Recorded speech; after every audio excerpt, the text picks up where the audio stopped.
Dove Audio presents Life, the Universe and Everything by Douglas Adams. Read by the author. Chapter 1. The regular early morning yell of horror was the sound of Arthur Dent waking up and suddenly remembering where he was. It wasn't just that the cave was cold, it wasn't just that it was damp and smelly. It was the fact that the cave was in the middle of Islington and there wasn't a bus due for 2 million years. Time is the worst place, so to speak, to get lost in, as Arthur Dent could testify, having been lost in both time and space a good deal. At least being lost in space kept you busy. He was stranded in prehistoric Earth as the result of a complex sequence of events which had involved him being alternately blown up and insulted in more bizarre regions of the galaxy than he had ever dreamt existed. And though life had now turned very, very, very quiet, he was still feeling jumpy. He hadn't been blown up now for 5 years. Since he had hardly seen anyone since he and Ford Prefect had parted company 4 years previously, he hadn't been insulted in all that time either. Except just once.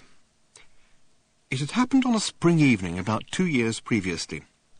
He was returning to his cave just a little after dusk when he became aware of lights flashing eerily through the clouds.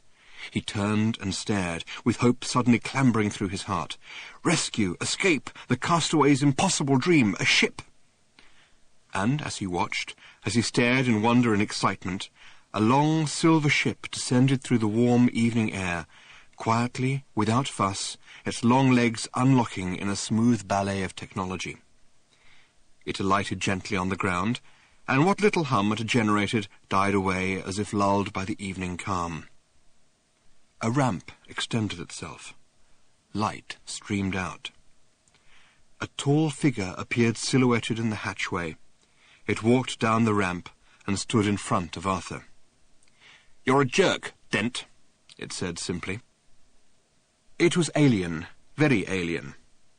It had a peculiar alien tallness, a peculiar alien flattened head, peculiar slitty little alien eyes, extravagantly draped golden robes with a peculiarly alien collar design, and pale grey-green alien skin, which had about it that lustrous sheen which most grey-green races can only acquire with plenty of exercise and very expensive soap.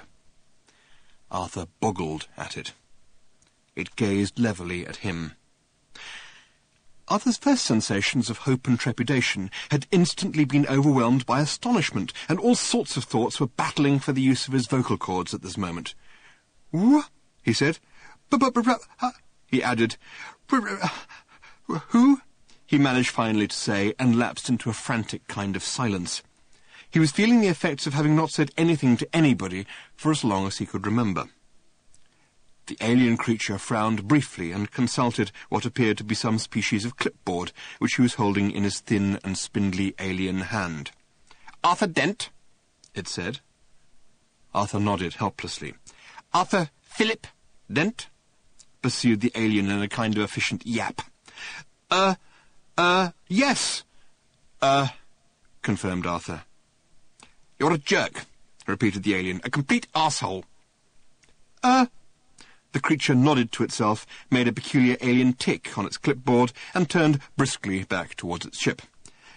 Said Arthur desperately. Don't give me that," snapped the alien. It marched up the ramp, through the hatchway, and disappeared into its ship. The ship sealed itself. It started to make a low, throbbing hum. Hey!" shouted Arthur, and started to run helplessly towards it. "Wait a minute," he called. "What is this? What? Wait a minute!" The ship rose as if shedding its weight like a cloak to the ground, and hovered briefly. It swept strangely up into the evening sky. It passed up through the clouds, illuminating them briefly, and then was gone, leaving Arthur alone in an immensity of land, dancing a helplessly tiny little dance. "What?" he screamed. "What? What? Hey, what? Come back here and say that!" He jumped and danced until his legs trembled, and shouted till his lungs rasped. There was no answer from anyone.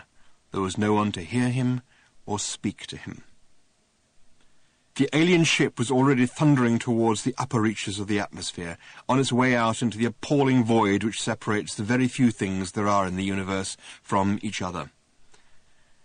Its occupant, the alien with the expensive complexion, leaned back in its single seat. His name was Wowbagger the Infinitely Prolonged. He was a man with a purpose. Not a very good purpose, as he would have been the first to admit, but it was at least a purpose, and it did at least keep him on the move. Wowbagger the Infinitely Prolonged was, indeed is, one of the universe's very small number of immortal beings. Those who are born immortal instinctively know how to cope with it. But Wowbagger was not one of them. Indeed, he'd come to hate them, the load of serene bastards. He had had his immortality inadvertently thrust upon him by an unfortunate accident with an irrational particle accelerator, a liquid lunch, and a pair of rubber bands. The precise details of the accident are not important, because no one has ever managed to duplicate the exact circumstances under which it happened, and many people have ended up looking very silly, or dead, or both, trying. Wowbagger closed his eyes in a grim and weary expression, put some light jazz on the ship's stereo, and reflected that he could have made it if it hadn't been for the Sunday afternoons. He really could have done.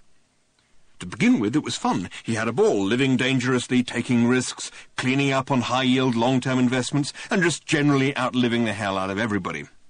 In the end, it was the Sunday afternoons he couldn't cope with, and that terrible listlessness which starts to set in at about 2:55, when you know you've had all the baths you can usefully have that day, that however hard you stare at any given paragraph in the papers, you will never actually read it, or use the revolutionary new pruning technique it describes, and that as you stare at the clock, the hands will move relentlessly on to 4 o'clock, and you will enter the long, dark tea time of the soul.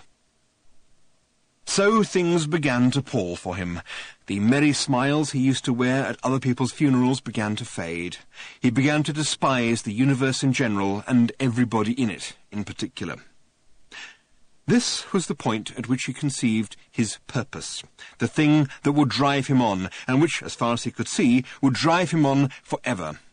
It was this. He would insult the universe. That is, he would insult everybody in it. Individually, personally, one by one, and this was the thing he really decided to grit his teeth over, in alphabetical order. When people protested to him, as they sometimes had done, that the plan was not merely misguided, but actually impossible, because of the number of people being born and dying all the time, he would merely fix them with a steely look and say, "A man can dream, can't he?" And so he had started out. He equipped a spaceship that was built to last with a computer capable of handling all the data processing involved in keeping track of the entire population of the known universe and working out the horrifically complicated routes involved. His ship flared through the inner orbits of the Sol star system, preparing to slingshot around the sun and fling itself out into interstellar space. "Computer," he said. "Here," yipped the computer. "Where next?" "Computing that." Wowbagger gazed for a moment at the fantastic jewellery of the night, the billions of tiny diamond whirls that dusted the infinite darkness with light. Every single one, was on his itinerary. Most of them he would be going to millions of times over. He imagined for a moment his itinerary connecting up all the dots in the sky like a child's numbered dots puzzle. He hoped that from some vantage point in the universe it might be seen to spell out a very, very rude word. The computer beeped tunelessly to indicate that it had finished its calculations. "Folfanger," it said. It beeped. "Fourth world of the Folfanger system," it continued. It beeped again. "Estimated journey time 3 weeks," it continued further. It beeped again. "There to meet with a small slug," it beeped, "of the genus Our Earth Up Hill Iptenu. I believe," it added after a slight pause, during which it beeped, "that you had decided to call it a brainless prat." Wowbagger grunted. He watched the majesty of creation outside his window for a moment or two. "I think I'll take a nap," he said, and then added, "What network areas are we going to be passing through in the next few hours?" The computer beeped. "Cosmobid, ThinkPix, and Home Brainbox," it said, and beeped. "Any movies I haven't seen 30,000 times already?" "No." Huh. "There's Angst in Space. You've only seen that 33,517 times." "Wake me for the second reel." The computer beeped. "Sleep well," it said. The ship fled on through the night. Meanwhile, on Earth, it began to pour with rain. And Arthur Dent sat in his cave and had one of the most truly rotten evenings of his entire life, thinking of the things he could have said to the alien and swatting flies, who also had a rotten evening. The next day he made himself a pouch out of rabbit skin because he thought it would be useful to keep things in. Chapter 2. This morning, 2 years later than that, was sweet and fragrant as he emerged from the cave he called home until he could think of a better name for it or find a better cave. Though his throat was sore again from his early morning yell of horror, he was suddenly in a terrifically good mood. He wrapped his dilapidated dressing gown tightly around him and beamed at the bright morning. The air was clear and scented, the breeze flitted lightly through the tall grass around his cave, the birds were chirping at each other, the birds were flitting about prettily, and the whole of nature seemed to be conspiring to be as pleasant as it possibly could. It wasn't all the pastoral delights that were making Arthur feel so cheery, though. He had just had a wonderful idea about how to cope with the terrible lonely isolation, the nightmares, the failure of all his attempts at horticulture, and the sheer futurelessness and futility of his life here on prehistoric Earth, which was that he would go mad. He beamed again and took a bite out of a rabbit leg left over from his supper. He chewed happily for a few moments, and then decided formally to announce his decision. He stood up straight and looked the world squarely in the fields and hills. To add weight to his words, he stuck the rabbit bone in his beard. He spread his arms out wide. "I will go mad," he announced. "Good idea," said Ford Prefect, clambering down from a rock on which he had been sitting. Arthur's brain somersaulted. His jaw did press-ups. "I went mad for a while," said Ford. "Did me no end of good." Arthur's eyes did cartwheels. "You see," said Ford, "Where have you been?" interrupted Arthur, now that his head had finished working out. "Oh, around," said Ford, "around and about." He grinned in what he accurately judged to be an infuriating manner. "I just took my mind off the hook for a bit. I reckoned that if the world wanted me badly enough, it would call back. It did." He took out of his now terribly battered and dilapidated satchel his sub-ether sensomatic. "At least," he said, "I think it did. This has been playing up a bit." He shook it. "If it was a false alarm, I shall go mad," he said, "again." Arthur shook his head and sat down. He looked up. "I thought you must be dead," he said simply. "So did I for a while," said Ford, "and then I decided that I was a lemon for a couple of weeks. I kept myself amused all that time, jumping in and out of a gin and tonic." Arthur cleared his throat, then did it again. "Where," he said, "did you—" "Find a gin and tonic?" said Arthur brightly. "I found a small lake that thought it was a gin and tonic and jumped in and out of that. At least, I think it thought it was a gin and tonic. I may," he added with a grin which would have sent sane men scampering into trees, "have been imagining it." He waited for a reaction from Arthur, but Arthur knew better than that. "Carry on," he said evenly. "The point is, you see," said Ford, "that there is no point in trying to drive yourself mad, trying to stop yourself going mad. You might just as well give in and save your sanity for later." "And this is you sane again, is it?" said Arthur. "I ask merely for information." "I went to Africa," said Ford. "Yes?" "Yes." "What was that like?" "And this is your cave, is it?" said Ford. Yes," said Arthur. He felt very strange. After nearly 4 years of total isolation, he was so pleased and relieved to see Ford that he could almost cry. Ford was, on the other hand, an almost immediately annoying person. "Very nice," said Ford in reference to Arthur's cave. "You must hate it." Arthur didn't bother to reply.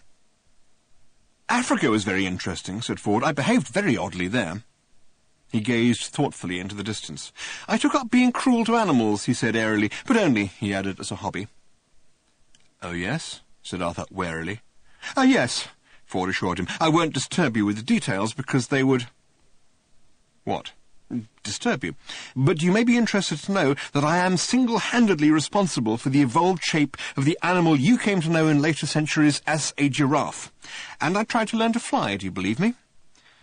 "Tell me," said Arthur.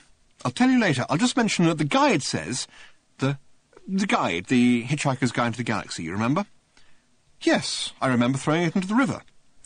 "Yes," said Ford, "but I fished it out again." "You didn't tell me." "I didn't want you to throw it in again." "Fair enough," admitted Arthur. "It says—" "What?" "The guide says—" "The guide says that there is an art to flying," said Ford, "or rather a knack. The knack lies in learning how to throw yourself at the ground and miss." He smiled weakly. He pointed at the knees of his trousers and held his arms up to show the elbows. They were all torn and worn through. "I haven't done very well so far," he said. He stuck out his hand. "I'm very glad to see you again, Arthur," he added. Arthur shook his head in a sudden access of emotion and bewilderment. "I haven't seen anyone for years," he said. "Not anyone. I can hardly even remember how to speak. I keep forgetting words. I practice, you see. I practice by talking to, oh no, what are those things people think you're mad if you talk to? Like George III. Kings?" suggested Ford. No, said Arthur. "The things he used to talk to. We're surrounded by them, for heaven's sake. I've planted hundreds myself. They all died. Trees. I practice by talking to trees." "What's that for?" Ford still had his hand stuck out. Arthur looked at it with incomprehension. "Shake," prompted Ford. Arthur did, nervously at first, as if it might turn out to be a fish. Then he grasped it vigorously with both hands in an overwhelming flood of relief. He shook it and shook it. After a while, Ford found it necessary to disengage. They climbed to the top of a nearby outcrop of rock and surveyed the scene around them. "What happened to the Golga Frinchams?" said Ford. Arthur shrugged. "A lot of them didn't make it through the winter 3 years ago," he said, "and the few who remained in the spring said they needed a holiday and set off on a raft. History says they must have survived." Said Ford. Well. He stuck his hands on his hips and looked around again at the empty world. Suddenly there was about Ford a sense of energy and purpose. "We're going," he said excitedly, and shivered with energy. "Where? How?" said Arthur. "I don't know," said Ford, "but I just feel that the time is right. Things are going to happen. We're on our way." He lowered his voice to a whisper. "I have detected," he said, "disturbances in the wash." He gazed keenly into the distance, and looked as if he'd quite like the wind to blow his hair back dramatically at that point, but the wind was busy fooling around with some leaves a little way off. Arthur asked him to repeat what he'd just said, because he hadn't quite taken his meaning. Ford repeated it. "The wash?" said Arthur. "The space-time wash," said Ford, and as the wind blew briefly past at that moment, he bared his teeth into it. Arthur nodded, and then cleared his throat. "Are we talking about," he asked cautiously, "some sort of Vogon laundromat, or what are we talking about?" "Eddies," said Ford, "in the space-time continuum."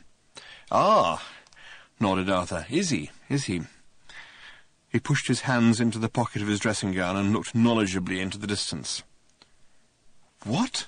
said Ford. Who, said Arthur, "is Eddie, then, exactly, then?" Ford looked angrily at him. "Will you listen?" he snapped. "I have been listening," said Arthur, "but I'm not sure it's helped." Ford grasped him by the lapels of his dressing gown and spoke to him as slowly and distinctly and patiently as if he were somebody from a telephone company accounts department. "There seem," he said, "to be some pools," he said, "of instability," he said, "in the fabric," he said. Arthur looked foolishly at the cloth of his dressing gown where Ford was holding it. Ford swept on before Arthur could turn the foolish look into a foolish remark. "In the fabric of space-time," he said. "Ah, that," said Arthur. "Yes, that," confirmed Ford. They stood there alone on a hill on prehistoric Earth and stared each other resolutely in the face. "And it's done what?" said Arthur. "It," said Ford, "has developed pools of instability." "Has it?" said Arthur, his eyes not wavering for a moment. "It has," said Ford, with a similar degree of ocular immobility. "Good," said Arthur. "See?" said Ford. "No," said Arthur. There was a quiet pause. "The difficulty with this conversation," said Arthur, after a sort of pondering look had crawled slowly across his face like a mountaineer negotiating a tricky outcrop, "is that it's very different from most of the ones I've had of late, which, as I explained, have mostly been with trees. They weren't like this, except perhaps some of the ones I've had with elms, which sometimes got a bit bogged down." "Arthur," said Ford. "Hello, yes?" said Arthur. "Just believe everything I tell you, and it will all be very, very simple." Well, I'm not sure I believe that."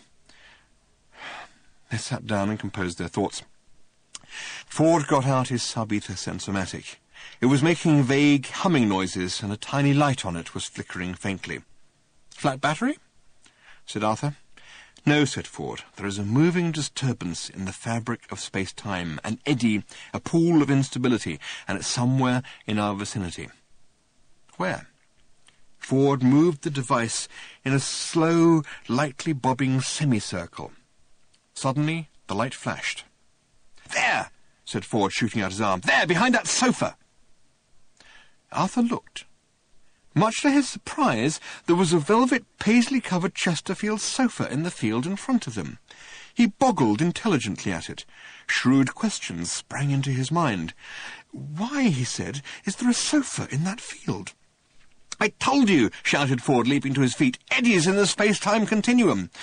"And this is his sofa, is it?" asked Arthur, struggling to his feet, and he hoped, though not very optimistically, to his senses. "Arthur," shouted Ford at him, "that sofa is there because of the space-time instability I've been trying to get your terminally softened brain to get to grips with. It's been washed up out of the continuum. It's space-time jetsam. It doesn't matter what it is, we've got to catch it. It's our only way out of here." He scrambled rapidly down the rocky outcrop and made off across the field. "Catch it?" muttered Arthur, then frowned in bemusement as he saw that the Chesterfield was lazily bobbing and wafting away across the grass. With a whoop of utterly unexpected delight, he leapt down the rock and plunged off in hectic pursuit of Ford Prefect and the irrational piece of furniture. They careered wildly through the grass, leaping, laughing, shouting instructions to each other to head the thing off this way or that way. The sun shone dreamily on the swaying grass, tiny field animals scattered crazily in their wake. Arthur felt happy. He was terribly pleased that the day was for once working out so much according to plan.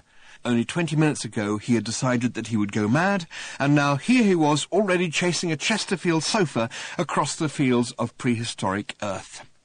The sofa bobbed this way and that, and seemed simultaneously to be as solid as the trees as it drifted past some of them, and hazy as a billowing dream as it floated like a ghost through others. Ford and Arthur pounded chaotically after it, but it dodged and weaved, as if following its own complex mathematical topography, which it was. Still they pursued it, still it danced and span, and suddenly turned and dipped as if crossing the lip of a catastrophe graph, and they were practically on top of it. With a heave and a shout they leapt on it. The sun winked out, and they fell through a sickening nothingness, and emerged unexpectedly in the middle of the pitch at Lord's Cricket Ground, St. John's Wood, London, towards the end of the last Test match of the Australian series in the year 1980-something, with England needing only 28 runs to win. Chapter 3. Important Facts from Galactic History. Number 1. Reproduced from the Sidereal Daily Mentioner's Book of Popular Galactic History.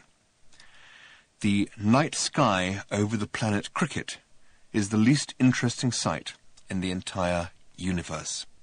Chapter 4. It was a charming and delightful day at Lord's as Ford and Arthur tumbled haphazardly out of a space-time anomaly and hit the immaculate turf rather hard. The applause of the crowd was tremendous. It wasn't for them, but instinctively they bowed anyway, which was fortunate because the small red heavy ball which the crowd actually had been applauding whistled mere millimetres over Arthur's head. In the crowd, a man collapsed. They threw themselves back to the ground, which seemed to spin hideously around them. "What was that?" hissed Arthur. "Something red," hissed Ford back at him. "Where are we?" Somewhere green." "Shapes," muttered Arthur. "I need shapes." The applause of the crowd had been rapidly succeeded by gasps of astonishment and the awkward titters of hundreds of people who could not yet make up their minds about whether to believe what they'd just seen or not. "This your sofa?" said a voice. "What was that?" whispered Ford. Arthur looked up. "Something blue," he said. "Shape?" said Ford. Arthur looked again. "It is shaped," he hissed at Ford, with his brow savagely furrowed, "like a policeman." They remained crouched there for a few moments, frowning deeply. The blue thing shaped like a policeman tapped them both on the shoulders. "Come on, you two," the shape said. "Let's be having it." These words had an electrifying effect on Arthur. He leapt to his feet like an author hearing the phone ring and shot a series of startled glances at the panorama around him, which had suddenly settled down into something of quite terrifying ordinariness. "Where did you get this from?" he yelled at the policeman shape. "What did you say?"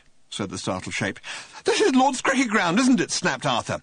"Where did you find it? How did you get it here? I think," he added, clasping his hand to his brow, "that I'd better calm down." He squatted down abruptly in front of Ford. "It is a policeman," he said. "What do we do?" Ford shrugged. "What do you want to do?" he said. "I want you," said Ford, "to tell me that I have been dreaming for the last 5 years." Ford shrugged again and obliged. "You've been dreaming for the last 5 years," he said. Arthur got to his feet. "It's all right, officer," he said. "I've been dreaming for the last 5 years. Ask him," he added, pointed to Ford. "He was in it." Having said this, he sauntered off towards the edge of the pitch, brushing down his dressing gown.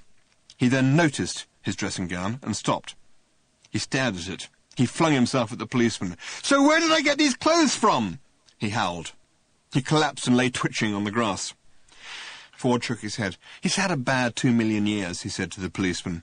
And together they heaved Arthur onto the sofa and carried him off the pitch, and were only briefly hampered by the sudden disappearance of the sofa on the way. Reactions to all this from the crowd were many and various. Most of them couldn't cope with watching it, and listened to it on the radio instead. "Well, this is an interesting incident, Brian," said one radio commentator to another. "I don't think there have been any mysterious materialisations on the pitch, well, I don't think there have been any at all, have there, that I recall? Edgbaston, 1932? Ah, now what happened then?" "Well, Peter, I think it was Cantor facing Wilcox coming up to bowl from the pavilion end when a spectator suddenly ran straight across the pitch." There was a pause whilst the first commentator considered this. "Yes," he said, yes, there's nothing actually very mysterious about that, is there? He didn't actually materialise, did he? Just ran on." "No, that's true, but he did claim to have seen something materialise on the pitch." "Ah, did he?" "Yes, an alligator, I think, of some description." "Ah, and had anyone else noticed it?" "Apparently not, and no one was able to get a very detailed description from him, so only the most perfunctory search was made." "And what happened to the man?" "Well, I think someone offered to take him off and give him some lunch, but he explained that he already had a rather good one, so the matter was dropped and Warwickshire went on to win by 3 wickets.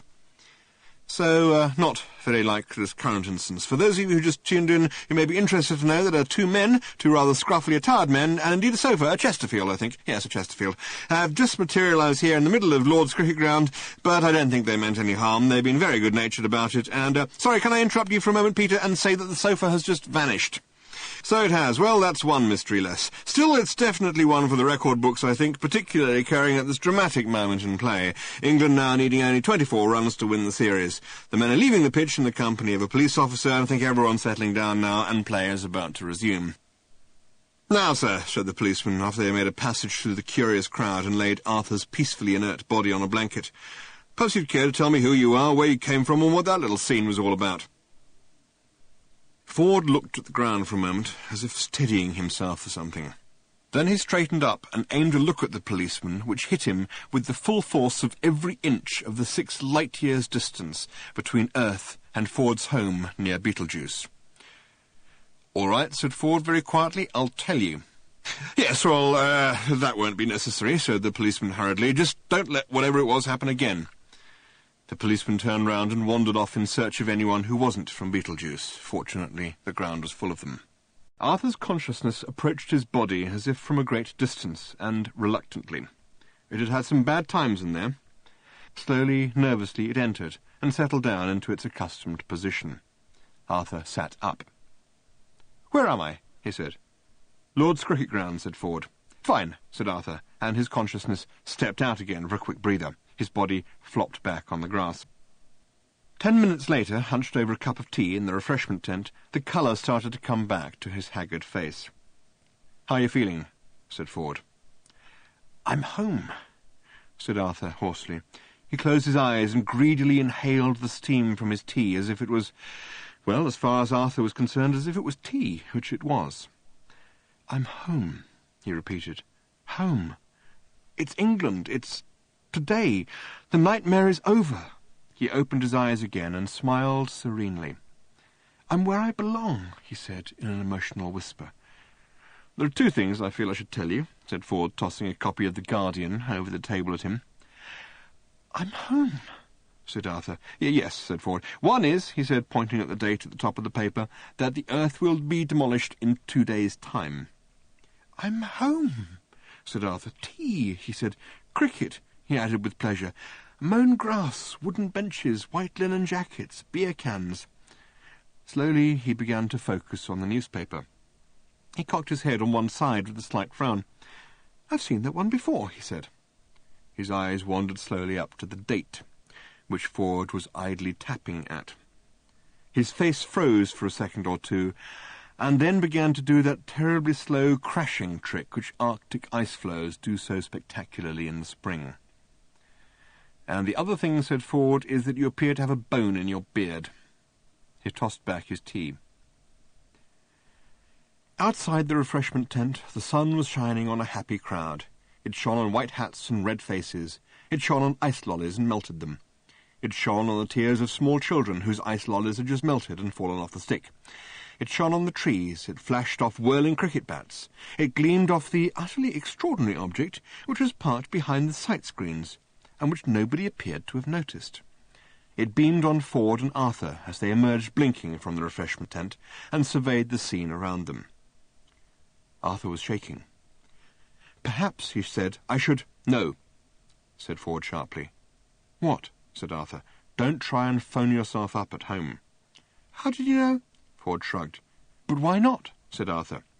"People who talk to themselves on the phone," said Ford, "never learn anything to their advantage."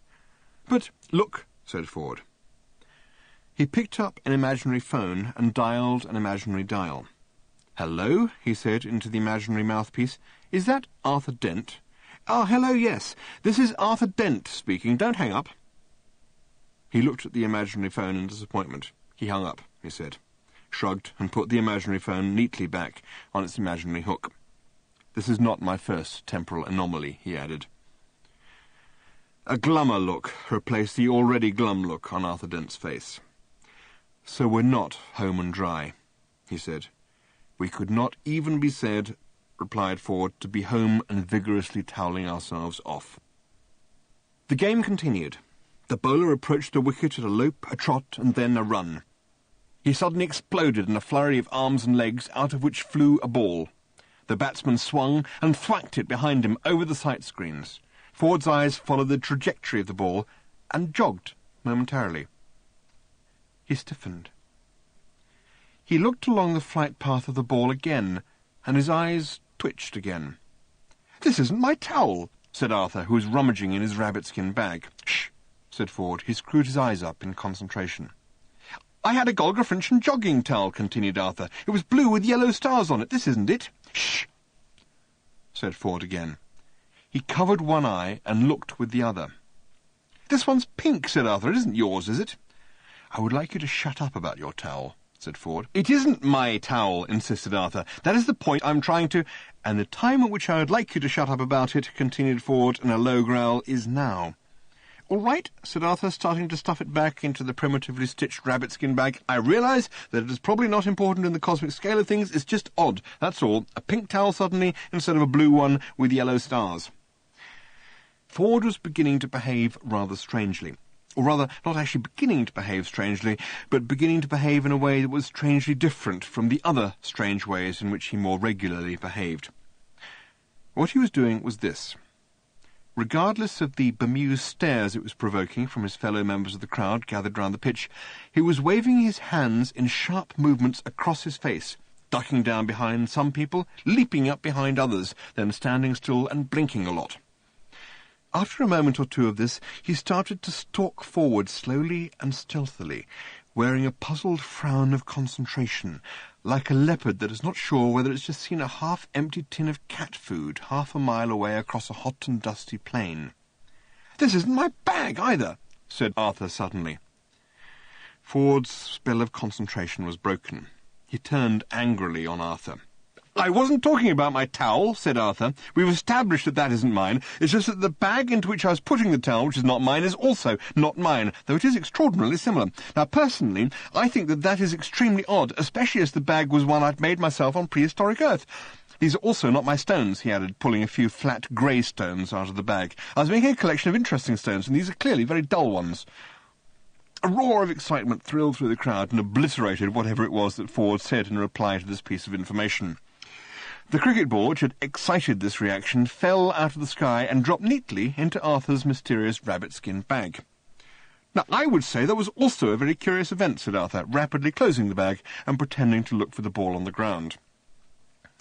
I don't think it's here, he said to the small boys who immediately clustered round him to join in the search. It probably rolled off somewhere. Over there, I expect. He pointed vaguely in the direction in which he wished they would push off. One of the boys looked at him quizzically.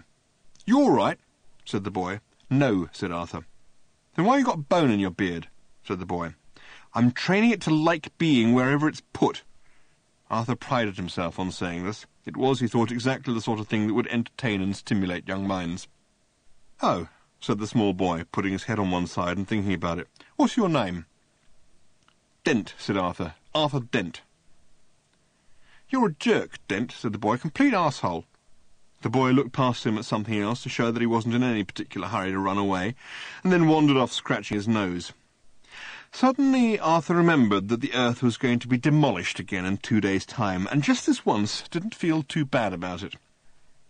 Play resumed with a new ball. The sun continued to shine, and Ford continued to jump up and down, shaking his head and blinking. Something's on your mind, isn't it? Said Arthur.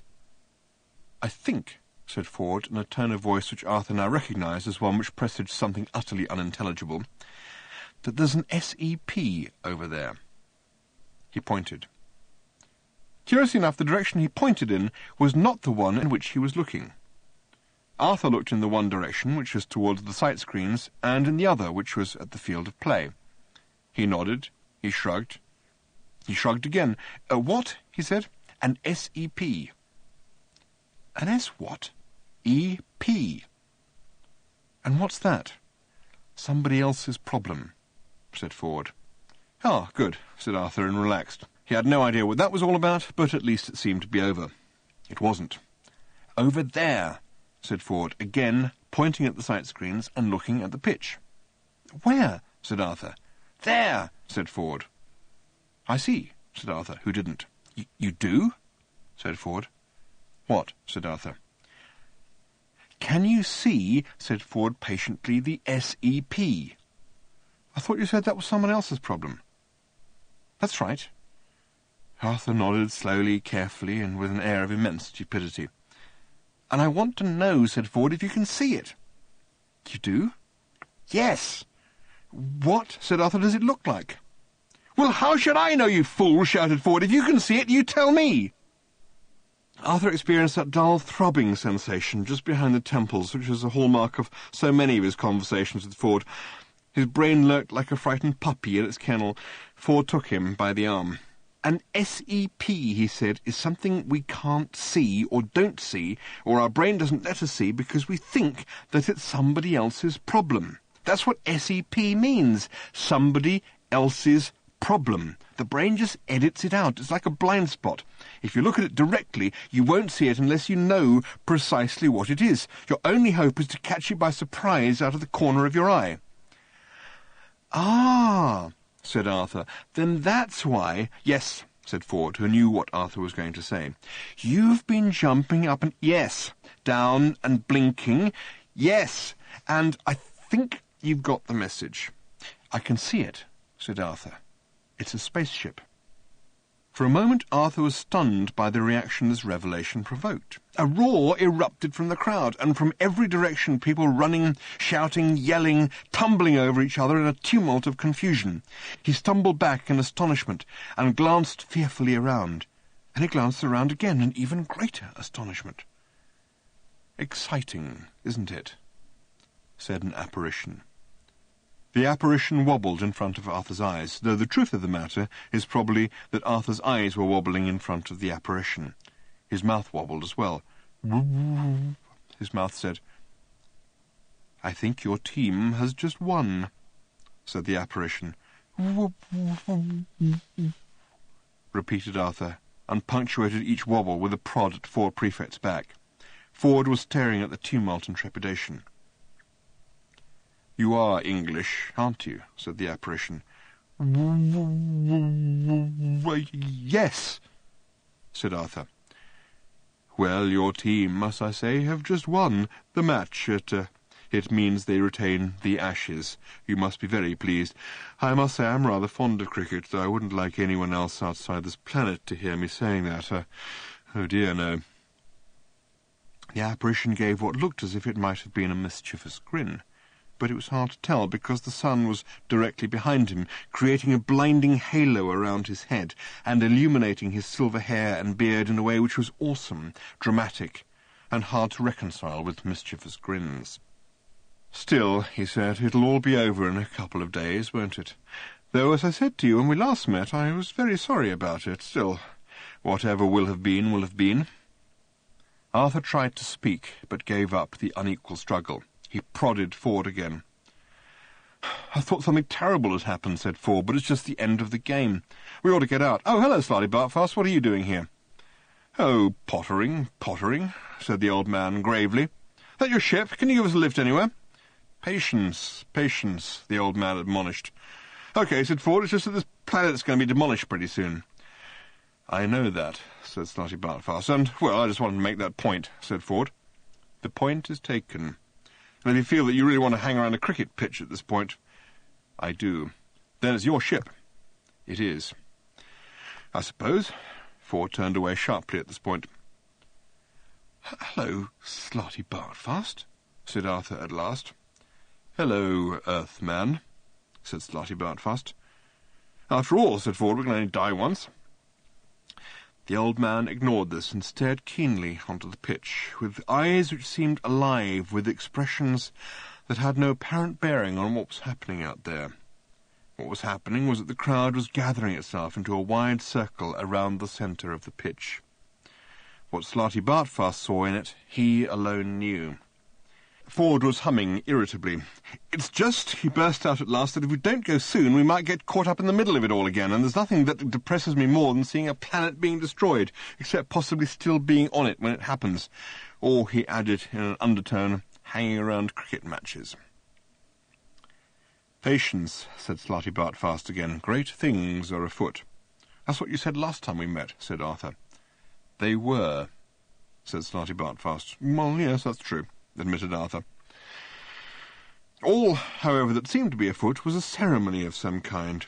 It was being specially staged for the benefit of TV rather than spectators, and all they could gather about it from where they were standing was what they heard from a nearby radio. Ford was aggressively uninterested. He fretted as he heard it explained that the ashes were about to be presented to the captain of the English team out there on the pitch, fumed when told that this was because they had now won them for the nth time, positively barked with annoyance at the information that the ashes were the remains of a cricket stump, and when, further to this, he was asked to contend with the fact that the cricket stump in question had been burnt in Melbourne, Australia, in 1882, to signify the death of English cricket, he rounded on Slarty Bartfast with a deep breath, but didn't have a chance to say anything because the old man wasn't there. He was marching out onto the pitch with terrible purpose in his gait. His hair, beard, and robe swept behind him, looking very much as Moses would have done if Sinai had been a well-cut lawn, instead of, as it was more usually represented, a fiery smoking mountain. "He said to meet him at his ship," said Arthur. "What in the name of zarking fardwarks is the old fool doing?" exploded Ford. "Meeting us at his ship in 2 minutes," said Arthur, with a shrug which indicated total abdication of thought. They started off towards it. Strange sounds reached their ears. They tried not to listen, but could not help noticing that Slarty Bartfast was querulously demanding that he be given the silver urn containing the ashes, as they were, he said, vitally important for the past, present, and future safety of the galaxy, and that this is causing wild hilarity. They resolved to ignore it. What happened next, they could not ignore. With a noise like 100,000 people suddenly saying whoop, a steely white spaceship suddenly seemed to create itself out of nothing in the air directly above the cricket pitch, and hung there with infinite menace and a slight hum. Then for a while it did nothing, as if it expected everybody else to go about their normal business and not to mind it just hanging there. Then it did something quite extraordinary, or rather, it opened up and let something quite extraordinary come out of it. 11 quite extraordinary things. They were robots. White robots. What was most extraordinary about them was that they appeared to have come dressed for the occasion. Not only were they white, but they carried what appeared to be cricket bats. And not only that, but they also carried what appeared to be cricket balls. And not only that, but they wore white ribbing pads round the lower parts of their legs. These last were extraordinary because they appeared to contain jets, which allowed these curiously civilized robots to fly down from their hovering spaceship and start to kill people, which is what they did. "Hello," said Arthur. "Something seems to be happening." "Get to the ship," shouted Ford. "I don't want to know, just get to the ship." He started to run.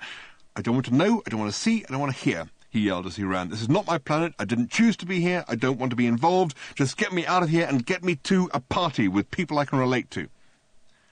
Smoke and flame billowed from the pitch.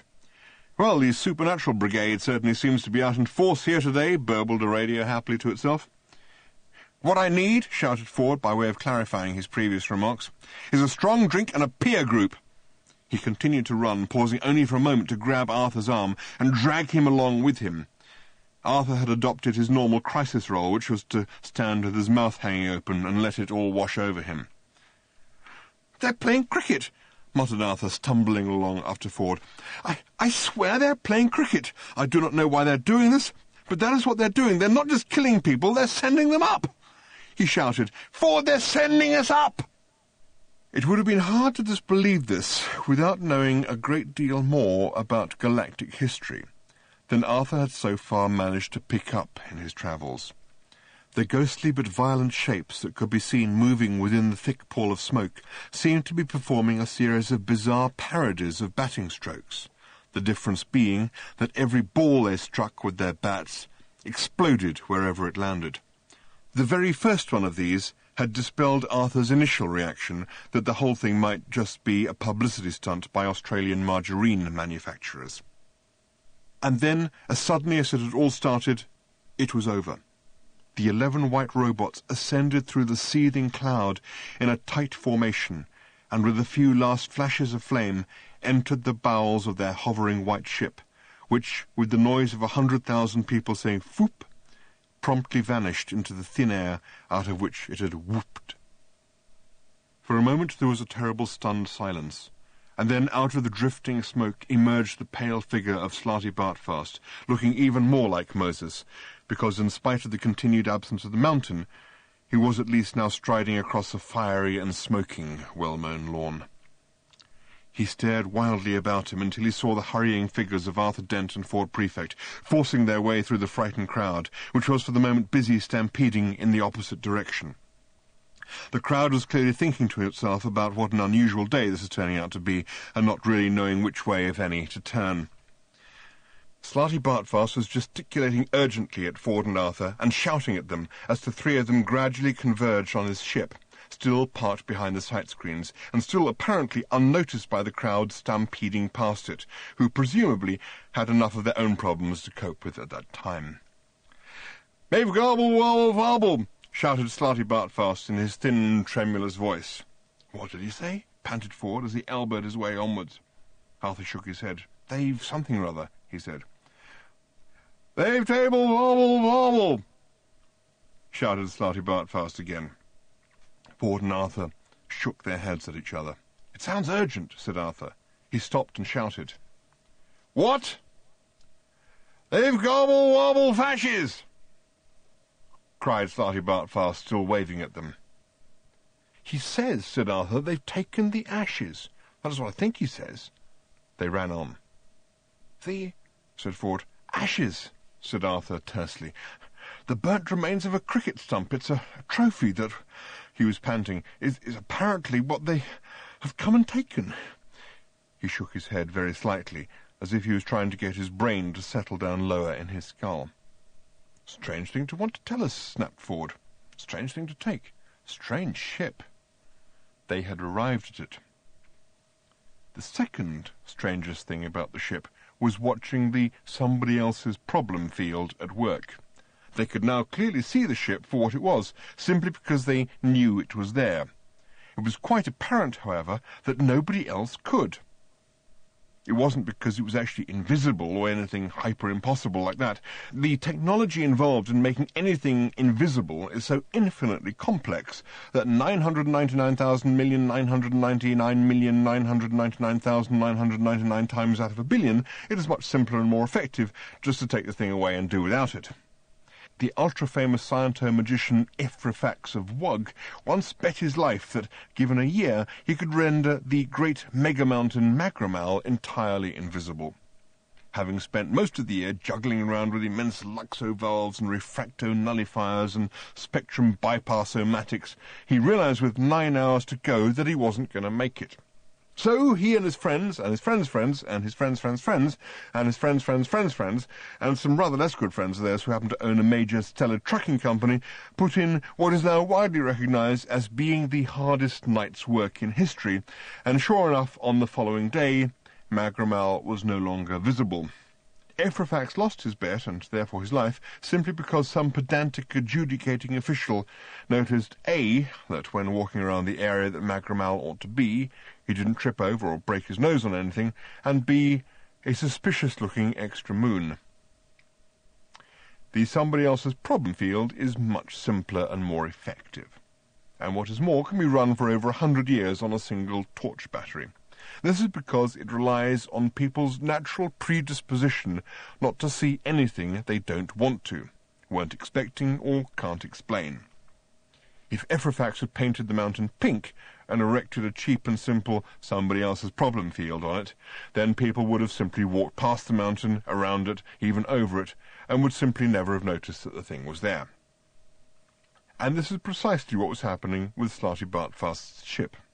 It wasn't pink, but if it had been, that would have been the least of its visual problems, and people were simply ignoring it like anything.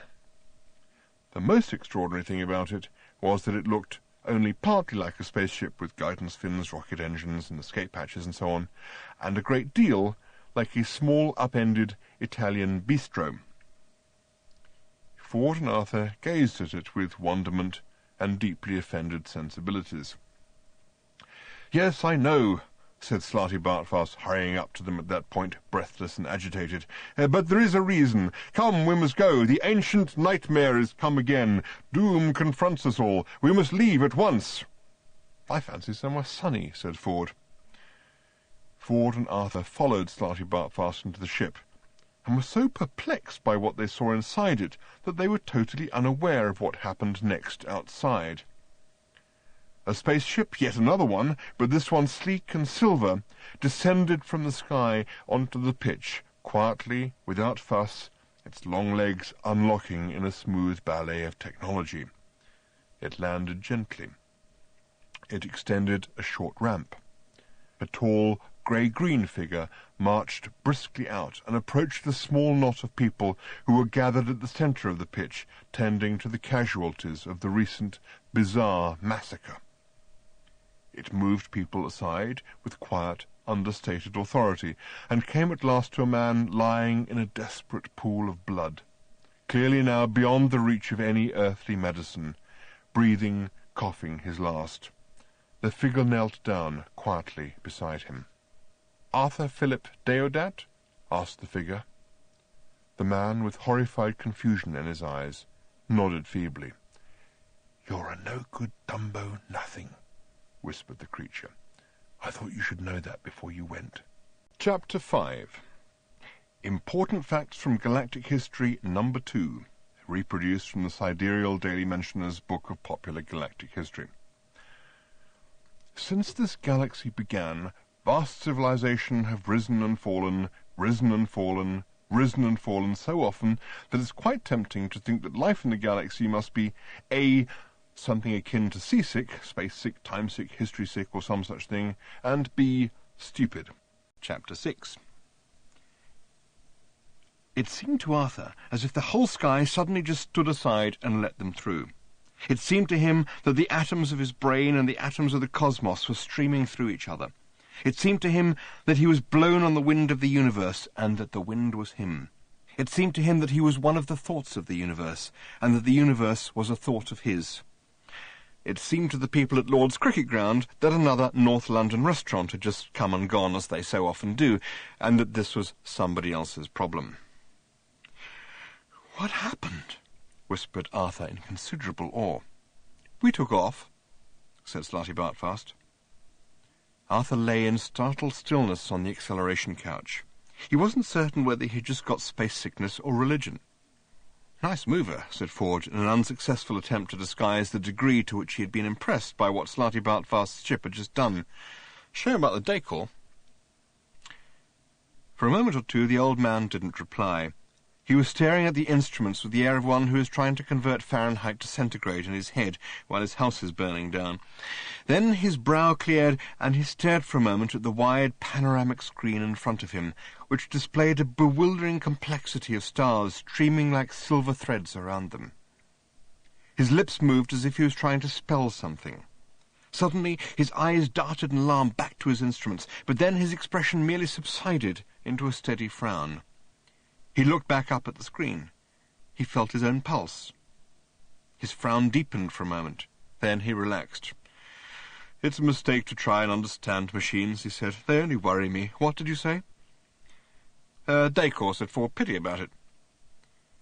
"Deep in the fundamental heart of mind and universe," said Slarty Bartfast, "there is a reason." Ford glanced sharply around. He clearly thought this was taking an optimistic view of things. The interior of the flight deck was dark green, dark red, dark brown, cramped and moodily lit. Inexplicably, the resemblance to a small Italian bistro had failed to end at the hatchway. Small pools of light picked out pot plants, glazed tiles, and all sorts of little unidentifiable brass things. Raffia-wrapped bottles lurked hideously in the shadows. The instruments which had occupied Slarty Bartfast's attention seemed to be mounted in the bottom of bottles which were set in concrete. Ford reached out and touched it. Fake concrete. Plastic. Fake bottles set in fake concrete. The fundamental heart of mind and universe can take a running jump, he thought to himself. This is rubbish. On the other hand, it could not be denied that the way the ship had moved had made the heart of gold seem like an electric pram. Chapter 7. The bistromathic drive is a wonderful new method of crossing vast interstellar distances without all that dangerous mucking about with improbability factors. Bistromatics itself is simply a revolutionary new way of understanding the behaviour of numbers. Just as Einstein observed that time was not an absolute but depended on the observer's movement in space, and that space was not an absolute but depended on the observer's movement in time, so it is now realized that numbers are not absolute but depend on the observer's movement in restaurants. The first non-absolute number is the number of people for whom the table is reserved. This will vary during the course of the first 3 telephone calls to the restaurant, and then bear no apparent relation to the number of people who actually turn up, or to the number of people who subsequently join them after the show, match, party or gig, or to the number of people who leave when they see who else has turned up. The second non-absolute number is the given time of arrival, which is now known to be one of those most bizarre of mathematical concepts, a reciproreverse exclusion, a number whose existence can only be defined as being anything other than itself. In other words, the given time of arrival is the one moment of time at which it is impossible that any member of the party will arrive. Reciproreverse exclusions now play a vital part in many branches of maths, including statistics and accountancy, and also form the basic equation used to engineer the somebody else's problem field. The third and most mysterious piece of non-absoluteness of all lies in the relationship between the number of items on the bill, the cost of each item, the number of people at the table, and what they are each prepared to pay for. The number of people who have actually brought any money is only a sub-phenomenon in this field. The baffling discrepancies which used to occur at this point remained uninvestigated for centuries simply because no one took them seriously. They were at the time put down to such things as politeness, rudeness, meanness, flashness, tiredness, emotionality, or the lateness of the hour, and completely forgotten about on the following morning. They were never tested under laboratory conditions, of course, because they never occurred in laboratories, not in reputable laboratories at least. And so it was only with the advent of pocket computers that the startling truth became finally apparent, and it was this. Numbers written on restaurant bills within the confines of restaurants do not follow the same mathematical laws as numbers written on any other pieces of paper in any other parts of the universe. This single fact took the scientific world by storm. It completely revolutionized it. So many mathematical conferences got held in such good restaurants that many of the finest minds of a generation died of obesity and heart failure, and the science of maths was put back by years. Slowly, however, the implications of the idea began to be understood. To begin with, it had been too stark, too crazy, too much what the man in the street would have said, "Oh yes, I could have told you that about." Then some phrases like interactive subjectivity frameworks were invented, and everybody was able to relax and get on with it. The small groups of monks who had taken up hanging around the major research institutes, singing strange chants to the effect that the universe was only a figment of its own imagination, were eventually given a street theatre grant and went away. Chapter 8. In space travel, you see, said Slarty Bartfast as he fiddled with some instruments in the room of informational illusions. In space travel... He stopped and looked about him. The room of informational illusions was a welcome relief after the visual monstrosities of the central computational area. There was nothing in it. No information, no illusions, just themselves, white walls, and a few small instruments which looked as if they were meant to plug into something which Slarty Bartfast couldn't find. "Yes?" urged Arthur. He had picked up Slarty Bartfast's sense of urgency, but didn't know what to do with it. "Yes, what?" said the old man. "You were saying?" Slarty Bartfast looked at him sharply. "The numbers," he said, "are awful." He resumed his search. Arthur nodded wisely to himself. After a while he realized that this wasn't getting him anywhere, and he decided that he would say, "What?" after all. "In space travel," repeated Slarty Bartfast, "all the numbers are awful." Arthur nodded again and looked round to Ford for help, but Ford was practising being sullen and getting quite good at it.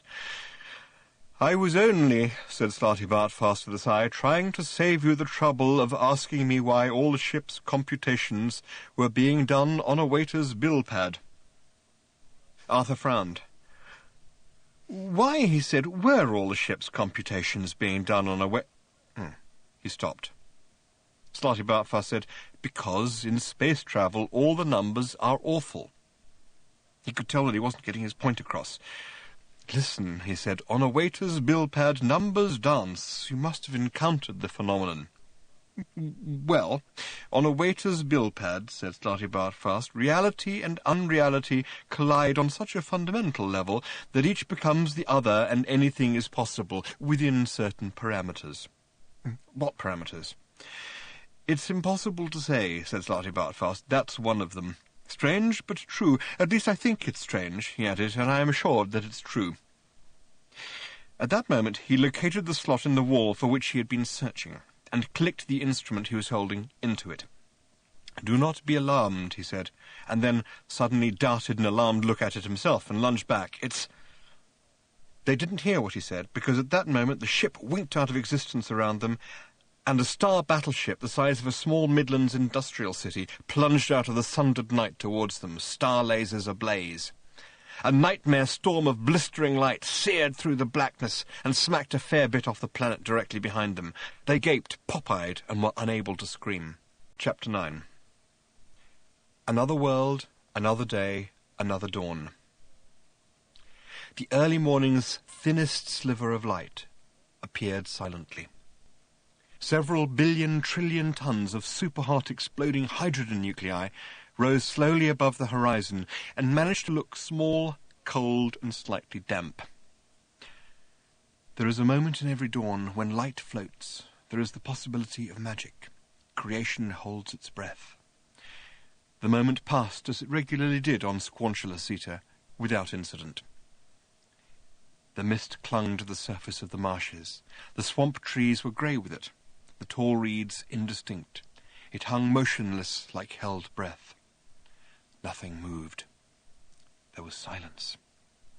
The sun struggled feebly with the mist, tried to impart a little warmth here, shed a little light there, but clearly today was going to be just another long haul across the sky. Nothing moved. Again, silence. Nothing moved.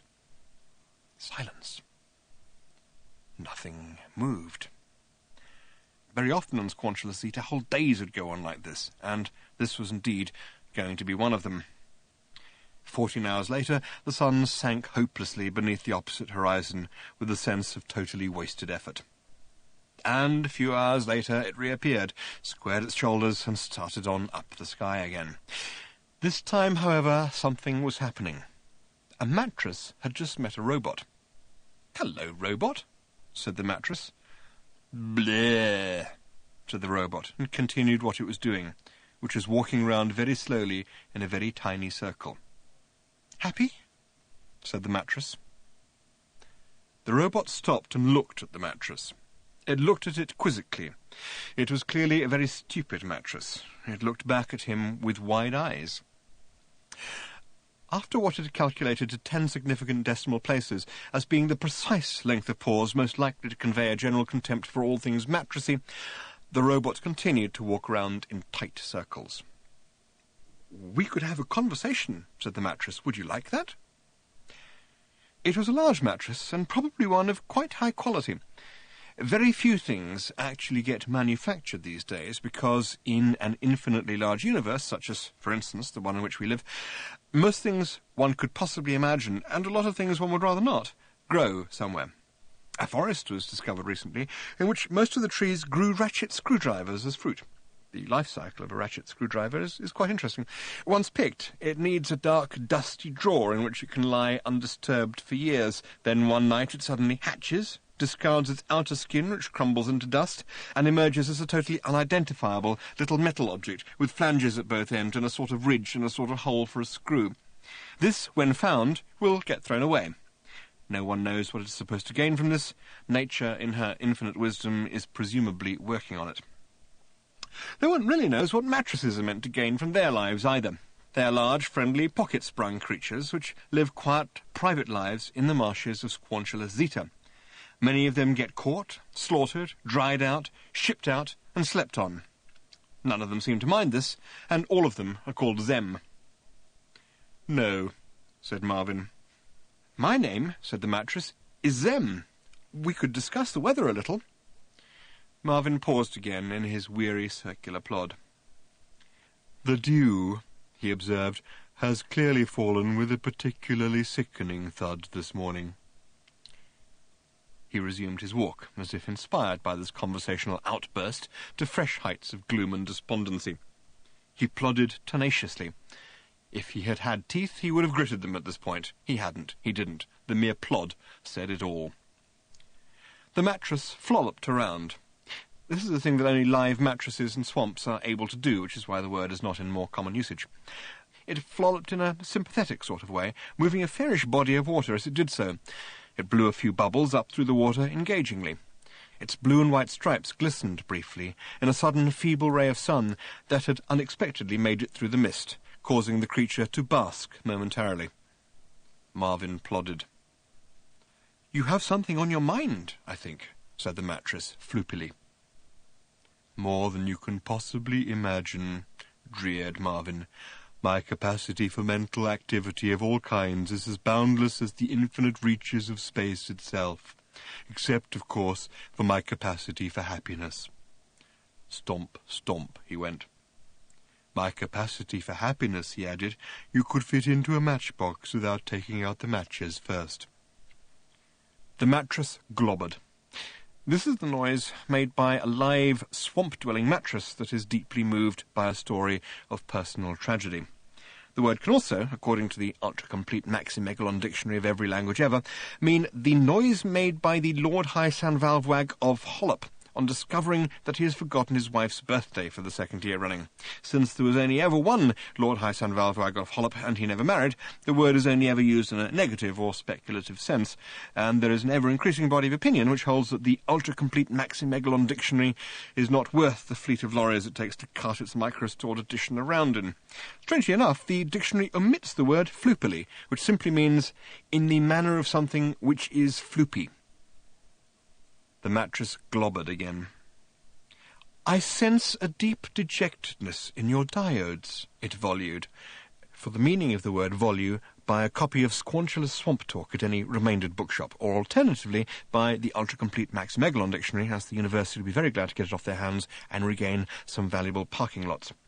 And it saddens me. You should be more mattress-like. We live quiet, retired lives in the swamp, and we are content to flollop and volue and regard the wetness in a fairly floopy manner.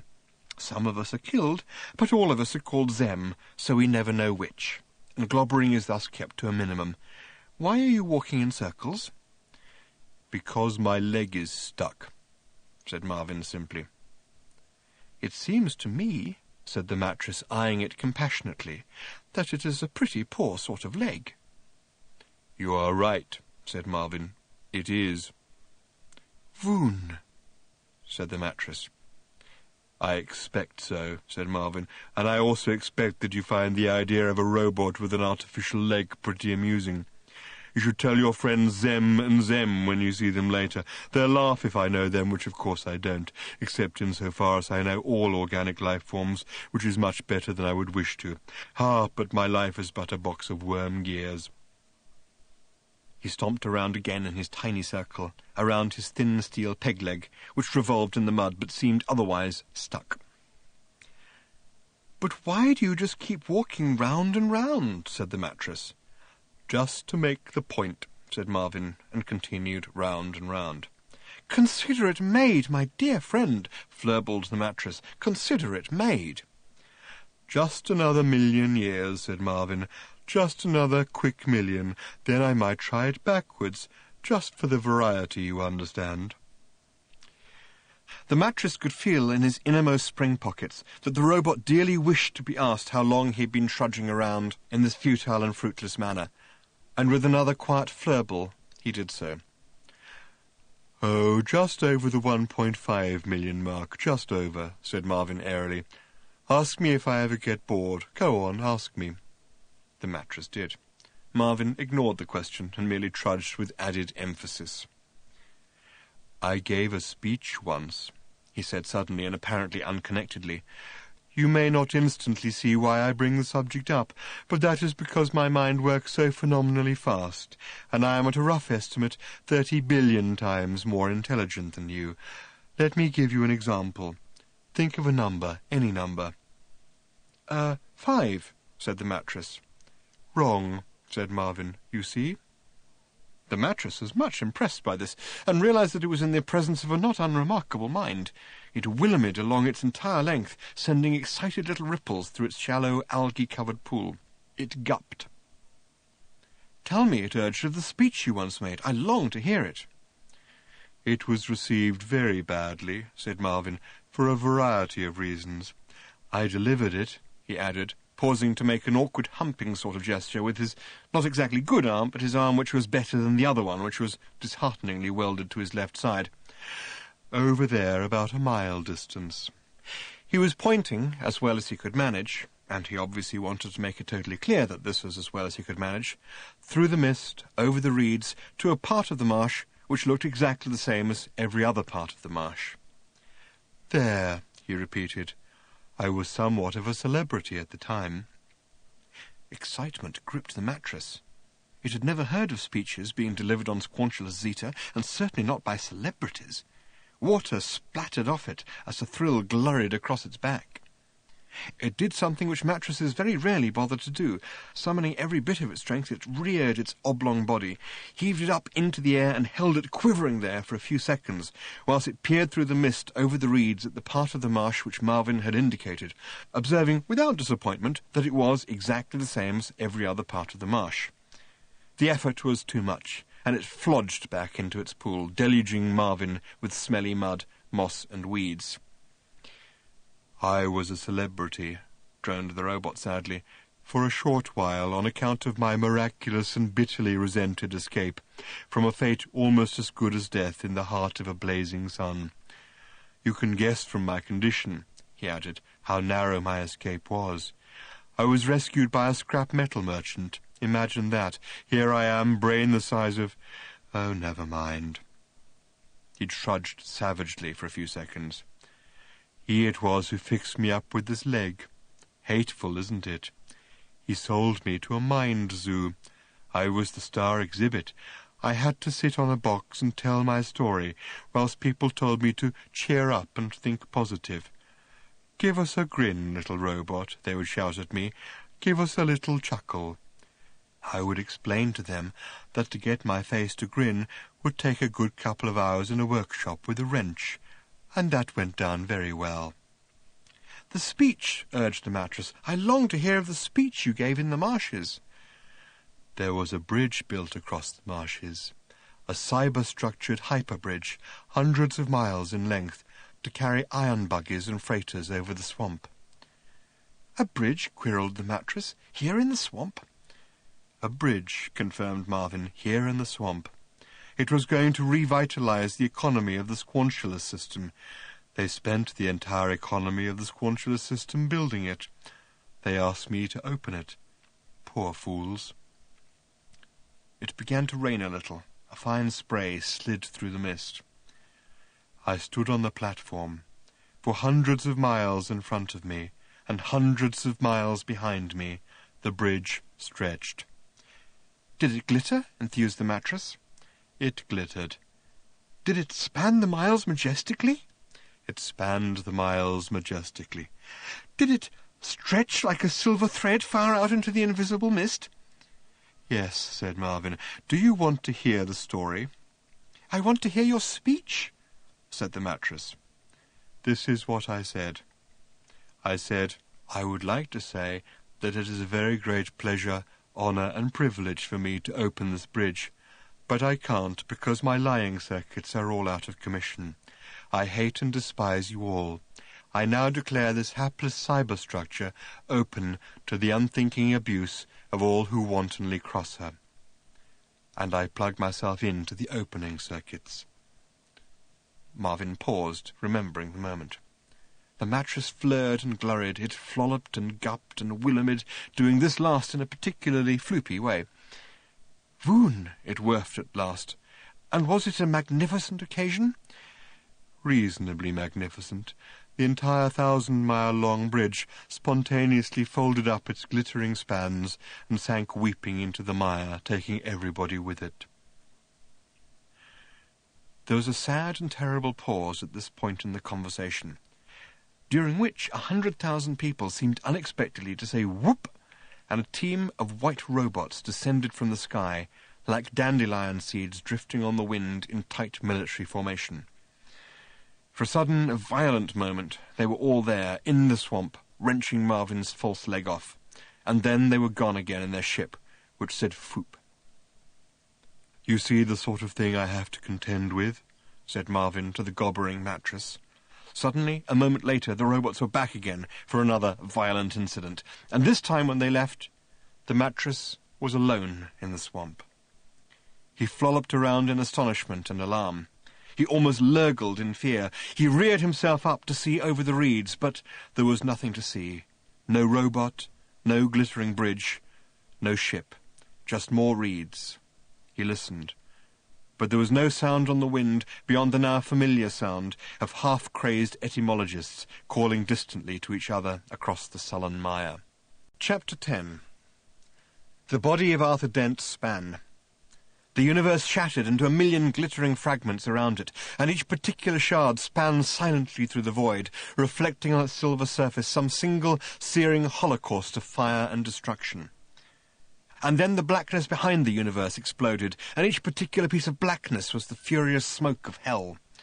And the nothingness behind the blackness behind the universe erupted, and behind the nothingness behind the blackness behind the shattered universe was at last the dark figure of an immense man speaking immense words.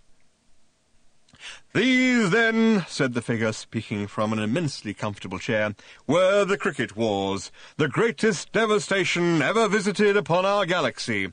What you have experienced—" Slarty Bartfast floated past, waving. "It's just a documentary," he called out. "This is not a good bit. Terribly sorry, trying to find the rewind control." "Is what billions upon billions of innocent—" "Do not," called out Slarty Bartfast, floating past again and fiddling furiously with a thing that had stuck into the wall of the room of informational illusions, and which was in fact still stuck there, "agree to buy anything at this point. People, creatures, your fellow beings. Music swelled. Again, it was immense music, immense chords, and behind the man, slowly, 3 tall pillars began to emerge out of the immensely swirling mist. Experienced, lived through, or more often failed to live through. Think of that, my friends, and let us not forget, and in just a moment I shall be able to suggest a way which will help us always to remember, that before the cricket wars, the galaxy was that rare and wonderful thing, a happy galaxy. The music was going bananas with immensity at this point. A happy galaxy, my friend, as represented by the symbol of the wicket gate. The 3 pillars stood out clearly now. 3 pillars topped with 2 crosspieces in a way which looked stupefyingly familiar to Arthur's addled brain. The 3 pillars, thundered the man. The steel pillar which represented the strength and power of the galaxy. Searchlights seared out and danced crazy dances up and down the pillar on the left, which was clearly made of steel or something very like it. The music thumped and bellowed. The Perspex pillar, announced the man, representing the forces of science and reason in the galaxy. Other searchlights played exotically up and down the right-hand, transparent pillar, creating dazzling patterns within it, and a sudden, inexplicable craving for ice cream in the stomach of Arthur Dent. And, the thunderous voice continued, the wooden pillar, representing, and here his voice became just very slightly hoarse with wonderful sentiments, the forces of nature and spirituality. The lights picked out the central pillar. The music moved bravely up into the realms of complete unspeakability.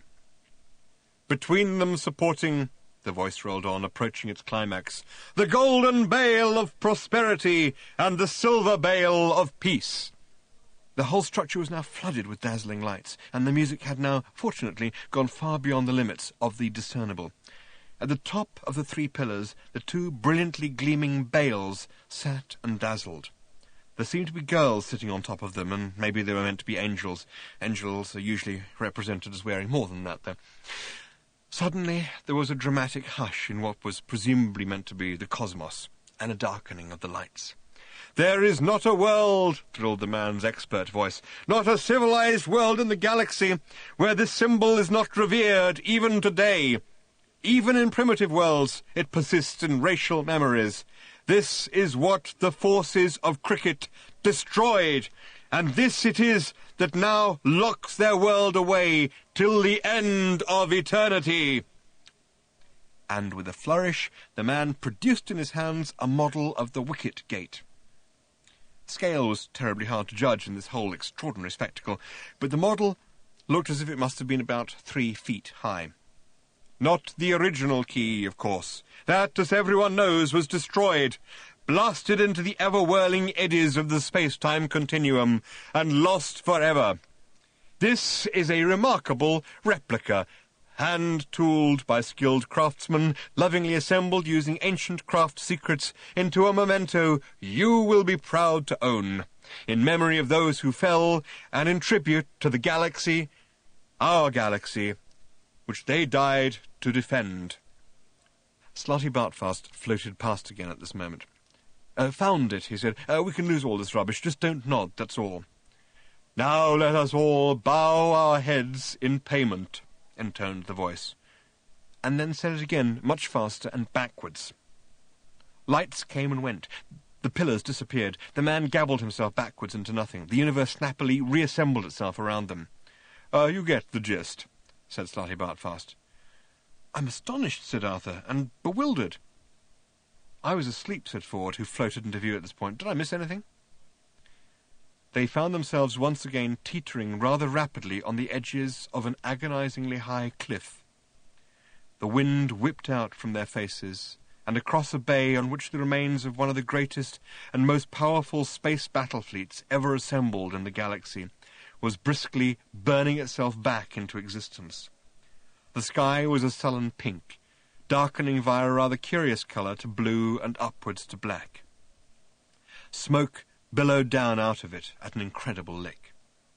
Events were now passing back by them almost too quickly to be distinguished, and when, a short while later, a huge star battleship rushed away from them as if they'd said boo, They only just recognised it as the point at which they'd come in. But now things were too rapid, a video-tactile blur which brushed and jiggled them through centuries of galactic history, turning, twisting, flickering. The sound was a mere thin trill. Periodically, throughout the thickening jumble of events, they sensed appalling catastrophes, deep horrors, cataclysmic shocks, and these were always associated with certain recurring images, the only images which ever stood out clearly from the avalanche of tumbling history. A wicket gate, a small, hard, red ball, hard, white robots, and also something less distinct, something dark and cloudy. There was also another sensation which rose clearly out of the trilling passage of time. Just as the slow series of clicks, when speeded up, will lose the definition of each individual click and gradually take on the quality of a sustained and rising tone, so a series of individual impressions here took on the quality of a sustained emotion, and yet not an emotion. If it was an emotion, it was a totally emotionless one. It was hatred, implacable hatred. It was cold, not like ice is cold, but like a wall is cold. It was impersonal, not like a randomly flung fist in a crowd is impersonal, but like a computer-issued parking summons is impersonal. And it was deadly. Again, not like a bullet or a knife is deadly, but like a brick wall across a motorway is deadly. And just as a rising tone will change in character and take on harmonics as it rises, so again this emotionless emotion seemed to rise to an unbearable if unheard scream, and suddenly seemed to be a scream of guilt and failure, and suddenly it stopped. They were left standing on a quiet hilltop on a tranquil evening. The sun was setting. All around them, softly undulating green countryside rolled off gently into the distance. Birds sang about what they thought of it all. The general opinion seemed to be good. A little way away could be heard the sound of children playing, and a little further away than the apparent source of that sound could be seen in the dimming evening light the outlines of a small town. The town appeared to consist mostly of fairly low buildings made of white stone. The skyline was of gentle, pleasing curves. The sun had nearly set. As if out of nowhere, music began. A voice said, "This!" Slarty Bartfast tugged at a switch, and it stopped. "I will tell you about it," he said quietly. The place was peaceful. Arthur felt happy. Even Ford seemed cheerful. They walked a short way in the direction of the town, and the informational illusion of the grass was pleasant and springy under their feet, and the informational illusion of the flowers smelt sweet and fragrant. Only Slarty Bartfast seemed apprehensive and out of sorts. He stopped and looked up. It suddenly occurred to Arthur that, coming as this did at the end, so to speak, or rather the beginning, of all the horror they had just blurrily experienced, something nasty must be about to happen. He was distressed to think that something nasty could happen to somewhere as idyllic as this. He, too, glanced up. There was nothing in the sky. "They're not about to attack here, are they?" he said. He realized that this was merely a recording he was walking through, but he still felt alarmed. "Nothing is about to attack here," said Slarty Bartfast in a voice which unexpectedly trembled with emotion. "This is where it all starts. This is the place itself. This is cricket, completely black." Stared up into the sky. The sky, from one horizon to another, from east to west, from north to south, was utterly and completely black. Chapter 11. Stomp, stomp. We're pleased to be of service. Shut up. Thank you. Stomp, stomp, stomp, stomp, stomp. We're thank you for making a simple door very happy. Hope your diodes rot. Thank you. Have a nice day. Stomp, stomp, stomp, stomp. It is my pleasure to open for you. Zarkov. And my satisfaction to close again with the knowledge of a job well done. I said Zarkov. Thank you for listening to this message. Stomp, stomp, stomp, stomp. Whoop. Zaphod stopped stomping. He'd been stomping around the Heart of Gold for days, and so far no door had said whoop to him. He was fairly certain that no door had said whoop to him now. It was not the sort of thing that doors said, too concise. Furthermore, there were not enough doors. It sounded as if 100,000 people had said whoop, which puzzled him because he was the only person on the ship. It was dark. Most of the ship's non-essential systems were closed down. It was drifting idly in a remote area of the galaxy, deep in the inky blackness of space. So which particular 100,000 people would turn up at this point and say a totally unexpected whoop? He looked about him, up the corridor and down the corridor. It was all in deep shadow. There were just the very dim, pinkish outlines to the doors, which glowed in the dark and pulsed whenever they spoke, though he tried every way he could think of stopping them. The lights were off so that his heads could avoid looking at each other, because neither of them was currently a particularly engaging sight, and nor had they been since he had made the error of looking into his soul. It had indeed been an error. It had been late one night, of course. It had been a difficult day, of course. There had been soulful music playing on the ship's sound system, of course. And he had, of course, been slightly drunk. In other words, all the usual conditions which bring on a bout of soul-searching had applied, but it had nevertheless clearly been an error. Standing now silent and alone in the dark corridor, he remembered the moment and shivered.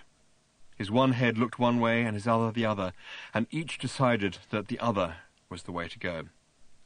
He listened but could hear nothing. All there had been was the whoop. It seemed an awfully long way to bring an awfully large number of people just to say one word. He started nervously to edge his way in the direction of the bridge. There at least he would feel in control. He stopped again. The way he was feeling, he didn't think he was an awfully good person to be in control. The first shock of that moment, thinking back, had been discovering that he actually had a soul. In fact, he'd always more or less assumed that he had one, as he had a full complement of everything else, and indeed two of some things. But suddenly actually to encounter the thing lurking there deep within him had given him a severe jolt. And then to discover, this was the second shock, that it wasn't the totally wonderful object which he felt a man in his position had a natural right to expect, had jolted him again.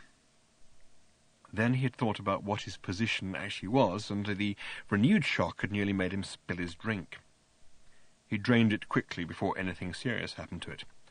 He then had another quick one to follow the first one down and check that it was all right. "Freedom," he said aloud. Trillian came onto the bridge at that point and said several enthusiastic things on the subject of freedom. "I can't cope with it," he said darkly, and sent a third drink down to see why the second hadn't yet reported on the condition of the first. He looked uncertainly at both of her and preferred the one on the right. He poured a drink down his other throat with the plan that it would head the previous one off at the pass, join forces with it, and together they would get the second to pull itself together. Then all three would go off in search of the first, give it a good talking to, and maybe a bit of a sing as well. He felt uncertain as to whether the fourth drink had understood all that, so he sent down a fifth to explain the plan more fully, and a sixth for moral support. "You're drinking too much," said Trillian. His heads collided, trying to sort out the four of her he could now see into a whole person. He gave up and looked at the navigation screen, and was astonished to see a quite phenomenal number of stars. "Excitement and adventure and really wild things," he muttered. "Look," she said in a sympathetic tone of voice, and sat down near him. "It's quite understandable that you're going to feel a little aimless for a bit." He boggled at her. Never seen anyone sit down on their own lap before. "Wow," he said. He had another drink. "You've finished the mission you've been on for years." "I haven't been on it. I've been trying to avoid being on it." "You've still finished it," he grunted. There seemed to be a terrific party going on in his stomach. "I think it finished me," he said. "Here I am, Zaphod Beeblebrox. I can go anywhere, do anything. I have the greatest ship in the known sky, a girl with whom things seem to be working out pretty well." "Are they?" "As far as I can tell. I'm not an expert in personal relationships." Trillian raised her eyebrows. "I am," he added, "one hell of a guy. I can do anything I want, only I just haven't the faintest idea what." He paused. "One thing," he further added, "has suddenly ceased to lead to another," in contradiction of which he had another drink and slid graciously off his chair. Whilst he slept it off, Trillian did a little research in the ship's copy of the Hitchhiker's Guide to the Galaxy. It had some advice to offer on drunkenness. "Go to it," said, "and good luck." It was cross-referenced to the entry concerning the size of the universe and ways of coping with that. Then she found the entry on Han-Wavell, an exotic holiday planet and one of the wonders of the galaxy. Han-Wavell is a world which consists largely of fabulous ultra-luxury hotels and casinos, all of which have been formed by the natural erosion of wind and rain. The chances of this happening are more or less 1 to infinity against. Little is known of how this came about, because none of the geophysicists, probability statisticians, meteoranalysts, or bizarrologists who are so keen to research it can afford to stay there. Terrific, thought Trillian to herself, and within a few hours the great white running-shoe ship was slowly powering down out of the sky beneath a hot, brilliant sun towards a brightly coloured sandy spaceport. The ship was clearly causing a sensation on the ground, and Trillian was enjoying herself. She heard Zaphod moving around and whistling somewhere in the ship. "How are you?" she said over the general intercom. "Fine," he said brightly, "terribly well." "Where are you?" "In the bathroom." "What are you doing?" "Staying here." After an hour or two it became plain that he meant it, and the ship returned to the sky without having once opened its hatchway. "Hey-ho," said Eddie the computer. Trillian nodded patiently, tapped her fingers a couple of times, and pushed the intercom switch. "I think that enforced fun is probably not what you need at this point." "Probably not," replied Zaphod from wherever he was. "I think a bit of a physical challenge would help draw you out of yourself." "Whatever you think, I think," said Zaphod. Recreational Impossibilities was a heading which caught Trillian's eye when a short while later she sat down to flip through the guide again. And as the Heart of Gold rushed at improbable speeds in an indeterminate direction, she sipped a cup of something undrinkable from the Nutrimatic drinks dispenser and read about how to fly. The Hitchhiker's Guide to the Galaxy has this to say on the subject of flying. There is an art, it says, or rather a knack to flying. The knack lies in learning how to throw yourself at the ground and miss. Pick a nice day, it suggests, and try it. The first part is easy. All it requires is simply the ability to throw yourself forward with all your weight and the willingness not to mind that it's going to hurt. That is, it's going to hurt if you fail to miss the ground. Most people fail to miss the ground, and if they're really trying properly, the likelihood is that they will fail to miss it fairly hard. Clearly, it is the second part, the missing, which presents the difficulties. One problem is that you have to miss the ground accidentally. It's no good deliberately intending to miss the ground, because you won't. You have to have your attention suddenly distracted by something else when you're halfway there, so that you're no longer thinking about falling, or about the ground, or about how much it's going to hurt if you fail to miss it. It is notoriously difficult to prise your attention away from these three things during the split second you have at your disposal. Hence, most people's failure and their eventual disillusionment with this exhilarating and spectacular sport. If, however, you are lucky enough to have your attention momentarily distracted at the crucial moment by, say, a gorgeous pair of legs, or tentacles, pseudopodia, according to phylum and or personal inclination, or a bomb going off in your vicinity, or by suddenly spotting an extremely rare species of beetle crawling along a nearby twig, then, in your astonishment, you will miss the ground completely and remain bobbing just a few inches above it, in what might seem to be a slightly foolish manner.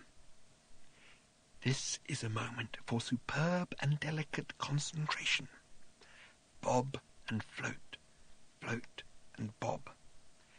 Ignore all considerations of your own weight and simply let yourself waft higher. Do not listen to what anybody says to you at this point, because they are unlikely to say anything helpful. They are most likely to say something along the lines of, "Good God, you can't possibly be flying." It is vitally important not to believe them, or they will suddenly be right. Waft higher and higher. Try a few swoops, gentle ones at first, then drift above the treetops, breathing regularly. Do not wave at anybody. When you have done this a few times, you'll find the moment of distraction rapidly becomes easier and easier to achieve. You will then learn all sorts of things about how to control your flight, your speed, your manoeuvrability, and the trick usually lies in not thinking too hard about whatever you want to do, but just allowing it to happen, as if it was going to anyway. You will also learn about how to land properly, which is something you will almost certainly cock up, and cock up badly, on your first attempt. There are private flying clubs you can join which help you achieve the all-important moment of distraction. They hire people with surprising bodies or opinions to leap out from behind bushes and exhibit and/or explain them at the critical moments. Few genuine hitchhikers will be able to afford to join these clubs, but some may be able to get temporary employment at them. Trillian read this longingly, but reluctantly decided that Zaphod wasn't really in the right frame of mind for attempting to fly, or for walking through mountains, or for trying to get the Brantisvogen Civil Service to acknowledge a change of address card, which were the other things listed under the heading Recreational Impossibilities. Instead, she flew the ship to Elossimana Sinica, a world of ice, snow, mind-hurtling beauty and stunning cold. The trek from the snow plains of Liska to the summit of the ice crystal pyramids of Sastantua is long and gruelling, even with jet skis and a team of Sinica snowhounds. But the view from the top, a view which takes in the Stinn glacier fields, the shimmering prism mountains, and the far ethereal dancing ice lights, is one which first freezes the mind and then slowly releases it to hitherto unexperienced horizons of beauty. And Trillian, for one, felt that she could do with a bit of having her mind slowly released to hitherto unexperienced horizons of beauty. They went into a low orbit. There lay the silver-white beauty of Elossimania Sinica beneath them. Zaphod stayed in bed with one head stuck under a pillow and the other doing crosswords till late into the night. Trillian nodded patiently again, counted to a sufficiently high number, and told herself that the important thing now was just to get Zaphod talking. She prepared, by dint of deactivating all the robot kitchen synthematics, the most fabulously delicious meal she could contrive: delicately oiled meats, scented fruits, fragrant cheeses, fine Aldebaran wines. She carried it through to him, and asked if he felt like talking things through. "Zarkov," said Zaphod. Trillian nodded patiently to herself, counted to an even higher number, tossed the tray lightly aside, walked to the transport room, and just teleported herself the hell out of his life. She didn't even program any coordinates. She hadn't the faintest idea where she was going. She just went, a random row of dots flowing through the universe. "Anything," she said to herself as she left, "is better than this." "Good job, too," muttered Zaphod to himself, turned over and failed to go to sleep. The next day he restlessly paced the empty corridors of the ship, pretending not to look for her, though he knew she wasn't there. He ignored the computer's querulous demands to know just what the hell was going on around here by fitting a small electronic gag across a pair of its terminals. After a while he began to turn down the lights. There was nothing to see, nothing was about to happen. Lying in bed one night, and night was now virtually continuous on the ship, he decided to pull himself together, to get things into some kind of perspective. He sat up sharply and started to pull clothes on. He decided that there must be someone in the universe feeling more wretched, miserable, and forsaken than himself, and he determined to set out and find him. Halfway to the bridge it occurred to him that it might be Marvin, and he returned to bed. It was a few hours later than this, as he stomped disconsolately about the darkened corridors, swearing at cheerful doors, that he heard the "whoop" said, and it made him very nervous. He leant tensely against the corridor wall and frowned like a man trying to unbend a corkscrew by telekinesis. He laid his fingertips against the wall and felt an unusual vibration. And now he could quite clearly hear slight noises, and could hear where they were coming from. They were coming from the bridge. Moving his hand along the wall, he came across something he was glad to find. He moved on a little further quietly. "Computer?" he hissed. "Hmm?" said the computer terminal nearest him, equally quietly.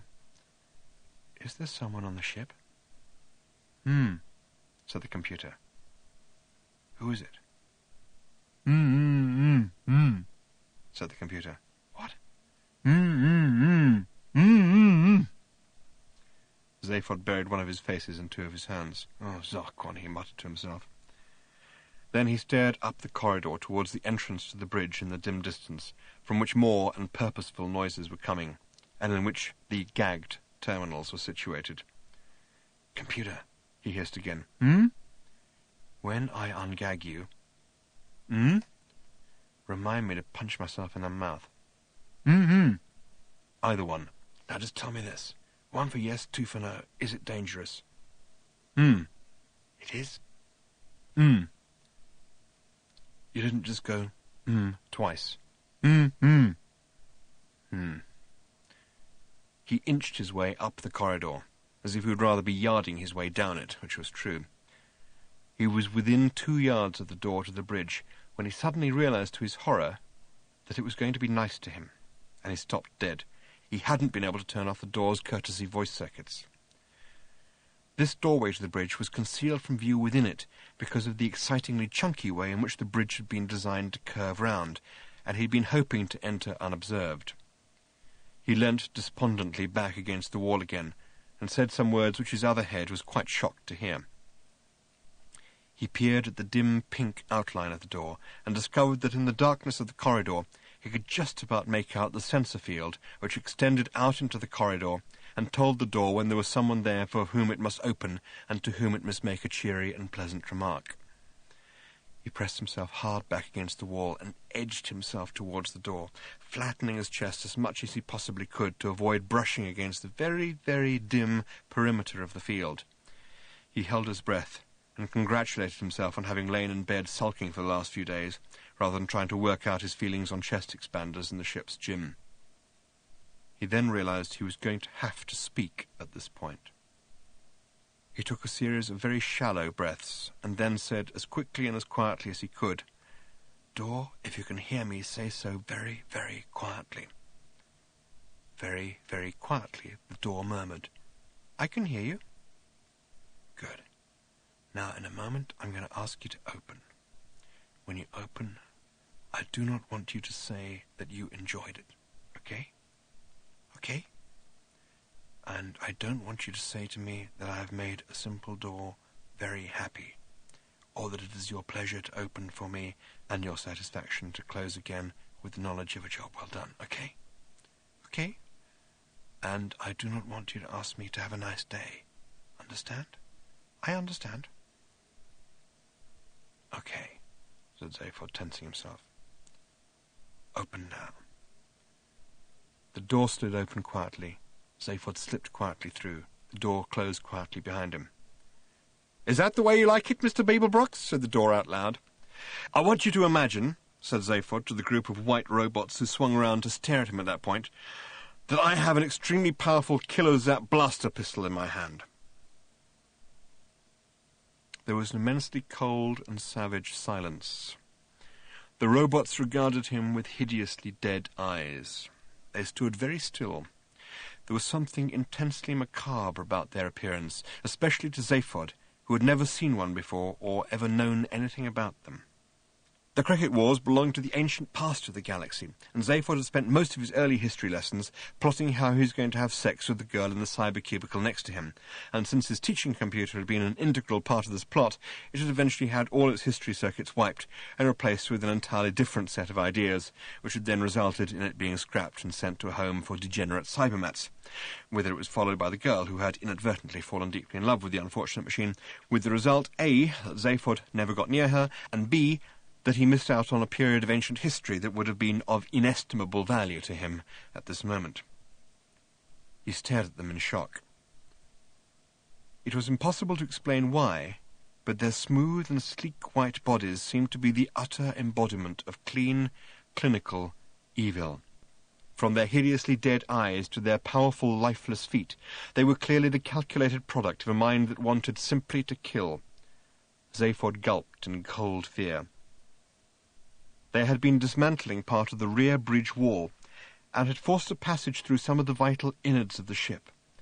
Through the tangled wreckage, Zaphod could see, with a further and worse sense of shock, that they were tunnelling towards the very heart of the ship, the heart of the improbability drive that had been so mysteriously created out of thin air, the heart of gold itself. The robot closest to him was regarding him in such a way as to suggest that it was measuring every smallest particle of his body, mind, and capability. And when it spoke, what it said seemed to bear this impression out. Before going on to what it actually said, it's worth recording at this point that Zaphod was the first living organic being to hear one of these creatures speak for something over 10 billion years. If he had paid more attention to his ancient history lessons and less to his organic being, he might have been more impressed by this honour. The robot's voice was like its body, cold, sleek, and lifeless. It had almost a cultured rasp to it. It sounded as ancient as it was. It said, "You do have a kilozap blaster pistol in your hand." Zaphod didn't know what it meant for a moment, but then he glanced down at his own hand and was relieved to see that what he had found clipped to a wall bracket was indeed what he had thought it was. "Yeah," he said in a kind of relieved sneer, which is quite tricky. "Well, I wouldn't want you to overtax your imagination, robot." For a while, nobody said anything, and Zaphod realized that the robots were obviously not here to make conversation, and that it was up to him. "I can't help noticing that you have parked your ship," he said, with a nod of one of his heads in the appropriate direction, "through mine." There was no denying this. Without regard for any kind of proper dimensional behaviour, they had simply materialised their ship precisely where they wanted it to be, which meant that it was simply locked through the heart of gold as if they were nothing more than two combs. Again, they made no response to this, and Zaphod wondered if the conversation would gather any momentum if he phrased his part of it in the form of questions. "Haven't you?" he added. "Yes," replied the robot. Okay," said Zaphod. "So, what are you cats doing here?" Silence. "Robots," said Zaphod. "What are you robots doing here?" "We have come," rasped the robot, "for the gold of the bale." Zaphod nodded. He waggled his gun to invite further elaboration. The robot seemed to understand this. "The gold bale is part of the key we seek," continued the robot, "to release our masters from cricket." Zaphod nodded again. He waggled his gun again. "The key," continued the robot simply, "was disintegrated in time and space. The golden bale is embedded in the device which drives your ship. It will be reconstituted in the key. Our masters shall be released. The universal readjustment will continue." Zaphod nodded again. "What are you talking about?" he said. A slightly pained expression seemed to cross the robot's totally expressionless face. He seemed to find the conversation depressing. "Obliteration," it said. "We seek the key," it repeated. "We already have the wooden pillar, the steel pillar, and the perspex pillar. In a moment we will have the gold bale." "No, you won't." "We will," stated the robot. "No, you won't. It makes my ship work." "In a moment," repeated the robot patiently, "we will have the gold bale." "You will not," said Zaphod. "And then we must go," said the robot in all seriousness, "to a party." "Oh," said Zaphod startled. "Can I come?" "No," said the robot. "We are going to shoot you." "Oh, yeah?" said Zaphod, waggling his gun. "Yes," said the robot, and they shot him. Zaphod was so surprised they had to shoot him again before he fell down. Chapter 12. "Shh," said Slotty Bartfast. "Listen and watch." Night had now fallen on ancient cricket. The sky was dark and empty. The only light was coming from the nearby town, from which pleasant, convivial sounds were drifting quietly on the breeze. They stood beneath a tree from which heady fragrances wafted around them. Arthur squatted and felt the informational illusion of the soil and the grass. He ran it through his fingers. The soil seemed rich and heavy, the grass strong. It was hard to avoid the impression that this was a thoroughly delightful place in all respects. The sky was, however, extremely blank, and seemed to Arthur to cast a certain chill over the otherwise idyllic, if currently invisible, landscape. Still, he supposed, it's a question of what you're used to. He felt a tap on his shoulder and looked up. Slotty Bartfast was quietly directing his attention to something down the other side of the hill. He looked, and could just see some faint lights dancing and waving, and moving slowly in their direction. As they came nearer, Sounds became audible too, and soon the dim lights and noises resolved themselves into a small group of people who were walking home across the hill towards the town. They walked quite near the watchers beneath the tree, swinging lanterns which made soft and crazy lights dance amongst the trees and grass, chattering contentedly, and actually singing a song about how terribly nice everything was, how happy they were, how much they enjoyed working on the farm, and how pleasant it was to be going home to see their wives and children, with a lilting chorus to the effect that the flowers were smelling particularly nice at this time of year, and that it was a pity the dog had died, seeing as it liked them so much. Arthur could almost imagine Paul McCartney sitting with his feet up by the fire one evening, humming it to Linda, and wondering what to buy with the proceeds, and thinking probably Essex. "The masters of cricket," breathed Slarty Bartfast in sepulchral tones. Coming as it did so hard upon the heels of his own thoughts about Essex, this remark caused Arthur a moment's confusion. Then the logic of the situation imposed itself on his scattered mind, and he discovered that he still didn't understand what the old man meant. "What?" he said.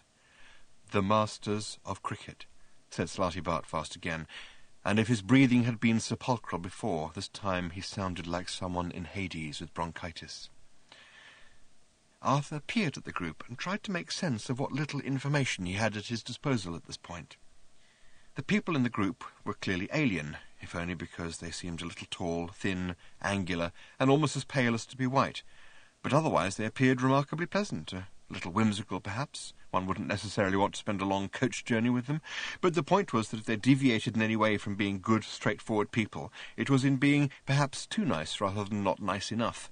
So why all this rasping lung work from Slarty Bartfast, which would seem more appropriate to a radio commercial for one of those nasty films about chainsaw operators taking their work home with them? Then this cricket angle was a tough one too. He hadn't quite fathomed the connection between what he knew as cricket and what... Slarty Bartfast interrupted his train of thought at this point, as if sensing what was going through his mind. "The game you know as cricket," he said, and his voice still seemed to be wandering lost in subterranean passages, "is just one of those curious freaks of racial memory which can keep images alive in the mind eons after their true significance has been lost in the mists of time. Of all the races in the galaxy, only the English could possibly revive the memory of the most horrific wars ever to sunder the universe, and transform it into what, I'm afraid, is generally regarded as an incomprehensibly dull and pointless game. Rather fond of it myself," he added, "but in most people's eyes you have been inadvertently guilty of the most grotesquely bad taste. Particularly the bit about the little red ball hitting the wicket. That's very nasty." Said Arthur, with a reflective frown to indicate that his cognitive synapses were coping with this as best they could. And these," said Slarty Bartfast, slipping back into crypt guttural and indicating the group of cricket men who had now walked past them, "are the ones who started it all, and it will start tonight. Come, we will follow and see why." They slipped out from underneath the tree and followed the cheery party along the dark hill path. Their natural instinct was to tread quietly and stealthily in pursuit of their quarry, though, as they were simply walking through a recorded informational illusion, they could as easily have been wearing euphoniums and woad for all the notice their quarry would have taken of them. Arthur noticed that a couple of members of the party were now singing a different song. It came lilting back to them through the soft night air, and was a sweet romantic ballad which would have netted McCartney, Kent and Sussex, and enabled him to put in a fair offer for Hampshire. "You must surely know," said Slarty Bartfast to Ford, "what it is that is about to happen." "Me?" said Ford. "No." "Did you not learn ancient galactic history when you were a child?" I was in the cybercubicle behind Zaphod," said Ford. "It was pretty distracting, which isn't to say that I didn't learn some pretty stunning things." At this point, Arthur noticed a curious feature to the song that the party were singing. The Middle-Eight Bridge, which would have had McCartney firmly consolidated in Winchester and gazing intently over the Test Valley to the rich pickings of the New Forest beyond, had some curious lyrics. The songwriter was referring to meeting with a girl not under the moon or beneath the stars, but above the grass, which struck Arthur as being a little prosaic. Then he looked up again at the bewilderingly blank sky, and had the distinct feeling that there was an important point here, if only he could grasp what it was. It gave him a feeling of being alone in the universe, and he said so. "No," said Slarty Bartfast, with a slight quickening of his step. "The people of cricket have never thought to themselves, 'We are alone in the universe.' They are surrounded by a huge dust cloud, you see, their single sun with its single world. They are right out on the utmost eastern edge of the galaxy. Because of the dust cloud, there has never been anything to see in the sky. At night it is totally blank. During the day there is the sun, but you can't look directly at that, so they don't. They are hardly aware of the sky. It's as if they had a blind spot which extended 180 degrees from horizon to horizon. You see, the reason why they have never thought, 'We are alone in the universe,' is that until tonight they don't know about the universe. Until tonight." He moved on, leaving the words ringing in the air behind him. "Imagine," he said, "never even thinking, 'We are alone,' simply because it has never occurred to you to think that there's any other way to be." He moved on again. "I'm afraid this is going to be a little unnerving," he added. As he spoke, they became aware of a very thin, roaring scream high up in the sightless sky above them. They glanced upwards in alarm, but for a moment or two could see nothing. Then Arthur noticed that the people in the party in front of them had heard the noise, but that none of them seemed to know what to do with it. They were glancing around themselves in consternation, left, right, forwards, backwards, even at the ground. It never occurred to them to look upwards. The profoundness of the shock and horror they emanated a few moments later, when the burning wreckage of a spaceship came hurtling and screaming out of the sky and crashed about 1/2 mile from where they were standing, was something that you had to be there to experience. Some speak of the Heart of Gold in hushed tones. Some speak of the starship Bistromath. Many speak of the legendary and gigantic starship Titanic, a majestic and luxurious cruise liner launched from the great shipbuilding asteroid complexes of Artrifactivol some hundreds of years ago now, and with good reason. It was sensationally beautiful, staggeringly huge, and more pleasantly equipped than any ship in what now remains of history. See note below on the Campaign for Real Time.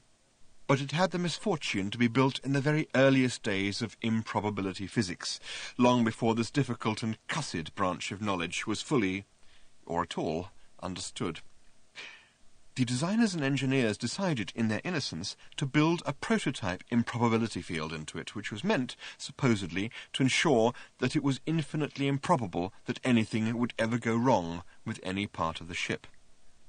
They did not realize that because of the quasi-reciprocal and circular nature of all improbability calculations, anything that was infinitely improbable was actually very likely to happen almost immediately.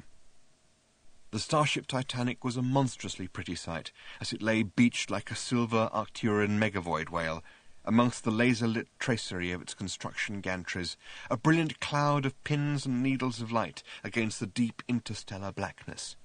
But when launched, it did not even manage to complete its very first radio message, an SOS, before undergoing a sudden and gratuitous total existence failure. However, the same event which saw the disastrous failure of one science in its infancy also witnessed the apotheosis of another. It was conclusively proved that more people watched the Tri-D TV coverage of the launch than actually existed at the time, and this has now been recognized as the greatest achievement ever in the science of audience research. Another spectacular media event of that time was the supernova which the star Isolodens underwent a few hours later. Isolodens is the star around which most of the galaxy's major insurance underwriters live, or rather lived. But whilst these spaceships and other great ones which come to mind, such as the Galactic Fleet battleships, the GSS Daring, the GSS Audacity, and the GSS Suicidal Insanity, are all spoken of with awe, pride, enthusiasm, affection, admiration, regret, jealousy, resentment, in fact, most of the better-known emotions, the one which regularly commands the most actual astonishment was Cricket 1, the first spaceship ever built by the people of Cricket. This is not because it was a wonderful ship. It wasn't. It was a crazy piece of near junk. It looked as if it had been knocked up in someone's backyard, and this was in fact precisely where it had been knocked up. The astonishing thing about the ship was not that it was done well, it wasn't, but that it was done at all. The period of time which had elapsed between the moment that the people of Cricket had discovered that there was such a thing as space and the launching of their first spaceship was almost exactly a year. Ford Prefect was extremely grateful, as he strapped himself in, that this was just another informational illusion, and that he was therefore completely safe. In real life, it wasn't a ship he would have set foot in for all the rice wine in China. Extremely rickety was one phrase which sprang to mind. Please may I get out was another. This is going to fly? Said Arthur, giving gaunt looks at the lashed-together pipework and wiring which festooned the cramped interior of the ship.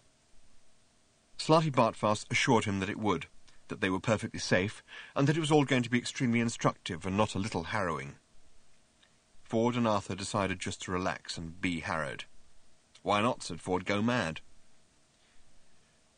In front of them, and of course totally unaware of their presence, for the very good reason that they weren't actually there, were the three pilots. They also had constructed the ship. They had been on the hill path that night, singing wholesome, heart-warming songs.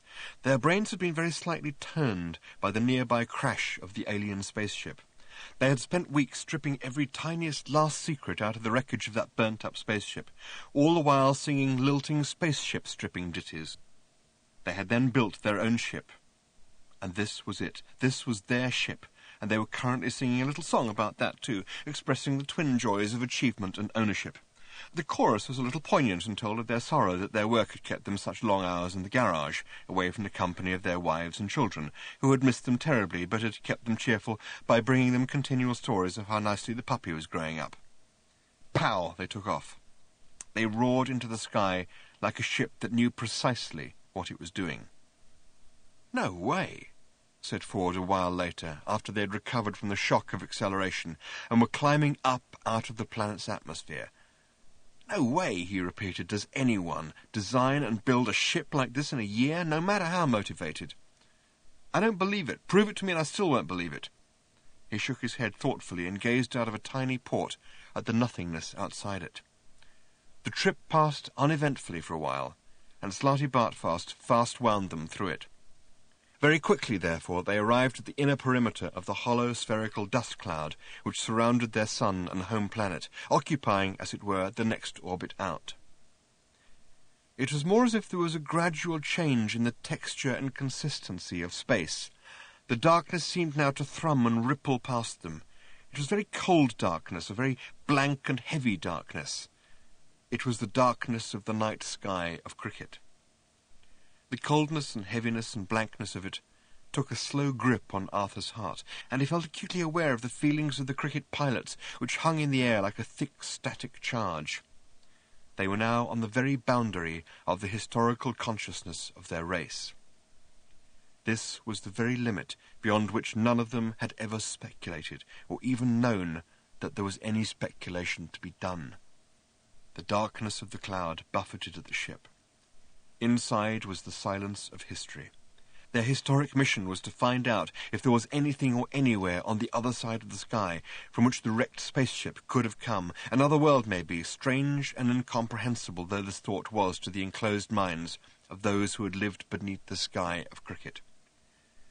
History was gathering itself to deliver another blow. Still the darkness thrummed at them, the blank enclosing darkness. It seemed closer and closer, thicker and thicker, heavier and heavier. And suddenly, it was gone. They flew out of the cloud. They saw the staggering jewels of the night in their infinite dust, and their minds sang with fear. For a while they flew on, motionless against the starry sweep of the galaxy, itself motionless against the infinite sweep of the universe. And then they turned round. "It'll have to go," the men of Cricket said, as they headed back for home. On the way back they sung a number of tuneful and reflective songs on the subjects of peace, justice, morality, culture, sport, family life, and the obliteration of all other life forms. Chapter 13. So you see, said Slarty Bartfast, slowly stirring his artificially constructed coffee, and thereby also stirring the whirlpool interfaces between real and unreal numbers, between the interactive perceptions of mind and universe, and thus generating the restructured matrices of implicitly enfolded subjectivity which allowed his ship to reshape the very concept of time and space. How it is. Yes, said Arthur. Yes, said Ford. What do I do, said Arthur, with this piece of chicken? Slarty Bartfast glanced at him gravely. Toy with it, he said, toy with it. He demonstrated with his own piece. Arthur did so, and he felt the slight tingle of a mathematical function thrilling through the chicken leg as it moved four-dimensionally through what Slarty Bartfast had assured him was five-dimensional space. Overnight, said Slarty Bartfast, the whole population of cricket was transformed from being charming, delightful, intelligent, if whimsical, interpolated Arthur.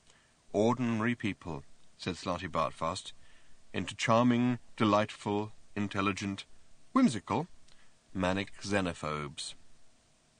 The idea of a universe didn't fit into their world picture, so to speak. They simply couldn't cope with it. And so, charmingly, delightfully, intelligently, whimsically, if you will, they decided to destroy it. What's the matter now?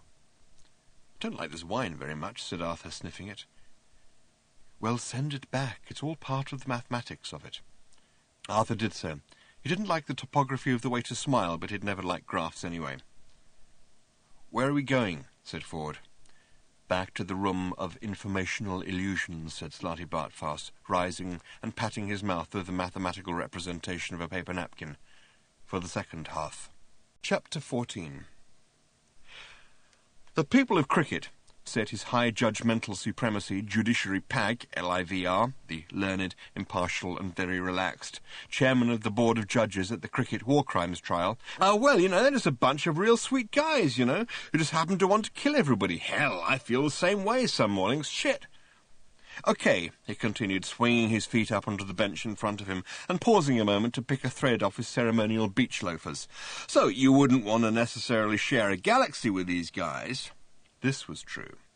The cricket attack on the galaxy had been stunning. Thousands and thousands of huge cricket warships had leapt suddenly out of hyperspace and simultaneously attacked thousands and thousands of major worlds, first seizing vital material supplies for building the next wave, then calmly zapping those worlds out of existence. The galaxy, which had been enjoying a period of unusual peace and prosperity at the time, reeled like a man getting mugged in a meadow.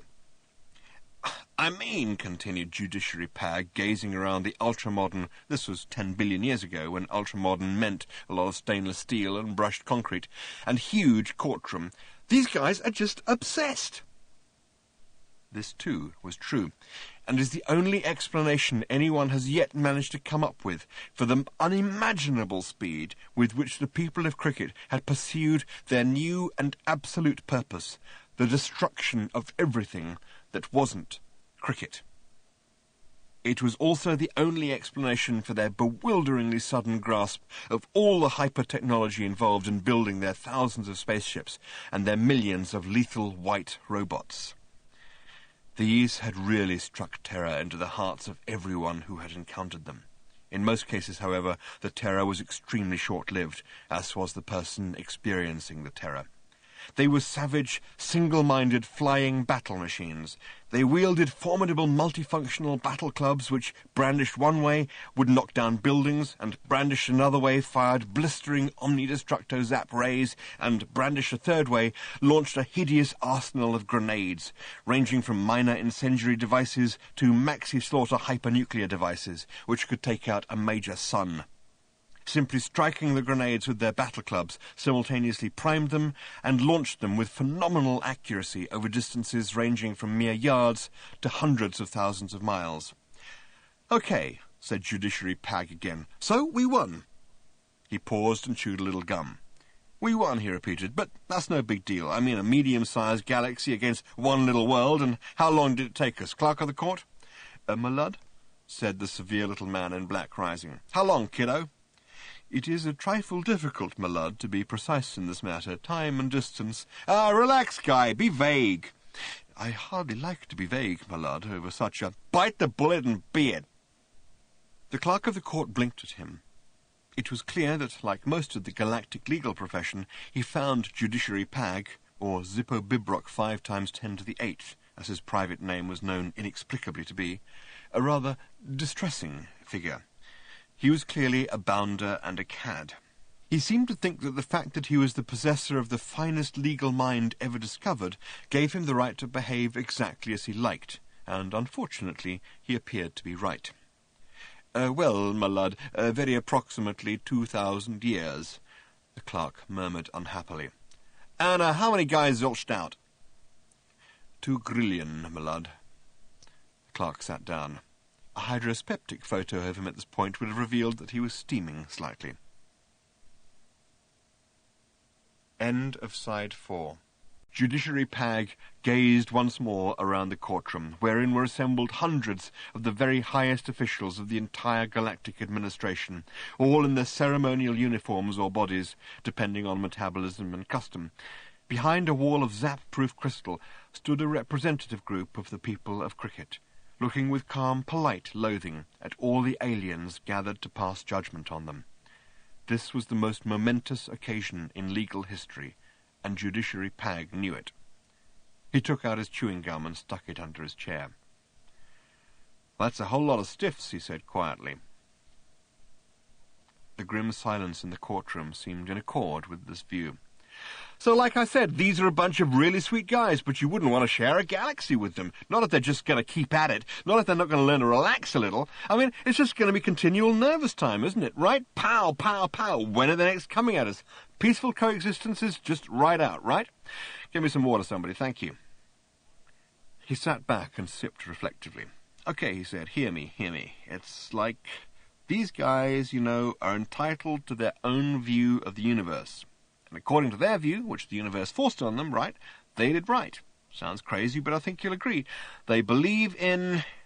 He consulted a piece of paper which he found in the back pocket of his judicial jeans. They believe in peace, justice, morality, culture, sport, family life, and the obliteration of all other life forms. He shrugged. "I've heard a lot worse," he said. He scratched his crotch reflectively. "Free hour," he said. He took another sip of water, and then held it up to the light and frowned at it. He twisted it round. "Hey, is there something in this water?" he said. No, my lud," said the court usher, who had brought it to him, rather nervously. "Then take it away," snapped Judiciary Pag, "and put something in it. I got an idea." He pushed away the glass and leaned forward. Hear me, he said. The solution was brilliant, and went like this. The planet of Cricket was to be encased for perpetuity in an envelope of slow time, inside which life would continue almost infinitely slowly.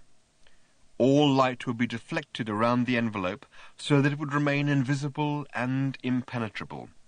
Escape from the envelope would be utterly impossible unless it were unlocked from the outside. When the rest of the universe came to its final end, and when the whole of creation reached its dying fall, this was all, of course, in the days before it was known that the end of the universe would be a spectacular catering venture, and life and matter ceased to exist, then the planet of Cricket and its sun would emerge from its slow-time envelope and continue a solitary existence, such as it craved in the twilight of the universal void. The lock would be on an asteroid which would slowly orbit the envelope. The key would be the symbol of the galaxy, the Wicket Gate. By the time the applause in the court had died down, Judiciary Pag was already in the censor shower with a rather nice member of the jury that had slipped a note to half an hour earlier. Chapter 15. 2 months later, Zippo Bibrock 5 times 10 to the 8th had cut the bottoms off his galactic state jeans and was spending part of the enormous fee his judgments commanded lying on a jewelled beach, having essence of qualactin rubbed into his back by the same rather nice member of the jury. She was a Sulfinian girl from beyond the cloud worlds of Yaga. She had skin like lemon silk and was very interested in legal bodies. "Did you hear the news?" she said. "Wee-ah!" said Zippo Bibrock 5 times 10 to the 8th, and you would have had to have been there to know exactly why he said this. None of this was on the tape of informational illusions, and is all based on hearsay. No, he added, when the thing that had made him say, "Wee-ah!" had stopped happening. He moved his body round slightly to catch the first rays of the third and greatest of primeval Vod's 3 suns, which was now creeping over the ludicrously beautiful horizon, and the sky now glittered with some of the greatest tanning power ever known. A fragrant breeze wandered up from the quiet sea, trailed along the beach, and drifted back to sea again, wondering where to go next. On a mad impulse, it went up to the beach again. It drifted back to sea. "I hope it isn't good news," muttered Zippo Bibrock 5 times 10 to the 8th, "because I don't think I could bear it." "Your cricket judgment was carried out today," said the girl sumptuously. There was no need to say such a straightforward thing sumptuously, but she went ahead and did it anyway, because it was that sort of day. "I heard it on the radio," she said, "when I went back to the ship for the oil." "Aha!" murmured Zippo, and rested his head back on the jewelled sand. "Something happened," she said. "Hmm?" "Just after the slow time envelope was locked," she said, and paused a moment from rubbing in the essence of qualactin. "A cricket warship which had been missing, presumed destroyed, turned out to be just missing after all. It appeared and tried to seize the key." Zippo sat up sharply. "Hey, what?" he said. "It's all right," she said, in a voice which would have calmed the Big Bang down. "Apparently there was a short battle. The key and the warship were disintegrated and blasted into the space-time continuum. Apparently they are lost forever." She smiled and ran a little more essence of qualactin onto her fingertips. He relaxed and lay back down. "Do what you did a moment or two ago," he murmured. "That?" she said. No, he said. "That." She tried again. "That?" she asked. "Wee-ah!" Again, you had to be there. The fragrant breeze drifted up from the sea again. A magician wandered along the beach, but no one needed. Chapter 16. "Nothing is lost forever," said Slarty Bartfast, his face flickering redly in the light of the candle which the robot waiter was trying to take away, "except for the Cathedral of Kalesm." "The what?" said Arthur with a start. "The Cathedral of Kalesm," repeated Slarty Bartfast. "It was during the course of my researches at the Campaign for Real Time that I—" "The what?" said Arthur again. The old man paused and gathered his thoughts for what he hoped would be one last onslaught on the story. The robot waiter moved through the space-time matrices in a way which spectacularly combined the surly with the obsequious, made a snatch for the candle, and got it. They had had the bill, had argued convincingly about who had had the cannelloni and how many bottles of wine they had had, and, as Arthur had been dimly aware, had thereby successfully manoeuvred the ship out of subjective space and into the parking orbit around a strange planet. The waiter was now anxious to complete his part of the charade and clear the bistro. "All will become clear," said Slarty Bartfast. "When?" "In a minute. Listen, the time streams are now very polluted. There's a lot of muck floating about in them, flotsam and jetsam, and more of it is now being regurgitated into the physical world. Eddies in the space-time continuum, you see." "So I hear," said Arthur. "Look, where are we going?" said Ford, pushing his chair back from the table with impatience. "'Cause I'm eager to get there."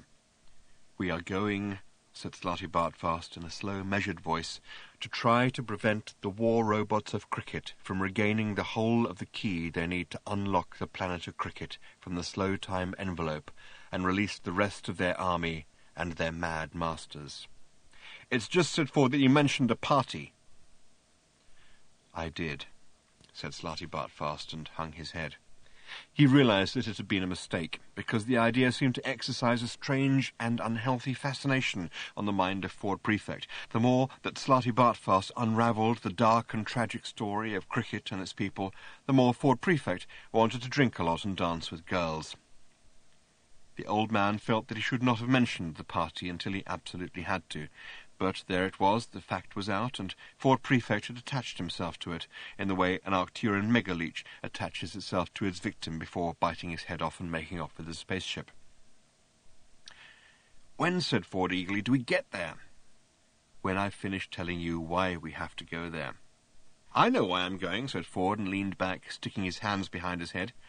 He gave one of his smiles which made people twitch. Slarty Bartfast had hoped for an easy retirement. He had been planning to learn to play the octavental Hebe-phone, a pleasantly futile task, he knew, because he had the wrong number of mouths. He had also been planning to write an eccentric and relentlessly inaccurate monograph on the subject of equatorial fjords, in order to set the record wrong about one or two matters he saw as important.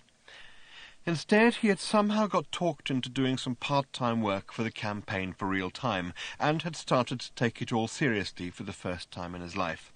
As a result, he now found himself spending his fast-declining years combating evil and trying to save the galaxy. He found it exhausting work and sighed heavily.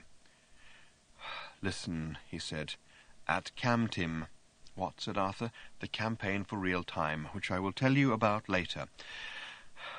I noticed that 5 pieces of jetsam which had in relatively recent times plopped back into existence seemed to correspond to the 5 pieces of the missing key. Only 2 I could trace exactly, the wooden pillar which appeared on your planet and the silver bale. It seemed to be at some sort of party. We must go there to retrieve it before the cricket robots find it, or who knows what may hap." "No," said Ford firmly, "we must go to the party in order to drink a lot and dance with girls." "But haven't you understood everything I—" "Yes," said Ford with a sudden and unexpected fierceness. "I've understood it all perfectly well. That's why I want to have as many drinks and dance with as many girls as possible while there's still any left. If everything you've shown us is true—" "True? Of course it's true." "Then we don't stand a Wilkes chance in a supernova." "A what?" said Arthur sharply again. He had been following the conversation doggedly up to this point, and was keen not to lose the thread now. "A Wilkes chance on a supernova," repeated Ford, without losing momentum. "What's a Wilk got to do with the supernova?" said Arthur. "It doesn't," said Ford levelly, "stand a chance in one." He paused to see if the matter was now cleared up. The freshly puzzled looks clambering across Arthur's face told him it wasn't. "A supernova," said Ford as quickly and clearly as he could, "is a star which explodes at almost half the speed of light and burns with the brightness of a billion suns and then collapses as a super-heavy neutron star. It's a star which burns up other stars. Got it? Nothing stands a chance in a supernova." "I see," said Arthur. "So why a Welk particularly?" "Why not a Welk? Doesn't matter." Arthur accepted this, and Ford continued, picking up his early fierce momentum as best he could. "The point is," he said, "that people like you and me, Slarty Bartfast and Arthur, particularly and especially Arthur, are just dilettantes, eccentrics, layabouts, fart-arounds, if you like." Slarty Bartfast frowned, partly in puzzlement and partly in umbrage. He started to speak, is as far as he got. "We're not obsessed by anything," insisted Ford. "And that's the deciding factor. We can't win against obsession. They care, we don't. They win." "I care about a lot of things," said Slarty Bartfast, his voice trembling partly with annoyance, but partly also with uncertainty. "Such as?" "Well," said the old man, "life, the universe, everything, really. Fjords." "Would you die for them?" "Fjords?" blinked Slarty Bartfast in surprise. "No." "Well, then, you wouldn't see the point, to be honest." "And I still can't see the connection," said Arthur, "with Welks." Ford could feel the conversation slipping out of his control, and refused to be sidetracked by anything at this point. "The point is," he hissed, "that we are not obsessive people, and we don't stand a chance against—" "Except for your sudden obsession with Welks," pursued Arthur, "which I still haven't understood." "Will you please leave Welks out of it?" "I will if you will," said Arthur. "You brought the subject up." "It was an error," said Ford. "Forget them. The point is this." He leant forward and rested his forehead on the tips of his fingers. "What was I talking about?" he said wearily. "Let's just go down to the party," said Slarty Bartfast, "for whatever reason." He stood up, shaking his head. "I think that's what I was trying to say," said Ford. For some unexplained reason, the teleport cubicles were in the bathroom. Chapter 17. Time travel is increasingly regarded as a menace. History is being polluted. The Encyclopaedia Galactica has much to say on the theory and practice of time travel, most of which is incomprehensible to anyone who hasn't spent at least 4 lifetimes studying advanced hypermathematics. And since it was impossible to do this before time travel was invented, there is a certain amount of confusion as to how the idea was arrived at in the first place. One rationalization of this problem states that time travel was, by its very nature, discovered simultaneously at all periods of history. But this is clearly bunk. The trouble is that a lot of history is now quite clearly bunk as well. Here is an example. It may not seem to be an important one to some people, but to others it is crucial. It is certainly significant in that it was this single event which caused the campaign for real time to be set up in the first place. Or is it last? It depends which way round you see history as happening, and this, too, is now an increasingly vexed question. There is, or was, a poet. His name was Lalafar, and he wrote what are widely regarded throughout the galaxy as being the finest poems in existence, the Songs of the Long Land. They were unspeakably wonderful. That is to say, you couldn't speak very much of them at once without being so overcome with emotion, truth, and the sense of the wholeness and oneness of things that you wouldn't pretty soon need a brisk walk around the block, possibly pausing at a bar on the way back for a quick glass of perspective and soda. They were that good. Lalafar had lived in the forests of the long lands of Efa. He lived there, and he wrote his poems there. He wrote them on pages made of dried habra leaves, without the benefit of education or correcting fluid. He wrote about the light in the forest, and what he thought about that. He wrote about the darkness in the forest, and what he thought about that. He wrote about the girl who had left him, and precisely what he thought about that. Long after his death, his poems were found and wondered over. News of them spread like morning sunlight.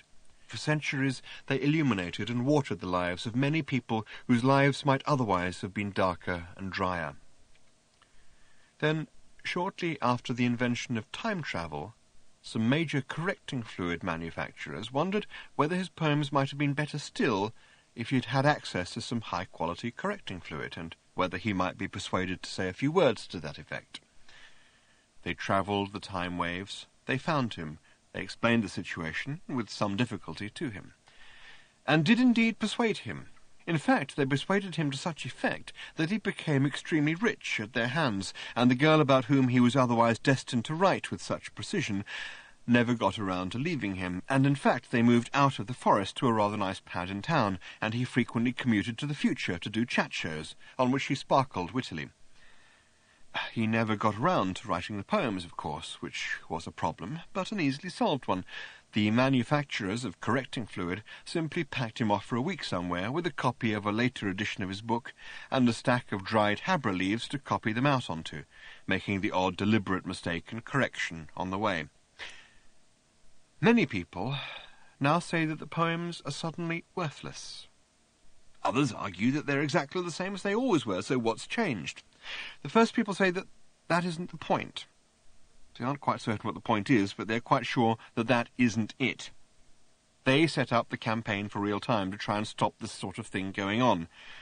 Their case was considerably strengthened by the fact that a week after they had set themselves up, news broke that not only had the great cathedral of Kalezm been pulled down in order to build a new iron refinery, but that the construction of the refinery had taken so long and had had to extend so far back into the past in order to allow iron production to start on time, that the Cathedral of Kalezm had now never been built in the first place.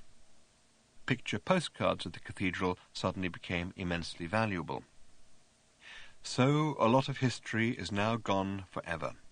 The campaign for real time has claimed that just as easy travel eroded the differences between one country and another, and between one world and another, so time travel is now eroding the differences between one age and another.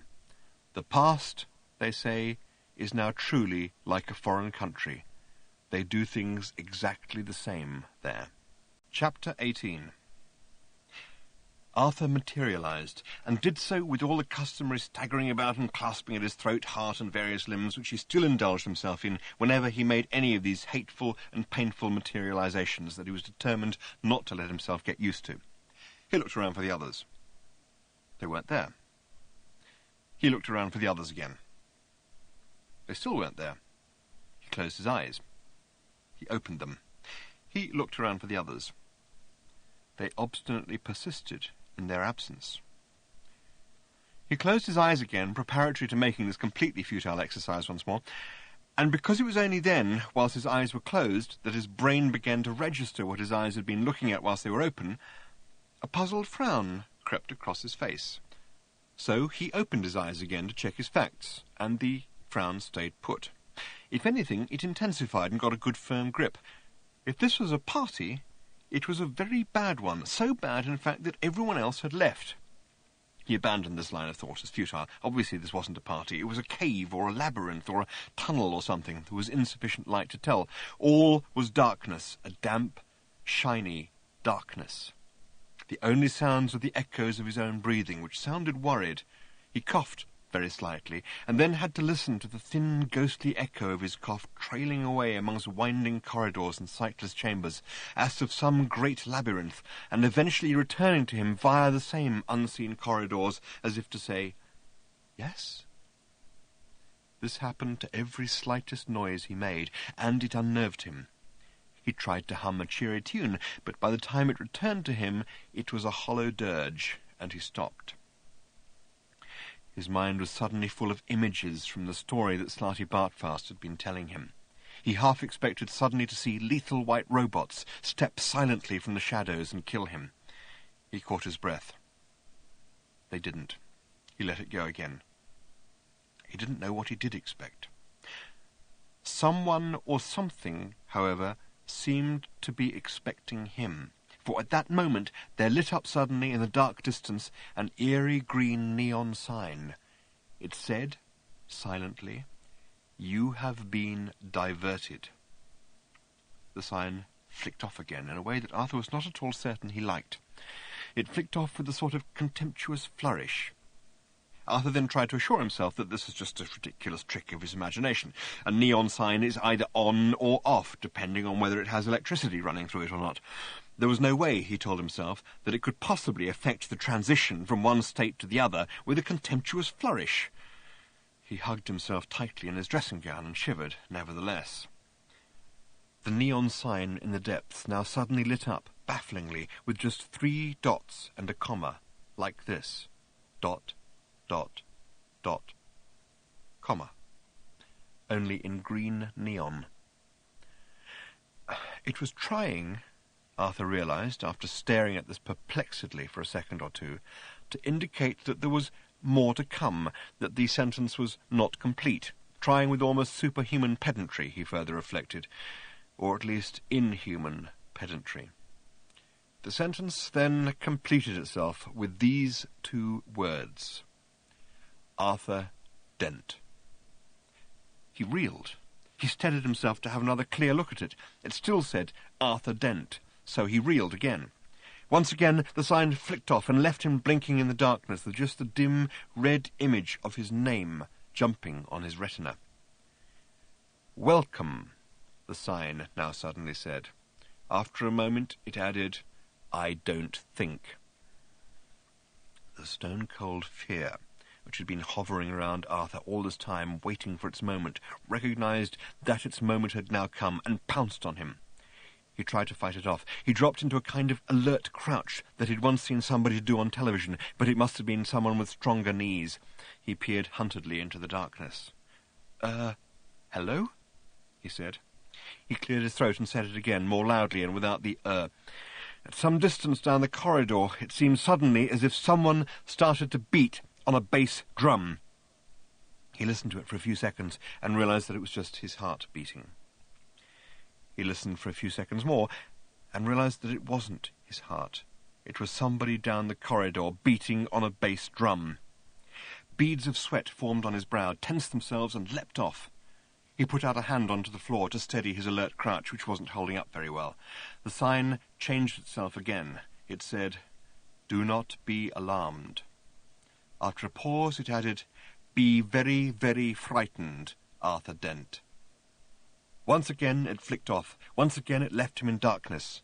His eyes seemed to be popping out of his head. He wasn't certain if this was because they were trying to see more clearly, or if they simply wanted to leave at this point. "Hello?" he said again, this time trying to put a note of rugged and aggressive self-assertion into it. "Is anyone there?"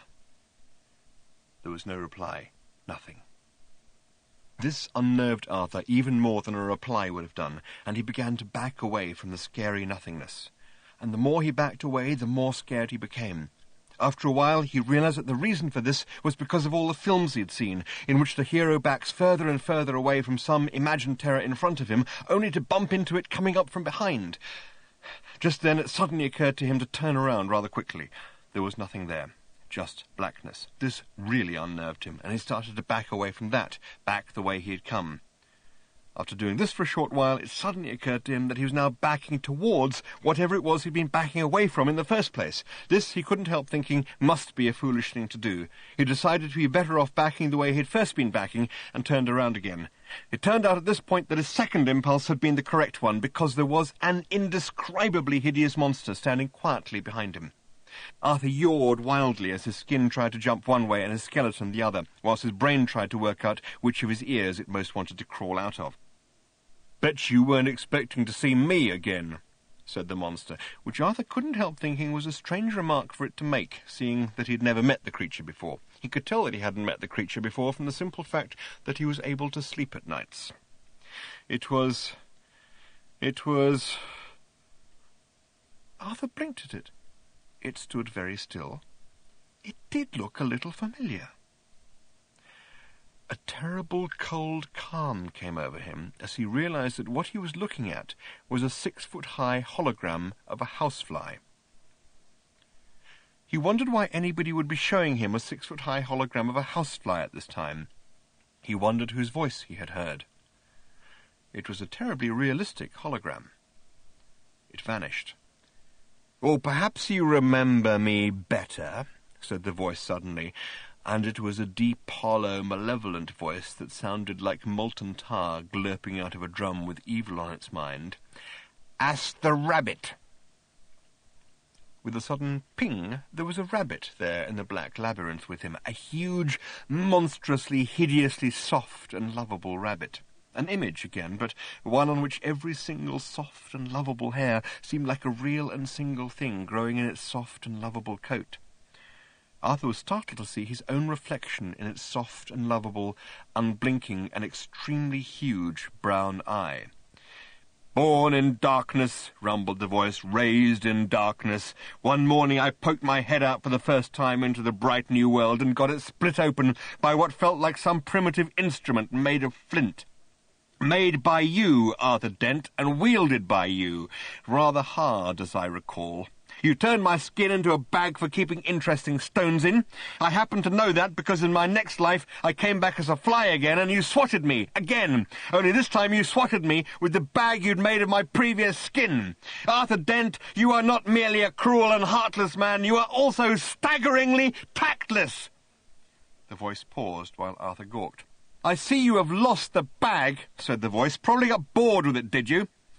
Arthur shook his head helplessly. He wanted to explain that he had been in fact very fond of the bag and had looked after it very well and had taken it with him wherever he went, but somehow every time he travelled anywhere he seemed inexplicably to end up with the wrong bag, and curious enough, even as they stood there, he was just noticing for the first time that the bag he had with him at the moment appeared to be made out of a rather nasty fake leopard skin and wasn't the one he'd had a few moments ago before he arrived in this whatever place it was, and wasn't one he would have chosen himself, and heaven knew what would be in it, as it wasn't his, and he'd much rather have his original bag back, except that he was of course terribly sorry for having so peremptorily removed it, or rather its component parts, i.e. the rabbit's skin, from its previous owner, viz. The rabbit, whom he currently had the honour of attempting vainly to address. All he actually managed to say was, "Meet the newt you trod on," said the voice. And there was, standing in the corridor with Arthur, a giant green scaly newt. Arthur turned, yelped, leapt backwards, and found himself standing in the middle of the rabbit. He yelped again, but could find nowhere to leap to. "That was me, too," continued the voice in a low, menacing rumble, "as if you didn't know." "No?" said Arthur with a start. "No?" "The interesting thing about reincarnation," rasped the voice, "is that most people, most spirits, are not aware that it is happening to them." He paused for effect. As far as Arthur was concerned, there was already quite enough effect going on. I was aware, hissed the voice. That is, I became aware, slowly, gradually. He, whoever he was, paused again and gathered breath. I could hardly help it, could I, he bellowed, when the same thing kept happening over and over and over again. Every life I ever lived, I got killed by Arthur Dent. Any world, any body, any time, I'm just getting settled down, along comes Arthur Dent, pow, he kills me. Hard not to notice. Bit of a memory jogger, bit of a pointer, bit of a bloody giveaway. That's funny, my spirit would say to itself, as it winged its way back to the netherworld after another fruitless dent-ended venture into the land of the living. That man who just ran over me as I was hopping across the road to my favourite pond looked a little familiar. And gradually I got to piece it together, Dent, you multiple me murderer. The echoes of his voice roared up and down the corridors. Arthur stood silent and cold, his head shaking with disbelief. Here's the moment, Dent! Shrieked the voice, now reaching a feverish pitch of hatred. Here's the moment when at last I knew! It was indescribably hideous, the thing that suddenly opened up in front of Arthur, making him gasp and gargle with horror. But here's an attempt at a description of how hideous it was. It was a huge, palpitating, wet cave with a vast, slimy, rough, whale-like creature lolling around it and sliding over monstrous white tombstones. High above the cave rose a vast promontory in which could be seen the dark recesses of two further fearful caves which... Arthur Dent suddenly realised he was looking at his own mouth, when his attention was meant to be directed at the live oyster that was being tipped helplessly into it. He staggered back with a cry and averted his eyes. When he looked again, the appalling apparition had gone. The corridor was dark and briefly silent. He was alone with his thoughts. They were extremely unpleasant thoughts, and he would rather have had a chaperone. The next noise, when it came, was the low, heavy roll of a large section of wall trundling aside, revealing for the moment just dark blankness behind it. Arthur looked into it in much the same way that a mouse looks into a dark dog kennel. And the voice spoke to him again. "Tell me it was a coincidence, Dent," it said. "I dare you to tell me it was a coincidence." "It was a coincidence," said Arthur quickly. "It was not!" came the answering bellow. "It was," said Arthur. "It was." "If it was a coincidence, then my name," roared the voice, "is not Agrajag." "And presumably," said Arthur, "you would claim that that was your name." "Yes," hissed Agrajag, as if he had just completed a rather deft syllogism. "Well, I'm afraid it was still a coincidence," said Arthur. "Come in here and say that," howled the voice in a sudden apoplexy again. Arthur walked in and said that it was a coincidence, or at least he nearly said it was a coincidence. His tongue rather lost its footing toward the end of the last word, because the lights came up and revealed what it was he had walked into. It was a cathedral of hate. It was the product of a mind that was not merely twisted, but actually sprained. It was huge. It was horrific. It had a statue in it. We will come to the statue in a moment. The vast, incomprehensibly vast chamber looked as if it had been carved out of the inside of a mountain, and the reason for this was that that was precisely what it had been carved out of. It seemed to Arthur to spin sickeningly round his head as he stood and gaped at it. It was black. Where it wasn't black, you were inclined to wish that it was, because the colours with which some of the unspeakable details were picked out ranged horribly across the whole spectrum of eye-defying colours, from ultra-violet to infrared, taking in liver-purple, loathsome lilac, matter yellow, burnt ombre, and gangrene on the way. The unspeakable details that these colours picked out were gargoyles that would have put Francis Bacon off his lunch. The gargoyles all looked inwards from the walls, from the pillars, from the flying buttresses, from the choir stalls, toward the statue, to which we will come in a moment.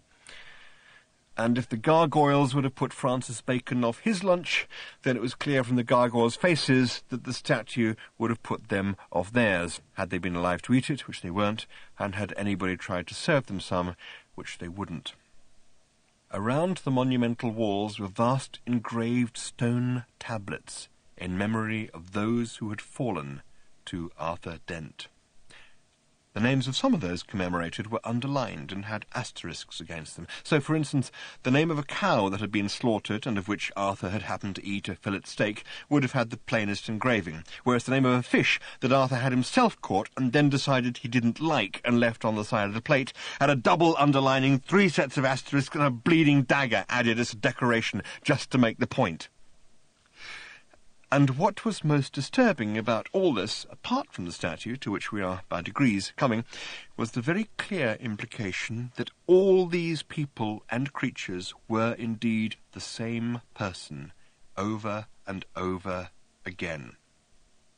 And it was equally clear that this person was, however unfairly, extremely upset and annoyed.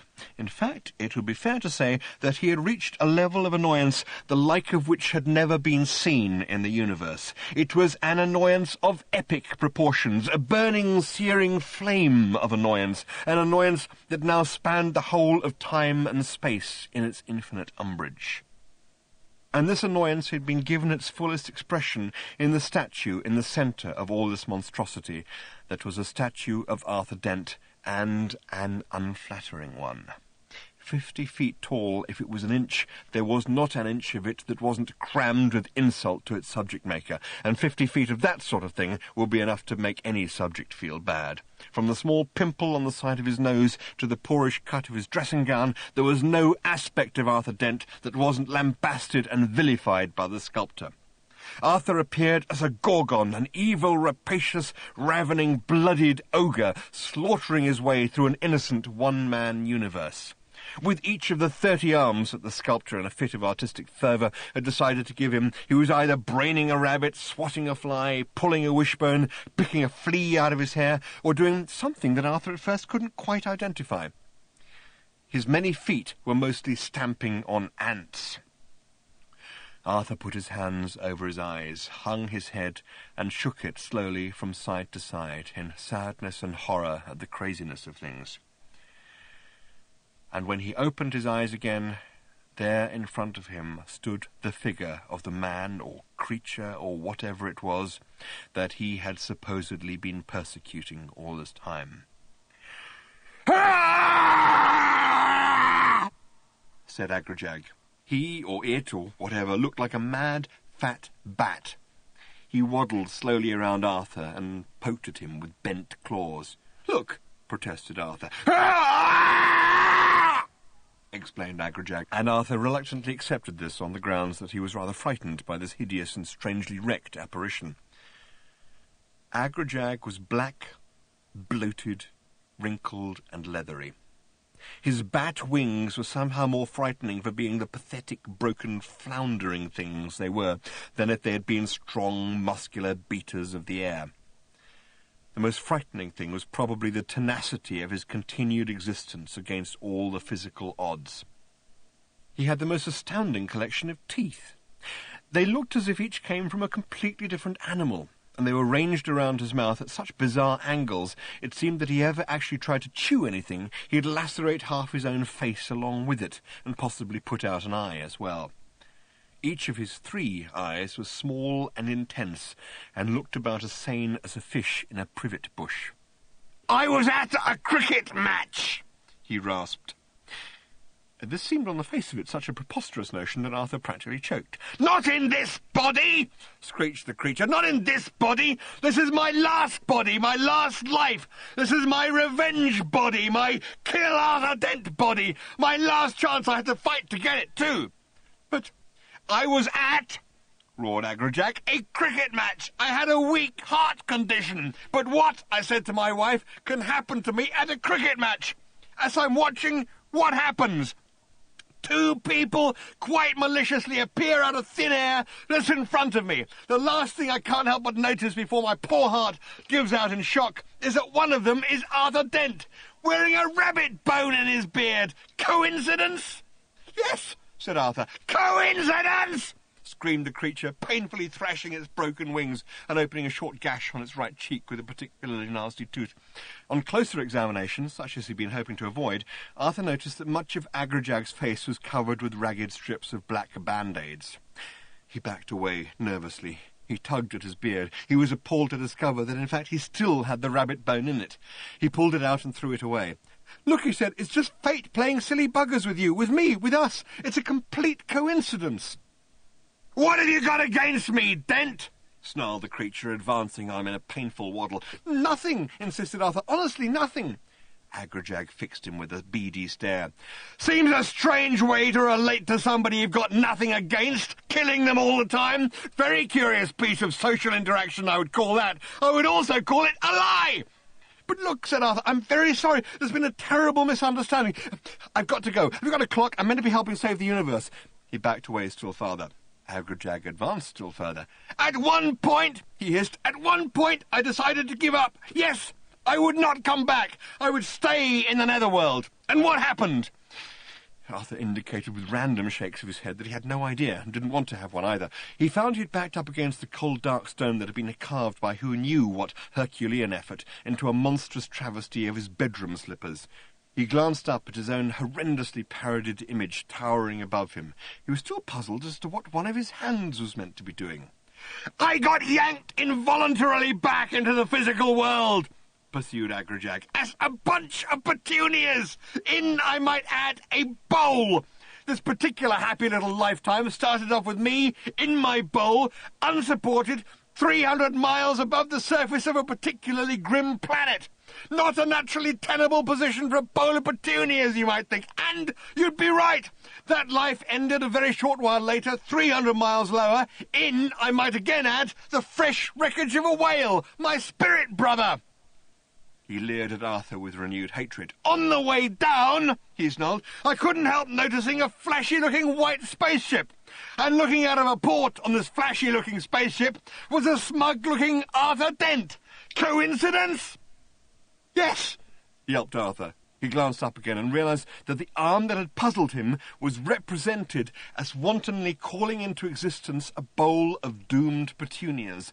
This was not a concept that leapt easily to the eye. "I must go," insisted Arthur. "You may go," said Agrajag, "after I have killed you." No, that won't be any use," explained Arthur, beginning to climb up the hard stone incline of his carved bedroom slipper. "Because I have to save the universe, you see. I have to find a silver bale, that's the point. A tricky thing to do, dead." "Save the universe?" spat Agrajag with contempt. "You should have thought of that before you started your vendetta against me. What about the time when you were on Stavromula Beta and someone—" "I've never been there," said Arthur. "Tried to assassinate you and you ducked. Who do you think the bullet hit? What did you say?" "Never been there," repeated Arthur. "What are you talking about? I have to go." Agrajag stopped in his tracks. "You must have been there. You were responsible for my death there as everywhere else. An innocent bystander." He quivered. "I've never heard of the place," insisted Arthur. "I've certainly never had anyone try to assassinate me. Other than you. Perhaps I go there later, do you think?" Agrajag blinked slowly in a kind of frozen, logical horror. "You haven't been to Stavromula Beta yet?" he whispered. No," said Arthur. I don't know anything about the place. Certainly never been to it, and don't have any plans to go." "Oh, you go there all right," muttered Agrajag in a broken voice. "You go there all right. Oh, Zark!" He tottered and stared wildly about him at his huge cathedral of hate. "I've brought you here too soon." He started to scream and bellow. "I've brought you here too zarking soon!" Suddenly he rallied and turned a baleful, hating eye on Arthur. "I'm going to kill you anyway," he roared. "Even if it's a logical impossibility, I'm going to zarking well try. I'm going to blow this whole mountain up," he screamed. "Let's see you get out of this one, Dent." He rushed in a painful, waddling hobble to what appeared to be a small black sacrificial altar. He was shouting so wildly now that he was really carving his face up badly. Arthur leapt down from his vantage place on the carving of his own foot and ran to try to restrain the three-quarters crazed creature. He leapt upon him and brought the strange monstrosity crashing down on top of the altar. Agrajag screamed again, threshing wildly for a brief moment, and turned a wild eye on Arthur. "You know what you've done?" he gurgled painfully. "You've gone and killed me again! I mean, what do you want from me? Blood?" He thrashed again in a brief apoplectic fit, quivered and collapsed, smacking a large red button on the altar as he did so. Arthur started with horror and fear, first at what he appeared to have done, and then at the loud sirens and bells that suddenly shattered the air to announce some clamouring emergency. He stared wildly around him. The only exit appeared to be the way he had come in. He pelted towards it, throwing away the nasty fake leopard skin bag as he did so. He dashed randomly, haphazardly through the labyrinthine maze. He seemed to be pursued more and more fiercely by klaxons, sirens, flashing lights. Suddenly he turned a corner, and there was a light in front of him. It wasn't flashing. It was daylight. Chapter 19. Although it has been said that on Earth alone in our galaxy is cricket treated as a fit subject for a game, and that for this reason the Earth has been shunned, this only applies to our galaxy, and more specifically to our dimension. In some of the higher dimensions they feel they can more or less please themselves, and they have been playing a peculiar game called Brocchian Ultra Cricket for whatever their transdimensional equivalent of billions of years is. Let's be blunt, it's a nasty game, says the Hitchhiker's Guide to the Galaxy. But then, anyone who's been to any of the higher dimensions will know that they're a pretty nasty heathen lot up there who should just be smashed and done in, and would be too if anyone could work out a way of firing missiles at right angles to reality. This is another example of the fact that the Hitchhiker's Guide to the Galaxy will employ anybody who wants to walk straight in off the street and get ripped off, especially if they happen to walk in off the street during the afternoon when very few of the regular staff members are there. There is a fundamental point here. The history of the Hitchhiker's Guide to the Galaxy is one of idealism, struggle, despair, passion, success, failure, and enormously long lunch breaks. The earliest origins of the guide are now, along with most of its financial records, lost in the mists of time. For other and more curious theories about where they are lost, see below. Most of the surviving stories, however, speak of a founding editor called Hurling Fruitmig. Hurling Fruitmig, it is said, founded the guide, established its fundamental principles of honesty and idealism, and went bust.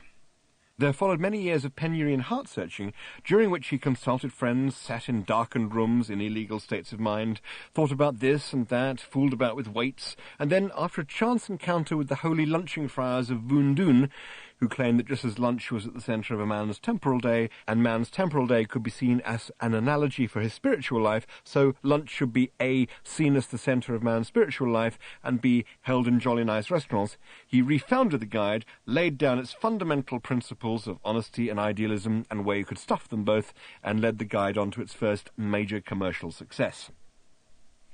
He also started to develop and explore the role of the editorial lunch break that was subsequently to play such a crucial part in the guide's history, since it meant that most of the actual work got done by any passing stranger who happened to wander into the empty offices of an afternoon and saw something worth doing.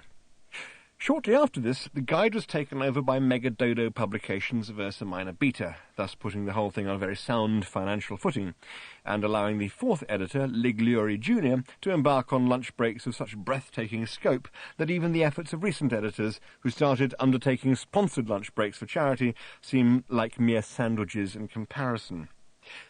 In fact, Lig never formally resigned his editorship. He merely left his office late one morning and has never since returned.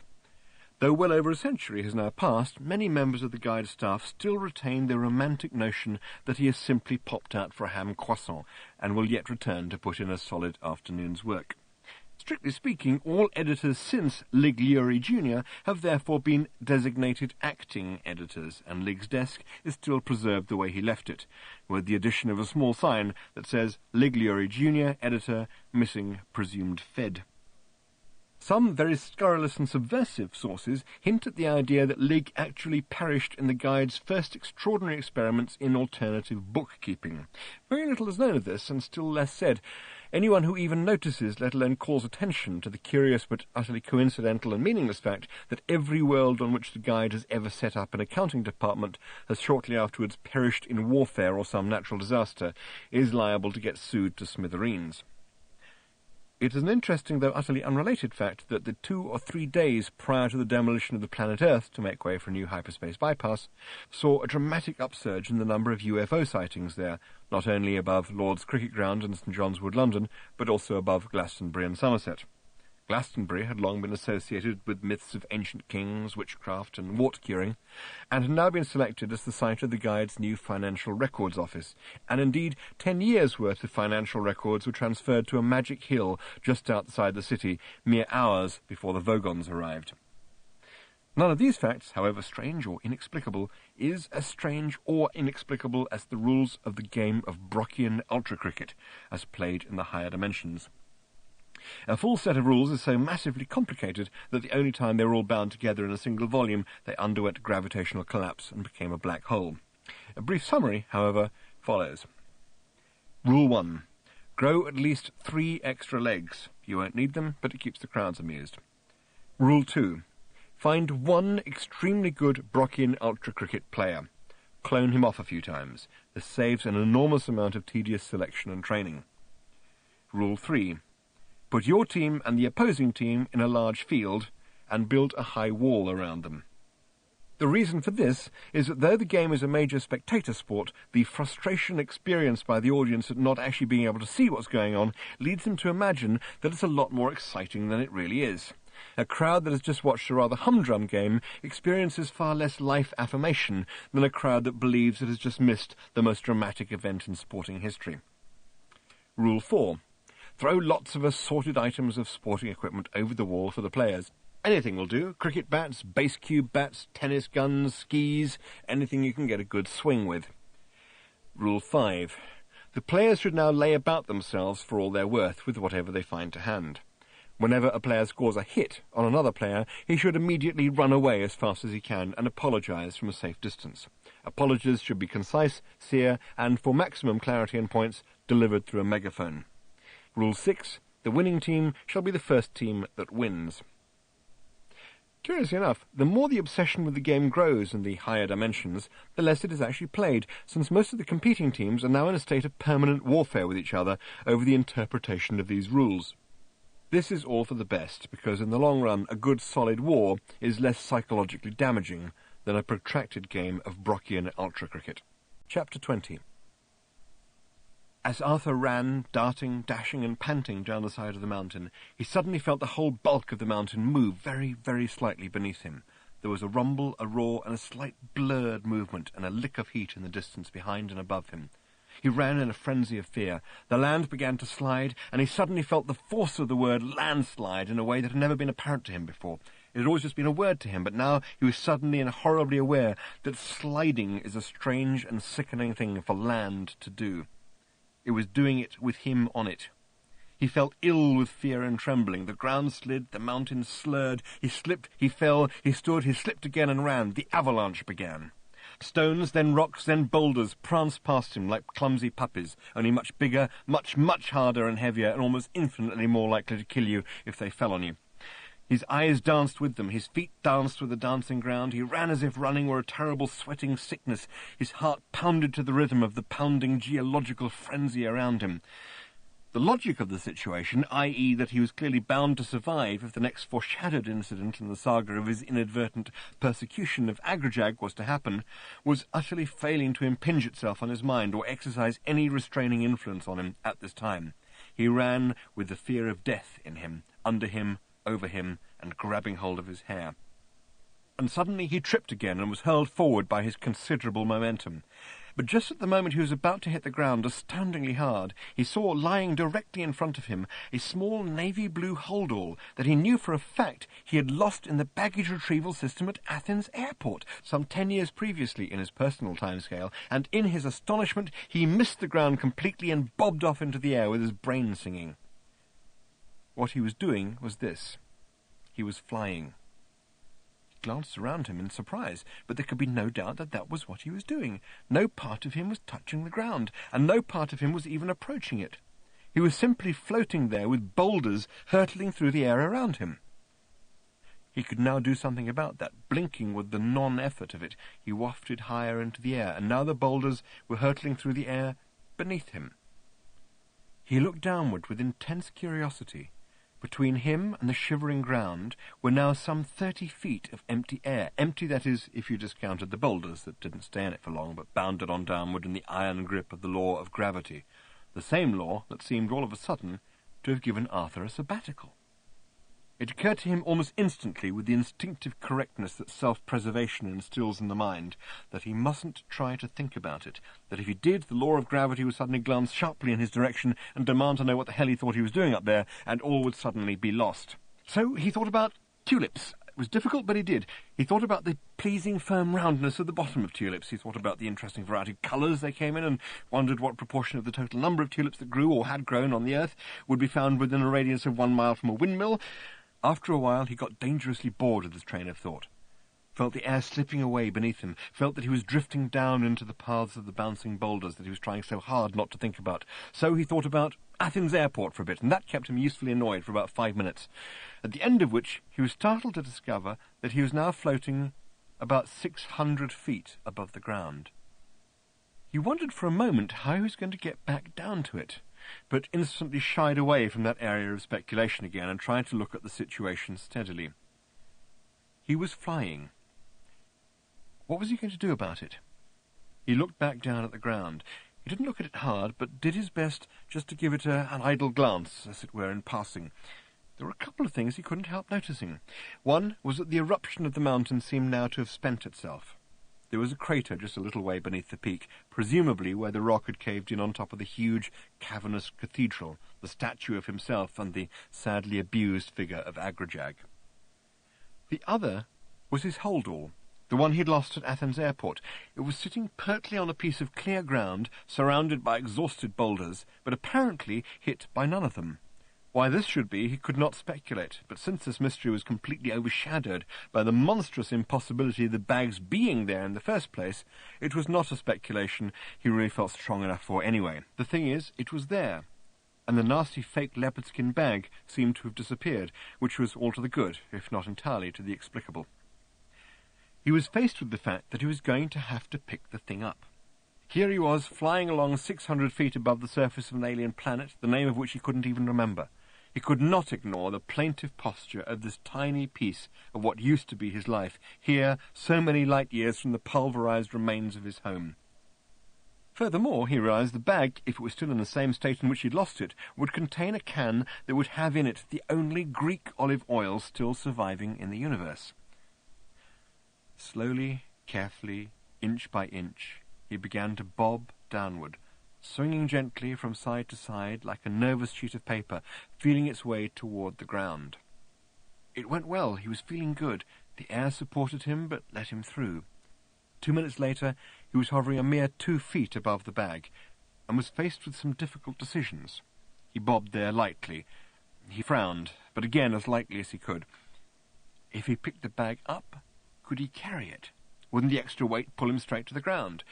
Wouldn't the mere act of touching something on the ground suddenly discharge whatever mysterious force it was that was holding him in the air? Wouldn't he be better off just being sensible at this point and stepping out of the air back onto the ground for a moment or two? If he did, would he ever be able to fly again? The sensation, when he allowed himself to be aware of it, was so quietly ecstatic that he could not bear the thought of losing it, perhaps forever. With this in mind, he bobbed upward a little, just to try the feel of it, the surprise and effortless movement of it. He bobbed, he floated, he tried a little swoop. The swoop was terrific. With his arms spread out in front of him, his hair and his dressing gown streaming out behind him, he dived down out of the sky, bellied along a body of air about 2 feet from the ground, and swung back up again, catching himself at the top of the swing and holding, just holding. He stayed there. It was wonderful. And that, he realized, was the way to pick up the bag. He would swoop down and catch hold of it just at the moment of the upswing. He would carry it on up with him. He might wobble a bit, but he was certain that he could hold it. He tried 1 or 2 more practice swoops, and they got better and better. The air on his face, the bounce and woof of his body, all combined to make him feel an intoxication of the spirit that he hadn't felt since, well, as far as he could work out, since he was born. He drifted away on the breeze and surveyed the countryside, which was, he discovered, pretty nasty. It had a wasted, ravaged look. He decided not to look at it any more. He would just pick up the bag and then... He didn't know what he was going to do after he picked up the bag. He decided he would just pick up the bag and see where things went from there. He judged himself against the wind, pushed up against it, and turned around. He floated on its body. He didn't realize it, but his body was Williaming at this point. He ducked down under the airstream, dipped, and dived. The air threw itself past him. He thrilled through it. The ground wobbled uncertainly, straightened its ideas out, and rose smoothly up to meet him, offering the bag, its cracked plastic handles up towards him. Halfway down there was a sudden dangerous moment when he could no longer believe he was doing this, and therefore very nearly wasn't. but he recovered himself in time, skimmed over the ground, slipped an arm smoothly through the handles of the bag, and began to climb back up again. Couldn't make it, and all of a sudden collapsed, bruised, scratched, and shaking on the stony ground. He staggered instantly to his feet, swayed hopelessly around, swinging the bag around him in an agony of grief and disappointment. His feet suddenly were stuck heavily to the ground, in the way they always had been. His body seemed like an unwieldy sack of potatoes that reeled, stumbling against the ground. His mind had all the lightness of a bag of lead. He sagged and swayed and ached with giddiness. He tried hopelessly to run, but his legs were suddenly too weak. He tripped and flopped forward. At that moment he remembered that in the bag he was now carrying was not only a can of Greek olive oil, but a duty-free allowance of Retsina. And in the pleasurable shock of that realization, he failed to notice for at least 10 seconds that he was now flying again. He whooped and cried with relief and pleasure and sheer physical delight. He swooped, he wheeled, he skidded and whirled through the air. Cheekily, he sat on an updraft and went through the contents of the hold-all. He felt the way he imagined an angel must feel doing its celebrated dance on the head of a pin while being counted by philosophers. He laughed with pleasure at the discovery that the bag did in fact contain the olive oil and the Retsina, as well as a pair of cracked sunglasses, some sand-filled swimming trunks, some creased postcards of Santorini, a large and unsightly towel, some interesting stones, and various scraps of paper with the addresses of people he was relieved to think he would never meet again, even if the reason why was a sad one. He dropped the stones, put on the sunglasses, and let the pieces of paper whip away in the wind. 10 minutes later, drifting idly through a cloud, he got a large and extremely disreputable cocktail party in the small of the back. Chapter 21. The longest and most destructive party ever held is now into its 4th generation, and still no one shows any signs of leaving. Someone did once look at his watch, but that was 11 years ago now, and there has been no follow-up. The mess is extraordinary and has to be seen to be believed, but if you don't have any particular need to believe it, then don't go and look because you won't enjoy it. There have recently been some bangs and flashes up in the clouds, and there is one theory that this is a battle being fought between the fleets of several rival carpet-cleaning companies who are hovering over the thing like vultures. But you shouldn't believe anything you hear at parties, and particularly not anything you hear at this one.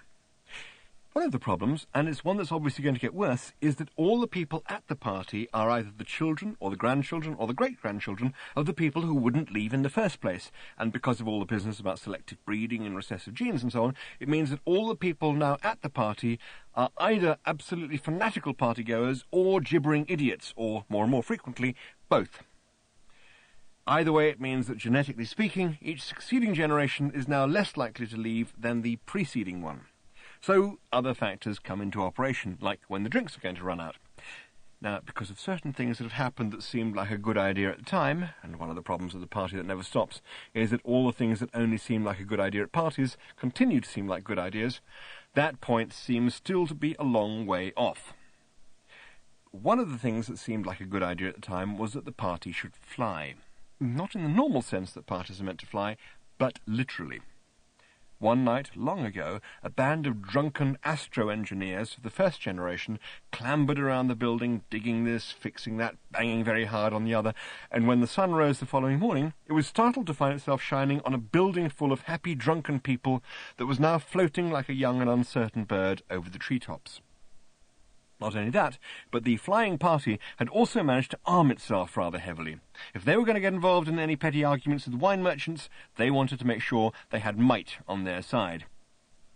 The transition from full-time cocktail party to part-time raiding party came with ease, and did much to add that extra bit of zest and swing to the whole affair that was badly needed at this point because of the enormous number of times that the band had already played all the numbers it knew over the years. They looted, they raided, they held whole cities to ransom for fresh supplies of cheese crackers, guacamole, spare ribs, and wine and spirits that would now get piped aboard from floating tankers. The problem of when the drinks are going to run out is, however, going to have to be faced one day. The planet over which they are floating is no longer the planet it was when they first started floating over it. It is in bad shape. The party has attacked and raided an awful lot of it, and no one has ever succeeded in hitting it back because of the erratic and unpredictable way in which it lurches around the sky. It is one hell of a party. It is also one hell of a thing to get hit by in the small of the back. Chapter 22. Arthur lay floundering in pain on a piece of ripped and dismembered reinforced concrete, flicked at by wisps of passing cloud, and confused by the sounds of flabby merrymaking somewhere indistinctly behind him. There was a sound he couldn't immediately identify, partly because he didn't know the tune "I Left My Leg in Jaglin Beater," and partly because the band playing it was very tired, and some members of it were playing in 3/4 time, some in 4/4, and some in a kind of pi-eyed pi-r squared, each according to the amount of sleep he'd managed to grab recently. He lay panting heavily in the wet air, and tried feeling bits of himself to see where he might be hurt. Wherever he touched himself, he encountered a pain. After a short while, he worked out that this was because it was his hand that was hurting. He seemed to have sprained his wrist. His back, too, was hurting, but he soon satisfied himself that he was not badly hurt, but just bruised and a little shaken, as who wouldn't be. He couldn't understand what a building would be doing flying through the clouds. On the other hand, he would have been a little hard-pressed to come up with any convincing explanation of his own presence, so he decided that he and the building were just going to have to accept each other. He looked up from where he was lying. A wall of pale but stained stone slabs rose up behind him, the building proper. He seemed to be stretched out on some sort of ledge or lip that extended outward for about 3 or 4 feet all the way around. It was a hunk of the ground in which the party building had had its foundations, and which it had taken along with itself to keep itself bound together at the bottom end. Nervously he stood up, and suddenly, looking out over the edge, he felt nauseous with vertigo. He pressed himself back against the wall, wet with mist and sweat. His head was swimming freestyle, but his stomach was doing the butterfly. Even though he had got up here under his own power, he could now not even bear to contemplate the hideous drop in front of him. He was not about to try his luck jumping. He was not about to move an inch closer to the edge. Clutching his hold-all, he edged along the wall, hoping to find a doorway in.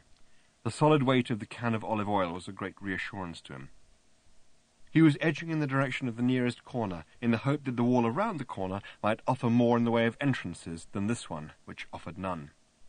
The unsteadiness of the building's flight made him feel sick with fear, and after a short time he took the towel from out of his bag and did something with it which once again justified its supreme position in the list of useful things to take with you when you hitchhike round the galaxy. He put it over his head so he wouldn't have to see what he was doing. His feet edged along the ground. His outstretched hand edged along the wall. Finally he came to the corner, and as his hand rounded the corner, it encountered something that gave him such a shock he nearly fell off. It was another hand. The two hands gripped each other. He desperately wanted to use his other hand to pull the towel away from his eyes, but it was holding the bag with the olive oil, the Retsina, and the postcards of Santorini, and he very much didn't want to put it down. He experienced one of those self moments, one of those moments when you suddenly turn around and look at yourself and think, "Who am I? What am I up to? What have I achieved? Am I doing well?" He whimpered very slightly. He tried to free his hand, but he couldn't. The other hand was holding his tightly. He had no recourse but to edge onward toward the corner. He leaned around it and shook his head in an attempt to dislodge the towel. This seemed to provoke a sharp cry of some unfathomable emotion from the owner of the other hand. The towel was whipped from his head, and he found his eyes peering into those of Ford Prefect. Beyond him stood Slarty Bartfast, and beyond them he could clearly see a porchway and a large closed door. They were both pressed back against the wall, eyes wild with terror, as they stared out into the thick, blind cloud around them, and tried to resist the lurching and swaying of the building. "Where the zarking photon have you been?" hissed Ford, panic-stricken. Well," stuttered Arthur, not really knowing how to sum it all up that briefly. "Here and there. What are you doing here?" Ford turned his wild eyes on Arthur again. "They won't let us in without a bottle," he hissed. The first thing Arthur noticed as they entered into the thick of the party, apart from the noise, the suffocating heat, the wild profusion of colours that protruded dimly through the atmosphere of heady smoke, the carpets thick with ground glass, ash and guacamole droppings, and the small group of pterodactyl-like creatures and lurex who descended on his cherished bottle of Retsina, squawking, "A new pleasure, a new pleasure," was Trillian being chattered up by a thunder god. "Didn't I see you at Millyway's?" he was saying. "Were you the one with the hammer?" "Yes, I much prefer it here, so much less reputable, so much more fraught." Squeals of some hideous pleasure ran around the room, the outer dimensions of which were invisible through the heaving throng of happy, noisy creatures, cheerfully yelling things that nobody could hear at each other, and occasionally having crises. "Seems fun," said Trillian. "What did you say, Arthur?" "I said, how the hell did you get here?" I was a row of dots flowing randomly through the universe. Have you met Thor? He makes thunder. Hello, said Arthur. I expect that must be very interesting. Hi, said Thor. It is. Have you got a drink? No, actually. Then why don't you go and get one? See you later, Arthur, said Trillian. Something jogged Arthur's mind, and he looked round huntedly. Safeward isn't here, is he? See you, said Trillian firmly, later. Thor glared at him with hard, coal-black eyes, his beard bristling. What little light there was in the place mustered its forces briefly to glint menacingly off the horns on his helmet. He took Trillian's elbow in his extremely large hand, and the muscles in his upper arm moved around each other like a couple of Volkswagens parking. He led her away. One of the interesting things about being immortal, he said, is... One of the interesting things about space... Arthur heard Slarty Bartfast saying to a large and voluminous creature who looked like someone losing a fight with a pink duvet, and was gazing raptly at the old man's deep eyes and silver beard, is how dull it is. Dull? Said the creature, and blinked her rather wrinkled and bloodshot eyes. Yes, said Slarty Bartfast, staggeringly dull, bewilderingly so. You see there's so much of it and so little in it. Would you like me to quote you some of the statistics? Well, please, I would like to. They, too, are quite sensationally dull. I'll come back and hear them in a moment, she said, patted him on the arm, lifted up her skirts like a hovercraft, and moved off into the heaving crowd. I thought you'd never go, growled the old man. Come, Earthman. Arthur. We must find the silver bale. It is here somewhere. Can't we just relax a little, Arthur said. I've had a tough day. Trillian's here, incidentally. She didn't say how. It probably doesn't matter. Think of the danger to the universe. The universe, said Arthur, is big enough and old enough to look after itself for half an hour. Oh, right, he added in response to Slarty Bartfast's increasing agitation. I'll wander round and see if anybody's seen it.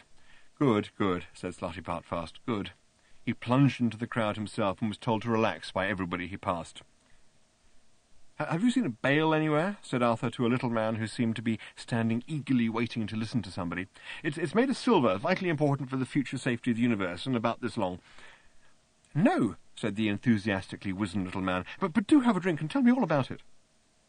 Ford Prefect writhed past, dancing a wild, frenetic, and not entirely unobscene dance with someone who looked as if she was wearing a Sydney Opera House on her head.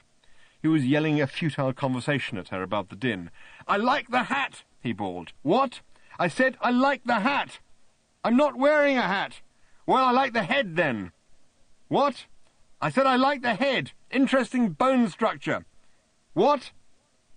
Ford worked a shrug into the complex routine of other movements he was performing. I said you dance great, he shouted. Just don't nod so much. What? It's just that every time you nod, said Ford. Ow! He added as his partner nodded forward to say what, and once again pecked him sharply on the forehead with the sharp end of her swept-forward skull. My planet was blown up one morning, said Arthur, who had found himself quite unexpectedly telling the little man his life story, or at least edited highlights of it. That's why I'm dressed like this, in my dressing gown. My planet was blown up with all my clothes in it, you see. I didn't realize I'd be coming to a party. The man nodded enthusiastically. Later I was thrown off a spaceship, still in my dressing gown, rather than the spacesuit one would normally expect. Shortly after that I discovered that my planet had originally been built for a bunch of mice. You can imagine how I felt about that. I was then shot at for a while and blown up. In fact, I've been blown up ridiculously often, shot at, insulted, regularly disintegrated, deprived of tea, and recently I crashed into a swamp and had to spend 5 years in a damp cave. Ah, effervesced the little man, and did you have a wonderful time? Arthur started to choke violently on his drink. What a wonderfully exciting cough, said the little man, quite startled by it. Do you mind if I join in? And with that he launched into the most extraordinary and spectacular fit of coughing that caught Arthur so much by surprise that he started to choke violently, discovered that he was already doing it, and got thoroughly confused. Together they performed a lung-busting duet that went on for fully 2 minutes before Arthur managed to cough and splutter to a halt. So invigorating, said the little man, panting and wiping tears from his eyes. What an exciting life you must lead. Thank you very much. He shook Arthur warmly by the hand and walked off into the crowd. Arthur shook his head in astonishment. A youngish-looking man came up to him, an aggressive-looking type with a hook mouth, a lantern nose, and small beady little cheekbones. He was wearing black trousers, a black silk shirt open to what was presumably his navel, though Arthur had learnt never to make assumptions about the anatomies of the sort of people he tended to meet these days, and had all sorts of nasty, dangly gold things hanging round his neck. He carried something in a black bag, and clearly wanted people to notice that he didn't want them to notice it. "Hey, did I hear you say your name just now?" he said. This was one of the many things that Arthur had told the enthusiastic little man. "Yes, it's Arthur Dent." The man seemed to be dancing slightly to some rhythm other than any of the several that the band was grimly pushing out. "Yeah," he said, "only there was a man in a mountain wanted to see you." "I met him." "Yeah, only he seemed pretty anxious about it, you know." "Yes, I met him." "Yeah, well, I think you should know that." "I do, I met him." The man paused to chew a little gum. Then he clapped Arthur on the back. "Okay," he said, "all right, I'm just telling you, right? Good night, good luck, win awards." "What?" said Arthur, who was beginning to flounder seriously at this point. "Whatever, do what you do it well." He made a sort of clucking noise with whatever he was chewing, and then some vaguely dynamic gesture. "Why?" said Arthur. "Do it badly," said the man. "Who cares? Who gives a shit?" The blood suddenly seemed to pump angrily into the man's face, and he started to shout. "Why not go mad?" he said. "Go away, get off my back, will you, guy? Just zark off." "Okay, I'm going," said Arthur hurriedly. "It's been real." The man gave a sharp wave and disappeared off into the throng. "What was that about?" said Arthur to a girl he found standing beside him. "Why did you tell me to win awards?" "Just showbiz talk," shrugged the girl. "He's just won an award at the annual Ursa Minor Alpha Recreational Illusions Institute awards ceremony, and he was hoping to be able to pass it off lightly, and you didn't mention it, so he couldn't." "Oh," said Arthur. "Oh, well, I'm sorry I didn't. What was it for?" "The most gratuitous use of the word fuck in a serious screenplay. It's very prestigious." "I see," said Arthur. "Yes, and what do you get for that?" "A Rory. It's just a small silver thing set on a large black base." "What did you say?" "I didn't say anything. I was just about to ask what the silver—" "Oh, I thought you said whoop." "Said what?" "Whoop." People had been dropping in on the party now for some years, fashionable gate-crashers from other worlds, and for some time it had occurred to the party-goers as they had looked out at their own world beneath them, with its wrecked cities, its ravaged avocado farms and blighted vineyards, its vast tracts of new desert, its seas full of cracker crumbs and worse, that their world was in some tiny and almost imperceptible ways not quite as much fun as it had been. Some of them began to wonder if they could manage to stay sober for long enough to make the entire party space-worthy, and maybe take it off to some other people's worlds where the air might be fresher and give them fewer headaches. The few undernourished farmers who still managed to scratch out a feeble existence on the half-dead ground of the planet's surface would have been extremely pleased to hear this. But that day, as the party came screaming out of the clouds, and the farmers looked up in haggard fear of yet another cheese and wine raid, it became clear that the party was not going anywhere else for a while, that the party would soon be over. Very soon it would be time to gather up hats and coats and stagger blearily outside to find out what time of day it was, what time of year it was, and whether in any of this burnt and ravaged land there was a taxi going anywhere. The party was locked in a horrible embrace with a strange white spaceship that seemed to be half sticking through it. Together they were lurching, heaving and spinning their way around the sky in grotesque disregard of their own weight. The clouds parted, the air roared and leapt out of their way. The party and the cricket warship looked, in their writhings, a little like two ducks, one of which is trying to make a third duck inside the second duck, while the second duck is trying very hard to explain that it doesn't feel ready for a third duck right now, is uncertain that it would want any putative third duck to be made by this particular first duck anyway, and certainly not while it, the second duck, was busy flying. The sky sang and screamed with the rage of it all, and buffeted the ground with shock waves. And suddenly, with a whoop, the cricket ship was gone. The party blundered helplessly across the sky, like a man leaning against an unexpectedly open door. It spun and wobbled on its hoverjets. It tried to right itself and wronged itself instead. It staggered back across the sky again. For a while these staggerings continued, but clearly they could not continue for long. The party was now a mortally wounded party. All the fun had gone out of it, as the occasional broken-backed pirouette could not disguise. The longer at this point that it had avoided the ground, the heavier was going to be the crash when finally it hit it. Inside, things were not going well either. They were going monstrously badly, in fact, and people were hating it and saying so loudly. The cricket robots had been. They had removed the award for the most gratuitous use of the word fuck in a serious screenplay, and in its place had left a scene of devastation that left Arthur feeling almost as sick as a runner-up for a Rory. "We would love to stay and help," shouted Ford, picking his way over the mangled debris, "only we're not going to." The party lurched again, provoking feverish cries and groans from amongst the smoking wreckage. "We have to go and save the universe, you see," said Ford, "and if that sounds like a pretty lame excuse, then you may be right. Either way, we're off." He suddenly came across an unopened bottle lying miraculously unbroken on the ground. "Do you mind if we take this?" he said. "You won't be needing it." He took a packet of potato crisps as well. "Trillion!" shouted Arthur in a shocked and weakened voice. In the smoking mess he could see nothing. "Earthman, we must go," said Slotty Bartfast nervously. "Trillion!" shouted Arthur again. A moment or two later, Trillion staggered, shaking, into view, supported by her new friend, the Thunder God. "The girl stays with me," said Thor. "There's a great party going on in Valhalla. We'll be flying off." "Where were you when all this was going on?" said Arthur. "Upstairs," said Thor. "I was weighing her. Flying's a tricky business, you see. We have to calculate wind." "She comes with us," said Arthur. "Hey," said Trillion, "don't I—" "No," said Arthur, "you come with us." Thor looked at him with slowly smouldering eyes. He was making some point about godliness, and it had nothing to do with being clean. "She comes with me," he said quietly. "Come on, Earthman," said Slotty Bartfast nervously, picking at Arthur's sleeve. "Come on, Slotty Bartfast," said Ford nervously, picking at the old man's sleeve. Slotty Bartfast had the teleport device. The party lurched and swayed, sending everyone reeling, except for Thor and except for Arthur, who stared, shaking, into the Thunder God's black eyes. Slowly, incredibly, Arthur put up what now appeared to be his tiny little fists. "Want to make something of it?" he said.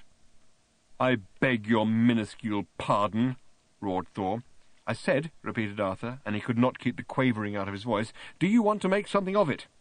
He waggled his fists ridiculously. Thor looked at him with incredulity. Then a little wisp of smoke curled upward from his nostrils. There was a tiny little flame in it, too. He gripped his belt. He expanded his chest to make it totally clear that here was the sort of man you only dared to cross if you had a team of Sherpas with you. He unhooked the shaft of his hammer from his belt. He held it up in his hands to reveal the massive iron head. He thus cleared up any possible misunderstanding that he might merely have been carrying a telegraph pole around with him. "Do I want," he said with a hiss like a river flowing through a steel mill, "to make something of it?" "Yes," said Arthur, his voice suddenly and extraordinarily strong and belligerent. He waggled his fists again, this time as if he meant it. "You want to step outside?" he snarled at Thor. "All right," bellowed Thor like an enraged bull, or in fact like an enraged thunder god, which is a great deal more impressive, and did so. "Good," said Arthur. "That's got rid of him. Slarty, get us out of here." Chapter 23. "All right," shouted Ford at Arthur. "So I'm a coward. The point is, I'm still alive." They were back aboard the starship Beastramath. So was Slotty Bartfast. So was Trillion. Harmony and Concord were not. "Well, so I'm alive, aren't I?" retaliated Arthur, haggard with adventure and anger. His eyebrows were leaping up and down as if they wanted to punch each other. "You damn nearly weren't," exploded Ford. Arthur turned sharply to Slotty Bartfast, who was sitting in his pilot couch on the flight deck, gazing thoughtfully into the bottom of a bottle that was telling him something he clearly couldn't fathom. He appealed to him. "Do you think he understands the first word I've been saying?" he said, quivering with emotion. "I don't know," replied Slotty Bartfast a little abstractedly. "I'm not sure," he added, glancing up very briefly, "that I do." He stared at his instruments with renewed vigour and bafflement. "You'll have to explain it to us again," he said. "Well, but later terrible things are afoot." He tapped the pseudo-glass of the bottle bottom.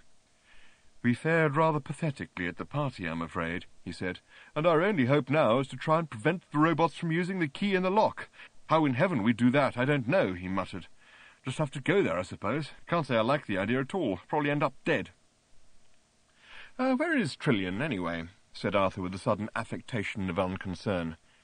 What he had been angry about was that Ford had berated him for wasting time over all the business with the Thunder God when they could have been making a rather more rapid escape. Arthur's own opinion, and he had offered it for whatever anybody might have felt it was worth, was that he had been extraordinarily brave and resourceful. The prevailing view seemed to be that his opinion was not worth a pair of fetid dingo's kidneys. What really hurt, though, was that Trillion didn't seem to react much one way or the other, and had wandered off somewhere. "And where are my potato crisps?" said Ford. "They are both," said Slotty Bartfast, without looking up, "in the room of informational illusions. I think that your young lady friend is trying to understand some problems of galactic history. I think the potato crisps are probably helping her." Chapter 24. It is a mistake to think you can solve any major problems just with potatoes. For instance, there was once an insanely aggressive race of people called the Silastic Armor Fiends of Striterax. That was just the name of their race. The name of their army was something quite horrific.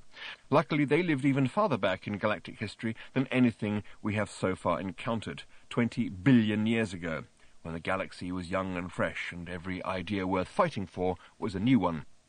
And fighting was what the Silastic armor fiends of Strider X were good at, and being good at it, they did it a lot. They fought their enemies, i.e. everybody else, they fought each other. Their planet was a complete wreck. The surface was littered with abandoned cities that were surrounded by abandoned war machines, which were in turn surrounded by deep bunkers in which the Silastic armor fiends lived and squabbled with each other. The best way to pick a fight with the Silastic armor fiend of Strider X was just to be born. They didn't like it. They got resentful. And when an armor fiend got resentful, someone got hurt. An exhausting way of life, one might think, but they did seem to have an awful lot of energy. The best way of dealing with the Silastic armor fiend was to put him in a room on his own, because sooner or later he would simply beat himself up. Eventually they realized that this is something they were going to have to sort out, and they passed a law decreeing that anyone who had to carry a weapon as part of his normal Silastic work, policemen, security guards, primary school teachers, etc., had to spend at least 45 minutes every day punching a sack of potatoes in order to work off his or her surplus aggression. For a while this worked well, until someone thought it would be much more efficient and less time-consuming if they simply shot the potatoes instead. This led to a renewed enthusiasm for shooting all sorts of things, and they all got very excited at the prospect of their first major war for weeks. Another achievement of the Silastic armor fiends of Strider X is that they were the first race who ever managed to shock a computer. It was a gigantic spaceborne computer called Hactar, which to this day is remembered as one of the most powerful ever built. It was the first to be built like a natural brain, in that every cellular particle of it carried the pattern of the whole within it, which enabled it to think more flexibly and imaginatively, and also, it seemed, to be shocked. The Silastic armor fiends of Strider X were engaged in one of their regular wars with the strenuous Gar-fighters of Stug, and were not enjoying it as much as usual, because it involved an awful lot of trekking through the radiation swamps of Qualzenda and across the fire mountains of Frasfraga, neither of which terrains they felt at home in. So when the Strangular Stiletans of Jajazixstak joined in the fray and forced them to fight another front in the Gamma Caves of Carfrax and the Ice Storms of Valanguten, they decided that enough was enough, and they ordered Hactar to design for them an ultimate weapon. "What do you mean," asked Hactar, "by ultimate?" To which the Silastic armor fiends of Strider X said, "Read a bloody dictionary," and plunged back into the fray. So Hactar designed an ultimate weapon. It was a very, very small bomb that was simply a junction box in hyperspace which would, when activated, connect the heart of every major sun with the heart of every other major sun simultaneously, and thus turn the entire universe into one gigantic hyperspatial supernova. When the Silastic armor fiends tried to use it to blow up a Strangular Stiletan munitions dump in one of the Gamma Caves, they were extremely irritated that it didn't work, and said so. Hactar had been shocked by the whole idea. He tried to explain that he'd been thinking about this ultimate weapon business and had worked out that there was no conceivable consequence of not setting the bomb off that was worse than the known consequence of setting it off, and he had therefore taken the liberty of introducing a small flaw into the design of the bomb, and he hoped that everyone involved would, on sober reflection, feel that the Silastic armor fiends disagreed and pulverized the computer. Later they thought better of it and destroyed the faulty bomb as well. Then, pausing only to smash the hell out of the strenuous Gar-fighters of Stug and the Strangular Stiletans of Jajazixstak, they then went on to find an entirely new way of blowing themselves up, which was a profound relief to everyone else in the galaxy, particularly the Gar-fighters, the Stiletans, and the potatoes. Trillian had watched all this, as well as the story of cricket. She emerged from the room of informational illusions thoughtfully, just in time to discover that they had arrived too late. Chapter 25. Even as the starship Bistromath flickered into objective being on the top of a small cliff on the mile-wide asteroid that pursued a lonely and eternal path in orbit around the enclosed star system of Cricket, its crew was aware that they were in time only to be witnesses to an unstoppable historic event. They didn't realize they were going to see two. They stood, cold, lonely and helpless on the cliff edge, and watched the activity below. Lances of light wheeled in sinister arcs against the void, from a point only about 100 yards below and in front of them. They stared into the blinding event. An extension of the ship's field enabled them to stand there, by once again exploiting the mind's predisposition to have tricks played on it. The problems of falling up off the tiny mass of the asteroid, or of not being able to breathe, simply became somebody else's. The white cricket warship was parked among the stark grey crags of the asteroid, alternately flaring under arc lights or disappearing in shadow. The black shadows cast by the hard rocks danced together in wild choreography as the arc lights swept around them. The 11 white robots were bearing in procession the wicket key out into the middle of a circle of swinging lights. The wicket key had been rebuilt. Its components shone and glittered. The steel pillar, or Marvin's leg, of strength and power, the golden bale, or heart of the infinite improbability drive, of prosperity, the perspex pillar, or Argobuthon sceptre of justice, of science and reason, the silver bale, or Rory Award for the most gratuitous use of the word fuck in a serious screenplay, and the now reconstituted wooden pillar, or ashes of a burnt stump signifying the death of English cricket, of nature and spirituality. "I suppose there is nothing we can do at this point?" asked Arthur nervously. "No," sighed Slarty Bartfast. The expression of disappointment that crossed Arthur's face was a complete failure, and since he was standing obscured by shadow, he allowed it to collapse into one of relief. "Pity," he said. "We have no weapons," said Slarty Bartfast, stupidly. "Damn," said Arthur very quietly. Ford said nothing. Trillian said nothing, but in a peculiarly thoughtful and distinct way. She was staring at that blankness of the space beyond the asteroid. The asteroid circled the dust cloud that surrounded the slow time envelope that enclosed the world on which lived the people of cricket, the masters of cricket and their killer robots. The helpless group had no way of knowing whether or not the cricket robots were aware of their presence. They could only assume that they must be, but they felt, quite rightly in the circumstances, that they had nothing to fear. They had an historic task to perform, and their audience could be regarded with contempt. "Terribly impotent feeling, isn't it?" said Arthur, but the others ignored him. In the centre of the area of light that the robots were approaching, a square-shaped crack appeared in the ground. The crack defined itself more and more distinctly, and soon it became clear that a block of the ground, about 6 feet square, was slowly rising. At the same time, they became aware of some other movement, but it was also subliminal, and for a moment or two it was not clear what it was that was moving. Then it became clear. The asteroid was moving.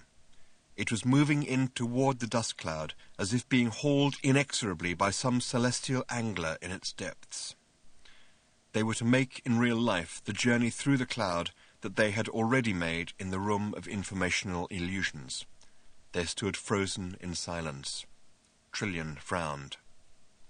An age seemed to pass. Events seemed to pass with spinning slowness, as the leading edge of the asteroid passed into the vague and soft outer perimeter of the cloud. And soon they were engulfed in a thin and dancing obscurity. They passed on through it, on and on, dimly aware of vague shapes and walls, indistinguishable in the darkness except in the corner of the eye.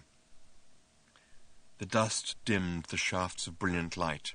The shafts of brilliant light twinkled on the myriad specks of dust. Trillian again regarded the passage from within her own frowning thoughts. And they were through it. Whether it had taken a minute or half an hour, they weren't sure, but they were through it and confronted with a fresh blankness, as if space were pinched out of existence in front of them. And now things moved quickly. A blinding shaft of light seemed almost to explode from out of the block that had risen 3 feet out of the ground, and out of that rose a smaller perspex block, dazzling with interior dancing colours. The block was slotted with deep grooves, 3 upright and 2 across, clearly designed to accept the wicket key. The robots approached the lock, slotted the key into its home, and stepped back again. The block twisted around of its own accord, and space began to alter. As space unpinched itself, it seemed agonizingly to twist the eyes of the watchers in their sockets. They found themselves staring, blinded, at an unravelled sun that stood now before them, where it seemed only seconds before there had not been even empty space. It was a second or two before they were even sufficiently aware of what had happened to throw their hands up over their horrified, blinded eyes. In that second or two, they were aware of a tiny speck moving slowly across the eye of that sun. They staggered back and heard ringing in their ears the thin and unexpected chant of the robots crying out in unison, "Cricket! Cricket! Cricket! Cricket!" The sound chilled them. It was harsh, it was cold, it was empty, it was mechanically dismal. It was also triumphant. They were so stunned by these two sensory shocks that they almost missed the second historic event. Zaphod Beeblebrox, the only man in history to survive a direct blast attack from the cricket robots, ran out of the cricket warship, brandishing a zap gun. "Okay," he cried, "the situation is totally under control as of this moment in time." The single robot guarding the hatchway to the ship silently swung his battle club and connected it with the back of Zaphod's left head. "Who the Zark did that?" said his left head, and lolled sickeningly forward. His right head gazed keenly into the middle distance. "Who did what?" it said. The club connected with the back of his right head.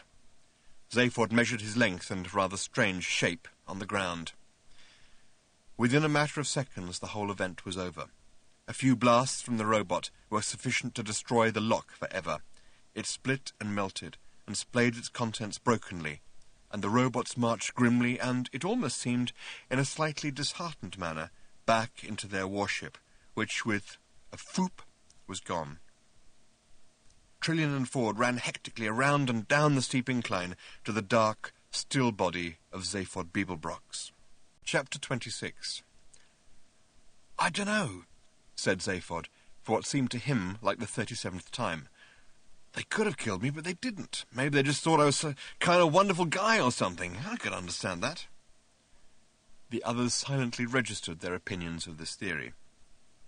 Zaphod lay on the cold floor of the flight deck. His back seemed to wrestle the floor as pain thudded through him and banged at his heads.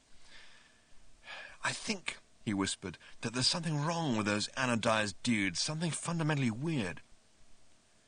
"They are programmed to kill everybody," Slarty Bartfast pointed out. "That," wheezed Zaphod between the whacking thuds, "could be it." He didn't seem altogether convinced. "Hey, baby," he said to Trillian, hoping this would make up for his previous behaviour. "You all right?" she said gently. "Yeah," he said, "I'm fine." "Good," she said, and walked away to think. She stared at the huge visi-screen over the flight couches, and twisting a switch, she flipped local images over it. One image was the blankness of the dust cloud, one was the sun of cricket, one was cricket itself. She flipped between them fiercely. "Well, that's goodbye galaxy, then," said Arthur, slapping his knees and standing up. "No," said Slarty Bartfast gravely, "our course is clear." He furrowed his brow until you could grow some of the smaller root vegetables in it. He stood up, he paced around. When he spoke again, what he said frightened him so much he had to sit down again. "We must go down to cricket," he said. A deep sigh shook his old frame, and his eyes seemed almost to rattle in their sockets. "Once again," he said, "we have failed pathetically, quite pathetically." "That," said Ford quietly, "is because we don't care enough, I told you." He swung his feet up onto the instrument panel and picked fitfully at something on one of his fingernails. "But unless we determine to take action," said the old man querulously, as if struggling against something deeply insouciant in his nature, "then we shall all be destroyed, we shall all die. Surely we care about that." "Yeah, not enough to want to get killed over it," said Ford. He put on a sort of hollow smile and flipped it around the room at anyone who wanted to see it. Slarty Bartfast clearly found this point of view extremely seductive, and he fought against it. He turned again to Zaphod, who was gritting his teeth and sweating with the pain. "You surely must have some idea," he said, "of why they spared your life. It seems most strange and unusual." I kind of think they didn't know, shrugged Zaphod. I told you, they hit me with the most feeble blast, just knocked me out, right? They lugged me under their ship, dumped me in a corner and ignored me, like they were embarrassed about me being there. If I said anything, they knocked me out again. We had some great conversations. Hey, hi there, I wonder, kept me amused for hours, you know. He winced again. He was toying with something in his fingers. He held it up. It was the golden bale, the heart of gold, the heart of the infinite improbability drive. Only that and the wooden pillar had survived the destruction of the lock intact. I hear your ship can move a bit, he said, so how'd you like to zip me back to mine before you... Will you not help us? Said Slarty Bartfast. Us? Said Ford sharply. Who's us? I'd love to stay and help you save the galaxy, insisted Zaphod, raising himself up onto his shoulders. But I have the mother and father of a pair of headaches, and I feel a lot of little headaches coming on. But next time we need saving, I'm your guy. Hey, Trillion baby. She looked around briefly. Yes? You want to come, heart of gold? Excitement and adventure and really wild things? I'm going down to cricket, she said. Chapter 27. It was the same hill, and yet not the same. This time it was not an informational illusion. This was cricket itself, and they were standing on it. Near them, behind the trees, stood the strange Italian restaurant that had brought these, their real bodies, to this, the real, present world of cricket. The strong grass under their feet was real, the rich soil real, too. The heady fragrances from the tree, too, were real. The night was real night. Cricket. Possibly the most dangerous place in the galaxy for anyone who isn't a cricketer to stand. The place that could not countenance the existence of any other place, whose charming, delightful, intelligent inhabitants would howl with fear, savagery, and murderous hate when confronted with anyone not their own. Arthur shuddered. Slarty Bartfast shuddered. Ford, surprisingly, shuddered. It was not surprising that he shuddered, it was surprising that he was there at all. But when they had returned Zaphod to his ship, Ford had felt unexpectedly shamed into not running away. Wrong, he thought to himself. Wrong, wrong, wrong. He hugged to himself one of the zap guns with which they had armed themselves out of Zaphod's armory. Trillion shuddered and frowned as she looked into the sky. This, too, was not the same. It was no longer blank and empty. While the countryside around them had changed little in the 2,000 years of the cricket wars, and the mere 5 years that had elapsed locally since cricket was sealed in its slow time envelope 10 billion years ago, the sky was dramatically different. Dim lights and heavy shapes hung in it. High in the sky, where no cricketer ever looked, were the war zones, the robot zones, huge warships and tower blocks floating in the Nilograph fields far above the idyllic pastoral lands of the surface of cricket. Trillion stared at them and thought. Trillion, whispered Ford Prefect to her. Yes, she said. What are you doing? Thinking. Do you always breathe like that when you're thinking? I wasn't aware that I was breathing. That's what worried me. I think I know, said Trillion. Shh, said Slarty Bartfast in alarm, and his thin, trembling hand motioned them farther back beneath the shadow of the tree. Suddenly, as before in the tape, there were lights coming along the hill path.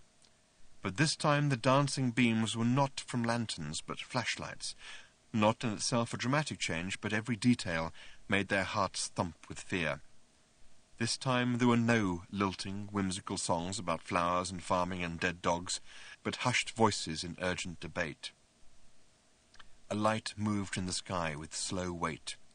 Arthur was clenched with the claustrophobic terror, and the warm wind caught at his throat.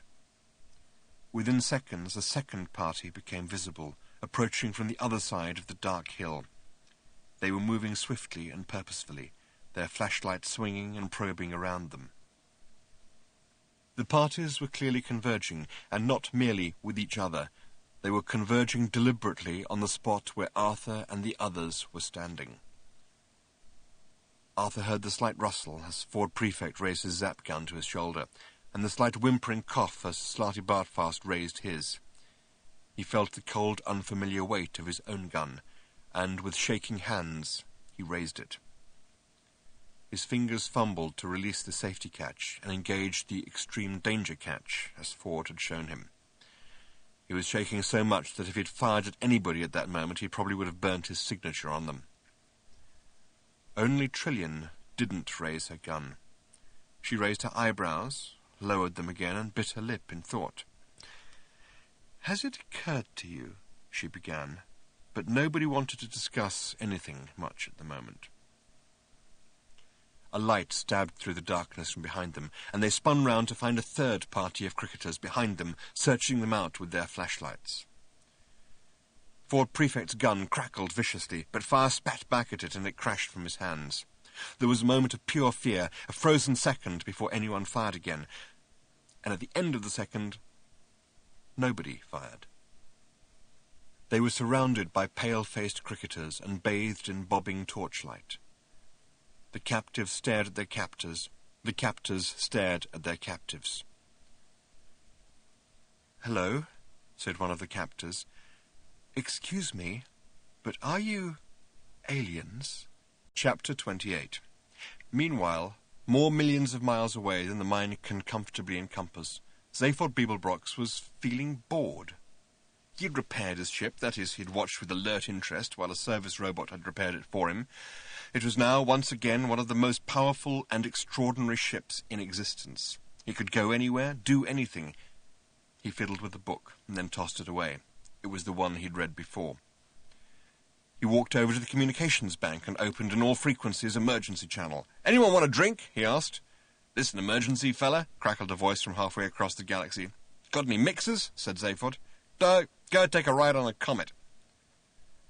Okay, said Zaphod, and flipped the channel shut again. He sighed and sat down. He got up again and wandered over to a computer screen. He pushed a few buttons. Little blobs started to rush around the screen, eating each other. "Pow!" said Zaphod. "For you! Pop, pop, pop!" "Hi there," said the computer briefly after a minute of this. "You have scored 3 points. Previous best score, 7,797,200. Okay, said Zaphod, and flipped the screen blank again. He sat down again. He played with the pencil. This, too, began slowly to lose its fascination. Okay, he said, and fed his score and the previous best one into the computer. His ship made a blur of the universe. Chapter 29.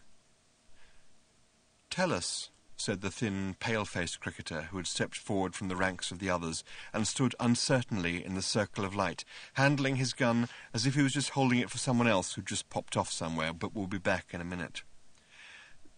"Do you know anything about something called the balance of nature?"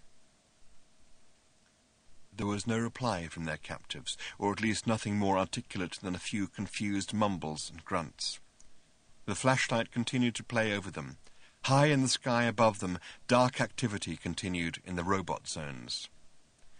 "It's just," continued the cricketer uneasily, "something we heard about. Probably nothing important. Well, I suppose we'd better kill you, then." He looked down at his gun as if he were trying to find which bit to press. That is," he said, looking up again, "unless there's anything you want to chat about?" Slow, numb astonishment crept up the bodies of Slarty Bartfast, Ford, and Arthur. Very soon it would reach their brains, which were at the moment solely occupied with moving their jawbones up and down. Trillian was shaking her head, as if trying to finish a jigsaw puzzle by shaking the box. "We're worried, you see," said another man from the crowd, "about this plan of universal destruction." "Yes," added another, "and the balance of nature. It just seemed to us that if the whole of the rest of the universe is destroyed, it'll somehow upset the balance. We're quite keen on ecology, you see." His voice trailed away unhappily. "And sport," said another loudly. This got a cheer of approval from the others. "Yes," agreed the first, and sport." He looked back at his fellows uneasily and scratched fitfully at his cheek. He seemed to be wrestling with some deep inner confusion, as if everything he wanted to say and everything he thought were entirely different things between which he could see no possible connection. "You see," he mumbled, "some of us—" and he looked around again as if for confirmation. The others made encouraging noises. "Some of us," he continued, are quite keen to have sporting links with the rest of the galaxy, and though I can see the argument about keeping sport out of politics, I think that if we want to have sporting links with the rest of the galaxy, which we do, then it's probably a mistake to destroy it, and indeed the rest of the universe. His voice trailed away again, which is what seems to be the idea now. What? Said Slarty Bartfast. What? Huh? Said Arthur. Drih, said Ford Prefect. OK, said Trillian. Let's talk about it. She walked forward and took the poor confused cricketer by the arm.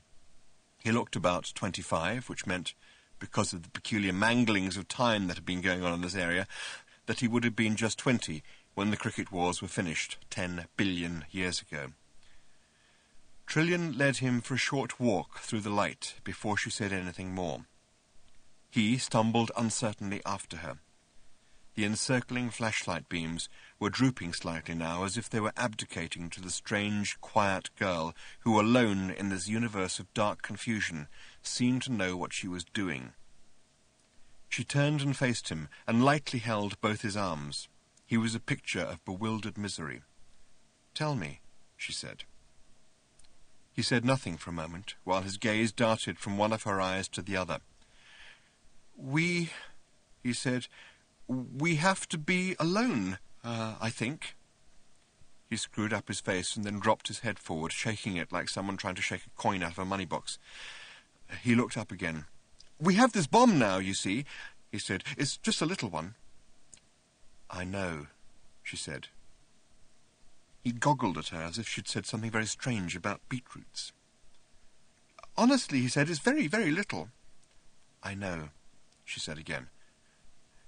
"But they say," his voice trailed on, "they say it can destroy everything that exists, and we have to do that, you see, I think. Will that make us alone? I don't know. It seems to be our function, though," he said, and dropped his head again. "Whatever that means," said a hollow voice from the crowd. Trillian slowly put her arms around the poor, bewildered young cricketer, and patted his trembling head on her shoulder. "It's all right," she said, quietly, but clearly enough for all the shadowy crowd to hear. "You don't have to do it." She rocked him. "You don't have to do it," she said again. She let him go and stood back. "I want you to do something for me," she said, and unexpectedly laughed. "I want," she said, and laughed again. She put her hand over her mouth and then said with a straight face, "I want you to take me to your leader." And she pointed into the war zones in the sky. She seemed somehow to know that their leader would be there.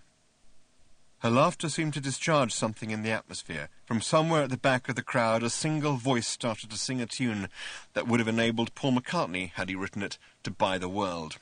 Chapter 30. Zaphod Beeblebrox crawled bravely along a tunnel, like the hell of a guy he was. He was very confused, but continued crawling doggedly anyway, because he was that brave. He was confused by something he had just seen, but not half as confused as he was going to be by something he was about to hear, so it would be best at this point to explain exactly where he was. He was in the robot war zones, many miles above the surface of the planet Cricket.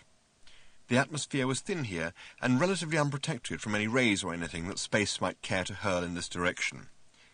He had parked the starship Heart of Gold among the huge, jostling, dim hulks that crowded the sky here above Cricket, and had entered what appeared to be the biggest and most important of the sky buildings, armed with nothing but a zap gun and something for his headaches. He had found himself in a long, wide and badly lit corridor, in which he was able to hide until he worked out what he was going to do next. He hid because every now and then one of the cricket robots would walk along it, and although he had so far led some kind of charmed life at their hands, it had nevertheless been an extremely painful one, and he had no desire to stretch what he was only half inclined to call his good fortune. He had ducked at one point into a room leading off the corridor, and had discovered it to be a huge and again dimly lit chamber. In fact, it was a museum with just one exhibit, the wreckage of a spacecraft. It was terribly burnt and mangled, and now that he'd caught up with some of the galactic history he'd missed through his failed attempts to have sex with the girl in the cyber cubicle next to him at school, he was able to put in an intelligent guess that this was the wrecked spaceship that had drifted through the dust cloud all those billions of years ago and started this whole business off. But, and this is where he had become confused, there was something not at all right about it. It was genuinely wrecked, it was genuinely burnt, but a fairly brief inspection by an experienced eye revealed that it was not a genuine spacecraft. It was as if it were a full-scale model of one, a solid blueprint. In other words, it was a very useful thing to have around if you suddenly decided to build a spaceship yourself and didn't know how to do it. It was not, however, anything that would ever fly anywhere itself. He was still puzzling over this, in fact he'd only just started to puzzle over it, when he became aware that a door had slid open in another part of the chamber, and another couple of cricket robots had entered, looking a little glum. Zaphod did not want to tangle with them, and deciding that just as discretion was the better part of valour, so was cowardice the better part of discretion, he valiantly hid himself in a cupboard. The cupboard, in fact, turned out to be the top part of a shaft that led down through an inspection hatch into a wide ventilation tunnel. He let himself down into it and started to crawl along it. He didn't like it. It was cold, dark, and profoundly uncomfortable, and it frightened him. At the first opportunity, which was another shaft 100 yards further along, he climbed back up out of it. This time he emerged into a smaller chamber, which appeared to be a computer intelligence centre. He emerged in a dark, narrow space between a large computer bank and the wall. He quickly learned that he was not alone in the chamber, and started to leave again when he began to listen with interest to what the other occupants were saying. "It's the robots, sir," said one voice. "There's something wrong with them." "What exactly?" These were the voices of 2 War Command cricketers. All the war commanders lived up in the sky in the robot war zones, and were largely immune to the whimsical doubts and uncertainties that were afflicting their fellows down on the surface of the planet. "Well, sir, I think it's just as well that they're being phased out of the war effort, and that we are now going to detonate the supernova bomb. In the very short time since we were released from the envelope, get to the point. The robots aren't enjoying it, sir." "What?" "The war, sir. It seems to be getting them down. There's a certain world weariness about them, or perhaps I should say universe weariness." "Well, that's all right. They're meant to be helping to destroy it." "Oh, yes, well, they're finding it difficult, sir. They're afflicted with a certain lassitude. They're just finding it hard to get behind the job. They lack oomph." "What are you trying to say?" "Well, I think they're very depressed about something, sir." "What on cricket are you talking about?" "Well, in the few skirmishes they've had recently, it seems that they go into battle, raise their weapons to fire, and suddenly think, why bother? What, cosmically speaking, is it all about? And they just seem to get a little tired and a little grim." "And then what do? Quadratic equations, mostly, sir. Fiendishly difficult ones, by all accounts. And then they sulk." "Sulk?" "Yes, sir." "Who ever heard of a robot sulking?" "I don't know, sir." "What was that noise?" It was the noise of Zaphod leaving, with his heads spinning. Chapter 31. In a deep well of darkness, a crippled robot sat. It had been silent in its metallic darkness for some time. It was cold and damp, but being a robot it was supposed not to be able to notice these things. With an enormous effort of will, however, it did manage to notice them.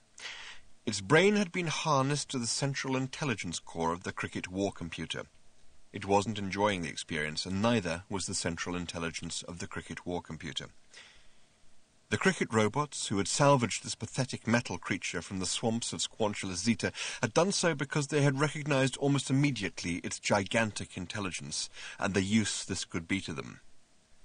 They hadn't reckoned with the attendant personality disorders, which the coldness, the darkness, the dampness, the crampedness, and the loneliness were doing nothing to decrease. It was not happy with its task. Apart from anything else, the mere coordination of an entire planet's military strategy was only taking up a tiny part of its formidable mind, and the rest of it had become extremely bored. Having solved all the major mathematical, physical, chemical, biological, sociological, philosophical, etymological, meteorological, and psychological problems of the universe, except his own, 3 times over, he was severely stuck for something to do, and had taken up composing short, dolorous ditties of no tone, or indeed tune. The latest one was a lullaby. Marvin droned. Now the world has gone to bed. Darkness won't engulf my head. I can see by infrared. How I hate the night. He paused to gather the artistic and emotional strength to tackle the next verse. Now I lay me down to sleep, try to count electric sheep. Sweet dream wishes you can keep. How I hate the night. Marvin, hissed a voice. His head snapped up, almost dislodging the intricate network of electrodes that connected him to the central cricket war computer. An inspection hatch had opened, and one of a pair of unruly heads was peering through while the other kept on jogging it by continually darting to look this way and that, extremely nervously. "Oh, it's you," muttered the robot. "I might have known." "Hey, kid," said Zaphod in astonishment. "Was that you singing just then?" "I am," Marvin acknowledged bitterly, "in particularly scintillating form at the moment." Zaphod poked his head into the hatchway and looked around. "Are you alone?" he said. "Yes," said Marvin. "Wearily I sit here, pain and misery my only companions, and vast intelligence, of course, and infinite sorrow, and—" "Yeah," said Zaphod. "Yeah, what's your connection with all this?" "This," said Marvin, indicating with his less damaged arm all the electrodes that connected him with the cricket computer. "Then," said Zaphod awkwardly, "I guess you must have saved my life. Twice." "3 times," said Marvin. Zaphod's head snapped round. His other one was looking hawkishly in entirely the wrong direction, just in time to see the lethal killer robot directly behind him seize up and start to smoke.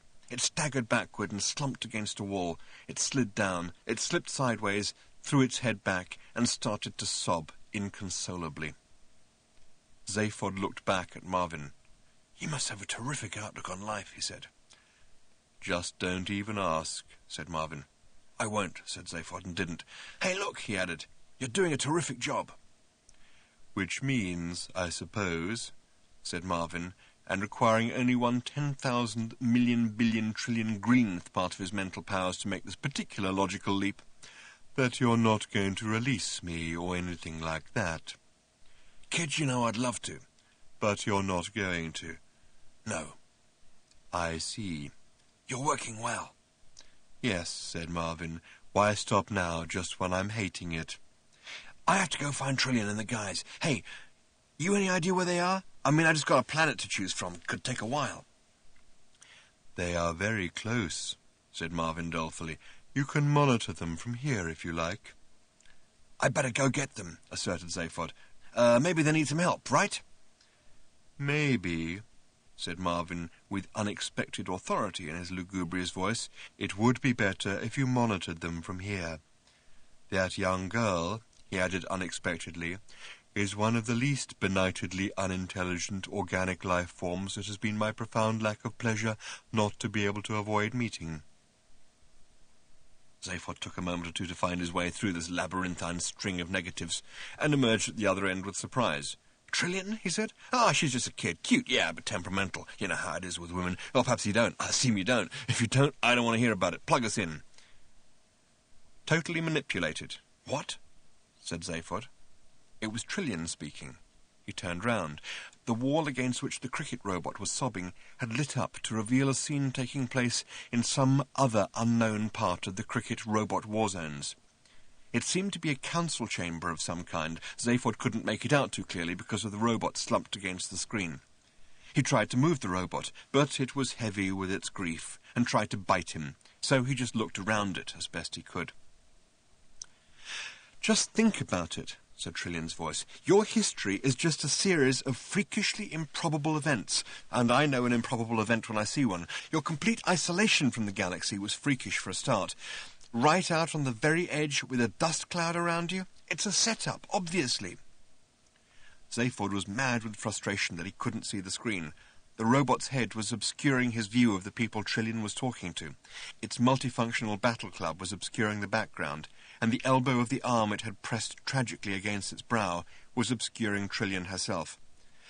Then, said Trillian, the spaceship that crash-landed on your planet. That's really likely, isn't it? Have you any idea what the odds are against a drifting spaceship accidentally intersecting with the orbit of a planet?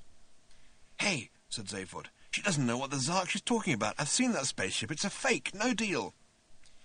I thought it might be, said Marvin from his prison behind Zaphod. Oh, yeah, said Zaphod. It's easy for you to say that. I just told you. Anyway, I don't see what it's got to do with anything. And especially, continued Trillian, the odds against it intersecting with the orbit of the one planet in the galaxy, or the whole of the universe as far as I know, that will be totally traumatized to see it. You don't know what the odds are, nor do I. They're that big. Again, it's a setup. I wouldn't be surprised if that spaceship was just a fake. Zaphod managed to move the robot's battle club. Behind it on the screen were the figures of Ford, Arthur and Slarty Bartfast, who appeared astonished and bewildered by the whole thing. Hey, look, said Zaphod excitedly. The guys are doing great. Rah, rah, rah. Go get 'em, guys.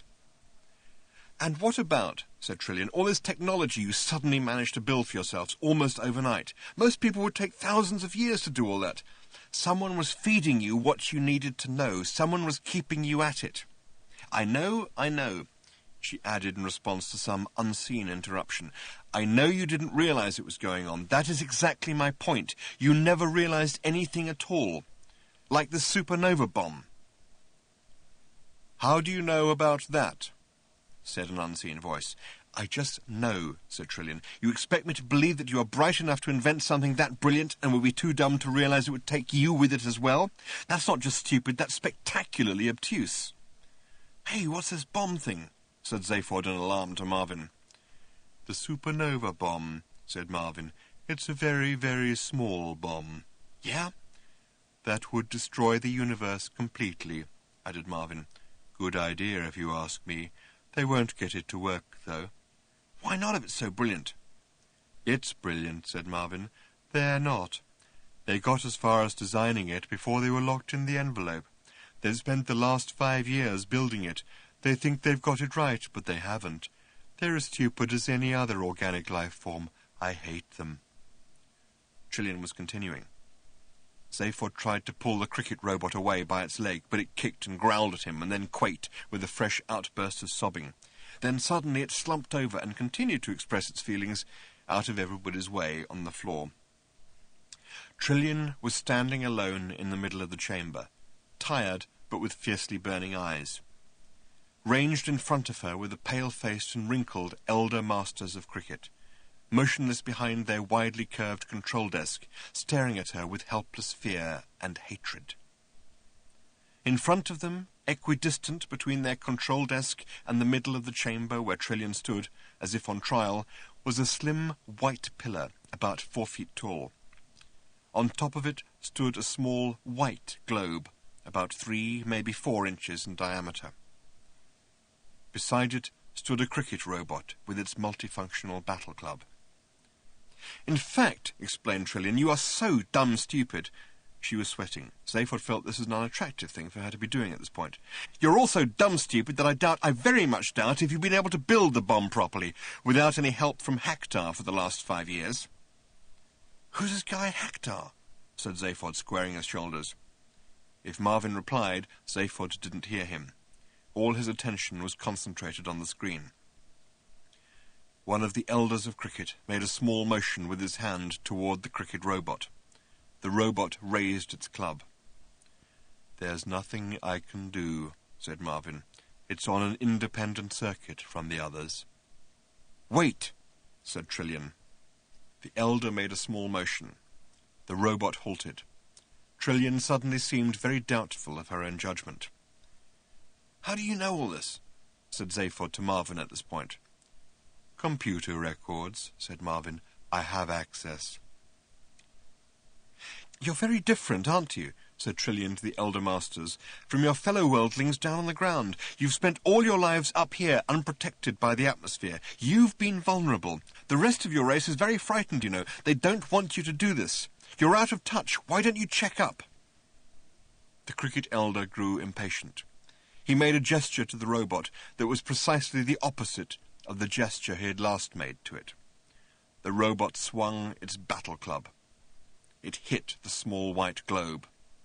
the small white globe, was the supernova bomb. It was a very, very small bomb that was designed to bring the entire universe to an end. The supernova bomb flew through the air. It hit the back wall of the council chamber and dented it very badly. "So how does she know all this?" said Zaphod. Marvin kept a sullen silence. Probably just bluffing," said Zaphod. "Poor kid, I should never have left her alone." Chapter 32. "Haktar," called Trillian. "What are you up to?" There was no reply from the enclosing darkness. Trillian waited nervously. She was sure that she couldn't be wrong. She peered into the gloom from which she had been expecting some kind of response, but there was only cold silence. "Haktar," she called again, "I would like you to meet my friend Arthur Dent. I wanted to go off with the Thunder God, but he wouldn't let me, and I appreciate that. He made me realize where my affections really lay. Unfortunately, Zaphod is too frightened by all this, so I brought Arthur instead. I'm not sure why I'm telling you all this." "Hello?" she said again. "Haktar!" And then it came. It was thin and feeble, like a voice carried on the wind from a great distance, half heard, a memory or a dream of a voice. "Won't you both come out?" said this voice. "I promise that you will be perfectly safe." They glanced at each other, and then stepped out, improbably, along the shaft of light that streamed out of the open hatchway of the Heart of Gold into the dim, granular darkness of the dust cloud. Arthur tried to hold her hand to steady and reassure her, but she wouldn't let him. He held on to his hold-all, with its tin of Greek olive oil, its towel, its crumpled postcards of Santorini, and its other odds and ends. He steadied and reassured that instead. They were standing on and in nothing. Murky, dusty nothing. Each grain of dust of the pulverized computer sparkled dimly as it turned and twisted slowly, catching the sunlight in the darkness. Each particle of the computer, each speck of dust, held within itself faintly and weakly the pattern of the whole. In reducing the computer to dust, the silastic armor fiends of Stritorex had merely crippled the computer, not killed it. A weak and insubstantial field held the particles in slight relationship with each other. Arthur and Trillian stood, or rather floated, in the middle of this bizarre entity. They had nothing to breathe, but for the moment this seemed not to matter. Haktar kept his promise. They were safe. For the moment. "I have nothing to offer you by way of hospitality," said Haktar faintly, "but tricks of the light. It is possible to be comfortable with tricks of the light, though, if that is all you have." His voice evanesced, and in the dark a long, velvet, paisley-covered sofa coalesced into hazy shape. Arthur could hardly bear the fact that it was the same sofa that had appeared to him in the fields of prehistoric Earth. He wanted to shout and shake with rage that the universe kept doing these insanely bewildering things to him. He let this feeling subside, and then sat on the sofa, carefully. Trillian sat on it too. It was real. At least, if it wasn't real, it did support them. And as that is what sofas are supposed to do, this, by any test that mattered, was a real sofa. The voice on the solar wind breathed to them again. "I hope you are comfortable," it said. They nodded. "And I would like to congratulate you on the accuracy of your deductions." Arthur quickly pointed out that he hadn't deduced anything much himself. Trillian was the one. She had simply asked him along because he was interested in life, the universe, and everything. "That is something in which I, too, am interested," breathed Haktar. "Well," said Arthur, "we should have a chat about it sometime, over a cup of tea." There slowly materialized in front of them a small wooden table on which sat a silver teapot, a bone china milk jug, a bone china sugar bowl, and 2 bone china cups and saucers. Arthur reached forward, but they were just a trick of the light. He leaned back on the sofa, which was an illusion his body was prepared to accept as comfortable. "Why," said Trillian, "do you feel you have to destroy the universe?" She found it a little difficult talking into nothingness, with nothing on which to focus. Haktar obviously noticed this. He chuckled a ghostly chuckle. "If it's going to be that sort of session," he said, "we may as well have the right sort of setting." And now there materialized in front of them something new. It was the dim, hazy image of a couch, a psychiatrist's couch. The leather with which it was upholstered was shiny and sumptuous, but again, it was only a trick of the light. Around them, to complete the setting, was the hazy suggestion of wood-panelled walls, and then on the couch appeared the image of Haktar himself, and it was an eye-twisting image. The couch looked normal size for a psychiatrist's couch, about 5 or 6 feet long. The computer looked normal size for a black spaceborne computer satellite, about 1,000 miles across. The illusion that one was sitting on top of the other was the thing that made the eyes twist. "All right," said Trillian firmly. She stood up from the sofa. She felt that she was being asked to feel too comfortable and to accept too many illusions. "Very good," she said. "Can you construct real things, too? I mean solid objects?" Again there was the pause before the answer, as if the pulverized mind of Haktar had to collect its thoughts from the millions and millions of miles over which it was scattered. "Ah," he sighed, "you are thinking of the spaceship." Thoughts seemed to drift by them and through them like waves through the ether. "Yes," he acknowledged, "I can, but it takes enormous effort and time. All I can do in my particle state, you see, is encourage and suggest, encourage and suggest, and suggest." The image of Haktar on the couch seemed to billow and waver as if finding it hard to maintain itself. It gathered new strength. "I can encourage and suggest," it said, "tiny pieces of space debris, the odd minute meteor, a few molecules here, a few hydrogen atoms there, to move together. I encourage them together. I can tease them into shape, but it takes many eons." "So did you make," asked Trillian again, "the model of the wrecked spacecraft?" Yes," murmured Haktar. "I have made a few things. I can move them about. I made the spacecraft. It seemed best to do." Something at this point made Arthur pick up his hold-all from where he had left it on the sofa and grasp it tightly. The mist of Haktar's ancient, shattered mind swirled about them as if uneasy dreams were moving through it. "I repented, you see," he murmured dolefully. "I repented of sabotaging my own design for the Silastic armor fiends. It was not my place to make such decisions. I was created to fulfill a function, and I failed in it. I negated my own existence." Haktar sighed, and they waited in silence for him to continue his story. "You were right," he said at length.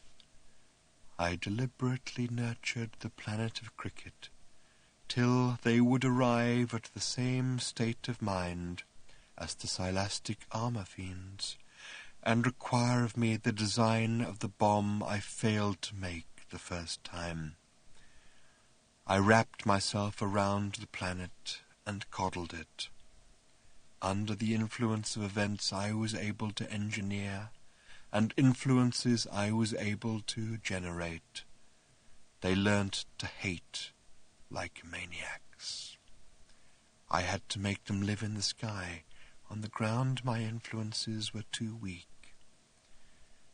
Without me, of course, when they were locked away from me in the envelope of slow time, their responses became very confused and they were unable to manage. Ah well, he added. I was only trying to fulfill my function. And very gradually, very, very slowly, the images in the cloud began to fade, gently to melt away. And then suddenly they stopped fading.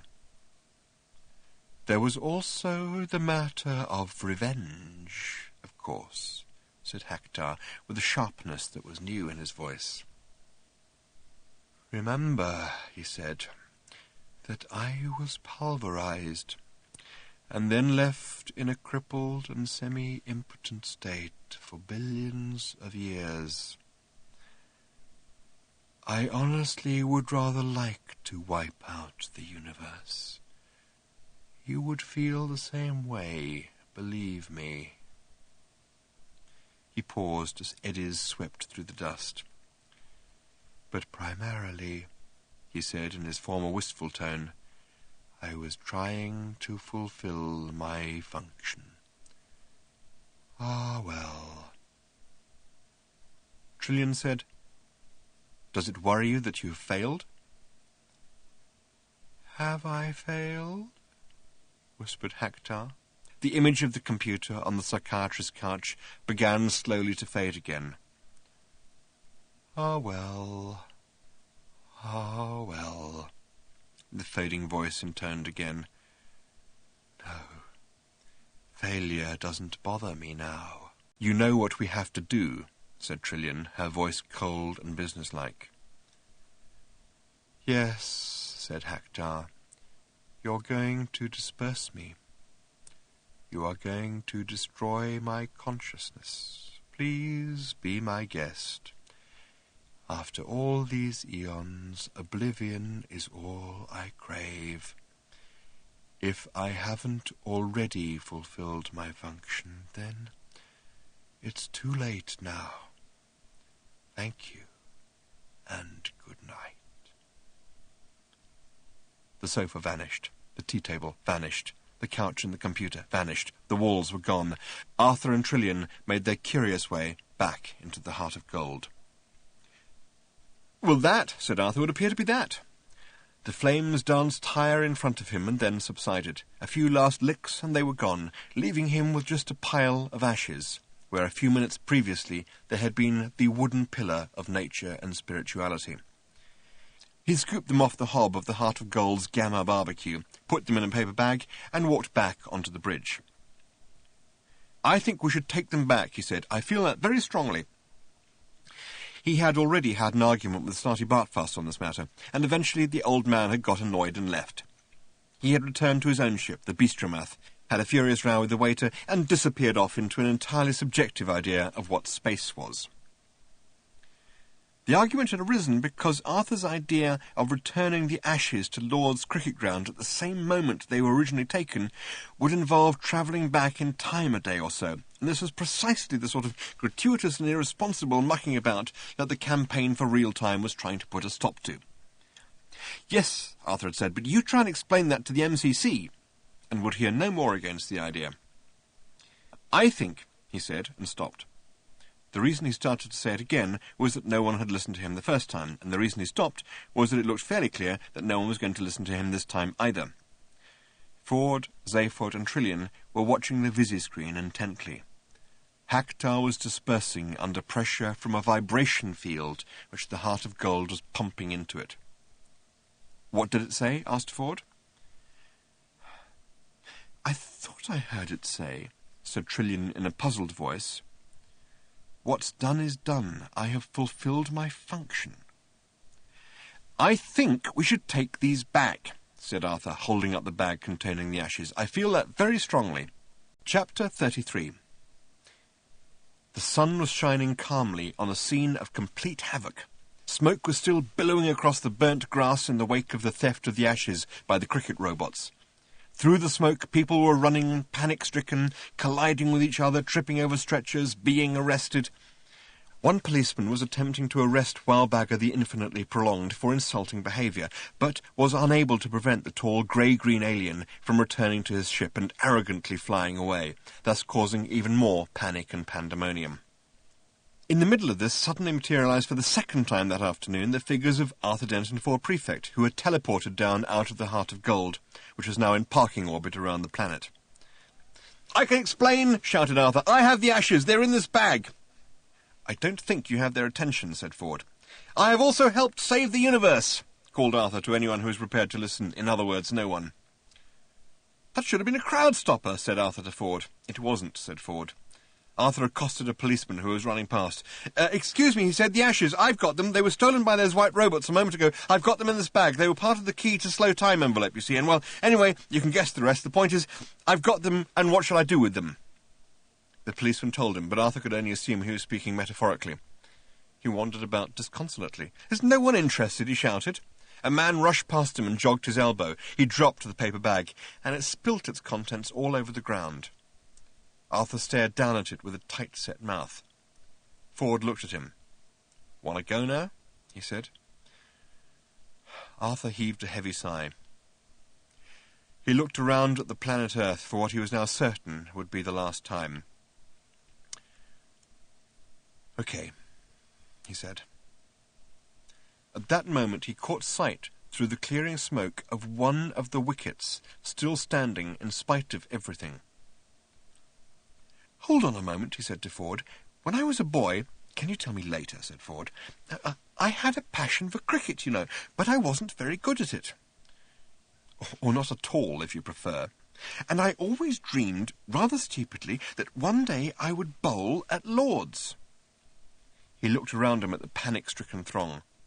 No one was going to mind very much. "OK," said Ford wearily, "get it over with. I shall be over there," he added, being bored. He went and sat down on a patch of smoking grass. Arthur remembered that on their first visit there that afternoon, the cricket ball had actually landed in his bag, and he looked through the bag. He had already found the ball in it before he remembered that it wasn't the same bag he'd had at the time. Still, there it was among the souvenirs of Greece. He took it out and polished it against his hip, spat on it and polished it again. He put the bag down. He was going to do this properly. He tossed the small, hard red ball from hand to hand, feeling its weight. With a wonderful feeling of lightness and unconcern, he trotted off away from the wicket. A medium-fast pace, he decided, and measured a good long run-up. He looked up into the sky. The birds were wheeling about, a few white clouds scudded across it. The air was disturbed with the sound of police and ambulance sirens and people screaming and yelling, but he felt curiously happy and untouched by it all. He was going to bowl a ball at Lord's. He turned and pawed a couple of times at the ground with his bedroom slippers. He squared his shoulders, tossed the ball in the air, and caught it again. He started to run. As he ran, he suddenly saw that standing at the wicket was a batsman. "Oh, good," he thought. "That should add a little." Then, as his running feet took him nearer, he saw more clearly. The batsman standing ready at the wicket was not one of the England cricket team. He was not one of the Australian cricket team. He was one of the robot cricket team. It was a cold, hard, lethal, white killer robot that presumably had not returned to its ship with the others. Quite a few thoughts collided in Arthur Dent's mind at this moment. But he didn't seem to be able to stop running. Time suddenly seemed to be going terribly, terribly slowly, but still he didn't seem to be able to stop running. Moving as though through syrup, he slowly turned his troubled head and looked at his own hand, the hand that was holding the small, hard, red ball. His feet were pounding slowly onward, unstoppably, as he stared at the ball gripped in his helpless hand. It was emitting a deep red glow and flashing intermittently. And still his feet were pounding inexorably forward. He looked at the cricket robot again, standing implacably still and purposeful in front of him, battle club raised in readiness. Its eyes were burning with a deep, cold, fascinating light. and Arthur could not move his own eyes from them. He seemed to be looking down a tunnel at them. Nothing on either side seemed to exist. Some of the thoughts that were colliding in his mind at this time were these. He felt a hell of a fool. He felt that he should have listened rather more carefully to a number of things he had heard said, phrases that now pounded round his mind as his feet pounded onward to the point where he would inevitably release the ball to the cricket robot, who would inevitably strike it. He remembered Haktar saying, "Have I failed? Failure doesn't bother me." He remembered the account of Haktar's dying words. "What's done is done. I have fulfilled my function." He remembered Haktar saying that he had managed to make a few things. He remembered the sudden movement in his holdall that had made him grip it tightly to himself when he was in the dust cloud. He remembered that he had travelled back in time a couple of days to come to Lord's again. He also remembered that he wasn't a very good bowler. He felt his arm coming round, gripping tightly onto the ball that he now knew for certain was the supernova bomb, which Haktar had built himself and planted on him, the bomb which would cause the universe to come to an abrupt and premature end. He hoped and prayed that there wasn't an afterlife. Then he realised there was a contradiction involved here, and he merely hoped that there wasn't an afterlife. He would feel very, very embarrassed meeting everybody. He hoped that his bowling was as bad as he remembered it to be, because that seemed to be the only thing now standing between this moment and universal oblivion. He felt his legs pounding, he felt his arm coming round, he felt his feet connecting with the holdall he'd stupidly left lying on the ground in front of him. He felt himself falling heavily forward, but having his mind so terribly full of other things at this point, he completely forgot about hitting the ground, and didn't. Still holding the ball firmly in his right hand, he soared up into the air, whimpering with surprise. He wheeled and whirled through the air, spinning out of control. He twisted down toward the ground, flinging himself hectically through the air, at the same time hurling the bomb harmlessly off into the distance. He hurtled toward the astounded robot from behind. It still had its multifunctional battle club raised, but had suddenly been deprived of anything to hit. With a sudden mad outburst of strength, he wrested the battle club from the grip of the startled robot, executed a dazzling banking turn in the air, hurtled back down in a furious power dive, and with one crazy swing, knocked the robot's head from the robot's shoulders. "Are you coming now?" said Ford. Epilogue. Life, the universe, and everything. And at the end they travelled again. There was a time when Arthur Dent would not.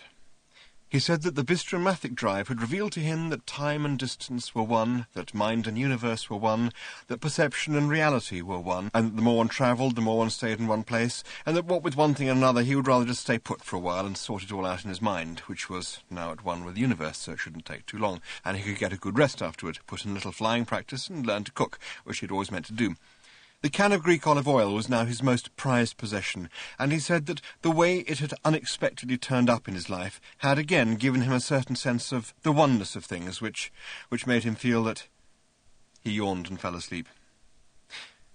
In the morning, as they prepared to take him to some quiet and idyllic planet, where they wouldn't mind his talking like that, they suddenly picked up a computer-driven distress call and diverted to investigate. A small but apparently undamaged spacecraft of the Merida class seemed to be dancing a strange little jig through the void. A brief computer scan revealed that the ship was fine, its computer was fine, but that its pilot was mad. Half mad, the man insisted as they carried him raving aboard. He was a journalist with the Sidereal Daily Mentioner. They sedated him and sent Marvin in to keep him company until he promised to try and talk sense. "I was covering a trial," he said at last, "on Argabuthon." He pushed himself up onto his thin and wasted shoulders. His eyes stared wildly. His white hair seemed to be waving at someone it knew in the next room. "Easy, easy," said Ford. Trillian put a soothing hand on his shoulder. The man sank back down again and stared at the ceiling of the ship's sick bay. "The case," he said, "is now immaterial, but there was a witness, a man called... Prack, a strange and difficult man. They were eventually forced to administer a drug to make him tell the truth. A truth drug." His eyes rolled helplessly in his head. "They gave him too much," he said in a tiny whimper. "They gave him much too much." He started to cry. I think the robots must have jogged the surgeon's arm." "Robots?" asked Seyfried sharply. "What robots?" Some white robots, whispered the man hoarsely, broke into the courtroom and stole the judge's sceptre, the Argibuthon Sceptre of Justice, nasty plastic thing. I don't know why they wanted it. He began to cry again. And I think they jogged the surgeon's arm. He shook his head loosely from side to side, helplessly, sadly, his eyes screwed up in pain. And when the trial continued, he said in a weeping whisper, they asked Prack a most unfortunate thing. They asked him, he paused and shivered, to tell the truth, the whole truth, and nothing but the truth. Only, don't you see? He suddenly hoisted himself up onto his elbows again and shouted at them. They'd given him too much of the drug! He collapsed again, moaning quietly, much too much, too much, too much, too much. The group gathered around his bedside glanced at one another. There were goosebumps on backs. What happened? Said Zaphod at last. Oh, he told it all right, said the man savagely. For all I know, he's still telling it now. Strange, terrible things. Terrible, terrible, he screamed. They tried to calm him, but he struggled to his elbows again. Terrible things, incomprehensible things, he shouted. Things that would drive a man mad. He stared wildly at them. Or in my case, he said, half mad. I'm a journalist. You mean, said Arthur quietly, that you're used to confronting the truth? No, said the man with a puzzled frown. I mean that I made an excuse and left early. He collapsed into a coma from which he recovered only once and briefly. On that one occasion they discovered from him the following. When it became clear what was happening, and as it became clear that Prack could not be stopped, that here was truth in its absolute and final form, the court was cleared. Not only cleared, it was sealed up with Prack still in it. Steel walls were erected around it, and just to be on the safe side, barbed wire, electric fences, crocodile swamps, and 3 major armies were installed, so that no one would ever have to hear Prack speak. Oh, that's a pity, said Arthur. I'd quite like to hear what he has to say. Presumably he would know what the answer to the ultimate question is. It's always bothered me that we never found out. Think of a number, said the computer. Any number. Arthur told the computer the telephone number of King's Cross Railway Station passenger inquiries, on the grounds that it must have some function, and this might turn out to be it. The computer injected the number into the ship's reconstituted improbability drive. In relativity, matter tells space how to curve, and space tells matter how to move. The heart of gold told space to get knotted, and parch itself neatly within the inner steel perimeter of the Argibuthon Chamber of Law. The courtroom was an austere place, a large, dark chamber, clearly designed for justice rather than for instance pleasure. You wouldn't hold a dinner party there, at least not a successful one. The decor would get your guests down. The ceilings were high, vaulted, and very dark. Shadows lurked there with grim determination. The panelling for the walls and benches, the cladding of the heavy pillars, all were carved from the darkest and most severe trees in the fearsome forest of Argylbard. The massive black podium of justice, which dominated the centre of the chamber, was a monster of gravity. If a sunbeam had ever managed to slink this far into the justice complex of Argibuthon, it would have turned around and slunk straight back out again. Arthur and Trillian were the first in, while Ford and Zaphod bravely kept a watch on their rear. At first it seemed totally dark and deserted. Their footsteps echoed hollowly round the chamber. This seemed curious. All the defences were still in position and operative around the outside of the building. They had run scan checks. Therefore, they had assumed the truth-telling must still be going on. But there was nothing. Then, as their eyes became accustomed to the darkness, they spotted a dull red glow in a corner, and behind the glow a live shadow. They swung a flashlight round onto it. Prack was sitting on a bench, smoking a listless cigarette. Hi, he said, with a little half-wave. His voice echoed through the chamber. He was a little man with scraggy hair. He sat with his shoulders hunched forward and his head and knees kept jiggling. He took a drag of his cigarette. They stared at him. "What's going on?" said Trillian. "No, nothing," said the man and jiggled his shoulders. Arthur shone his flashlight full on Prack's face. "We thought," he said, "that you were meant to be telling the truth, the whole truth, and nothing but the truth." "Oh, that," said Prack. "Yeah, I was. I finished. There's not nearly as much of it as people imagine. Some of it's pretty funny, though." He suddenly exploded into about 3 seconds of maniacal laughter and stopped again. He sat there, jiggling his head and knees. He dragged on a cigarette with a strange half-smile. Ford and Zaphod came forward out of the shadows. "Tell us about it," said Ford. "Oh, I can't remember any of it now," said Prack. "I thought of writing some of it down, but at first I couldn't find a pencil, and then I thought, oh, why bother?" There was a long silence, during which they thought they could feel the universe age a little. Prack stared into the light. "None of it," said Arthur at last. "You can remember none of it." "No, except most of the good bits were about frogs, I remember that." Suddenly he was hooting with laughter again and stamping his feet on the ground. You would not believe some of the things about frogs," he gasped. "Come on, let's go and find ourselves a frog. Boy, will I ever see them in a new light." He leapt to his feet and did a tiny little dance. Then he stopped and took a long drag at his cigarette. "Let's find a frog I can laugh at," he said simply. Anyway, who are you guys?" "We came to find you," said Trillian, deliberately not keeping the disappointment out of her voice. "My name is Trillian." Prack jiggled his head. "Ford Prefect?" said Ford Prefect with a shrug. Prack jiggled his head. "And I," said Zaphod, when he judged that the silence was once again deep enough to allow an announcement of such gravity to be tossed in lightly, "am Zaphod Beeblebrox." Prack jiggled his head. "Who's this guy?" said Prack, jiggling his shoulder at Arthur, who was standing silent for a moment, lost in disappointed thoughts. Me," said Arthur. "Oh, my name's Arthur Dent." Prack's eyes popped out of his head. "No kidding!" he yelled. "You are Arthur Dent? The Arthur Dent?" He staggered backward, clutching his stomach, convulsed with fresh paroxysms of laughter. "Hey, just think of meeting you," he gasped. "Boy," he shouted, "you are the most... Wow, you just leave the frog standing." He howled and screamed with laughter. He fell over backwards onto the bench. He hollered and yelled in hysterics. He cried with laughter, kicked his heads in the air. He beat his chest. Gradually he subsided, panting. He looked at them. He looked at Arthur. He fell back again, howling with laughter. Eventually he fell asleep. Arthur stood there, with his lips twitching, while the others carried Prack comatose onto the ship. "Before we picked up Prack," said Arthur, "I was going to leave.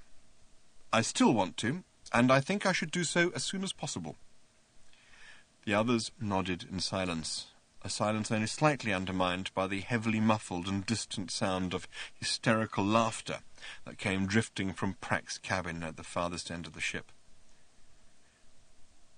"We have questioned him," continued Arthur, "or at least you have questioned him. I, as you know, can't go near him, on everything, and he doesn't really seem to have anything to contribute, just the occasional snippet and things I don't wish to hear about frogs." The others tried not to smirk. "Now, I am the first to appreciate a joke," said Arthur, and then had to wait for the others to stop laughing. "I am the first—" He stopped again. This time he stopped and listened to the silence. There actually was silence this time, and it had come very suddenly. Prack was quiet. For days they had lived with constant maniacal laughter ringing round the ship, only occasionally relieved by short periods of light giggling and sleep. Arthur's very soul was clenched with paranoia. This was not the silence of sleep. A buzzer sounded. A glance at a board told them that the buzzer had been sounded by Prack. "He's not well," said Trillian quietly. "The constant laughing is completely wrecking his body." Arthur's lips twitched, but he said nothing. "We'd better go and see him," said Trillian. Trillian came out of the cabin wearing her serious face. "He wants you to go in," she said to Arthur, who was wearing his glum and tight-lipped one. He thrust his hands deep into his dressing-gown pockets and tried to think of something to say which wouldn't sound petty. It seemed terribly unfair, but he couldn't. "Please," said Trillian. He shrugged and went in, taking his glum, tight-lipped face with him, despite the reaction this always provoked from Prack. He looked down at his tormentor, who was lying quietly on the bed, ashen and wasted. His breathing was very shallow.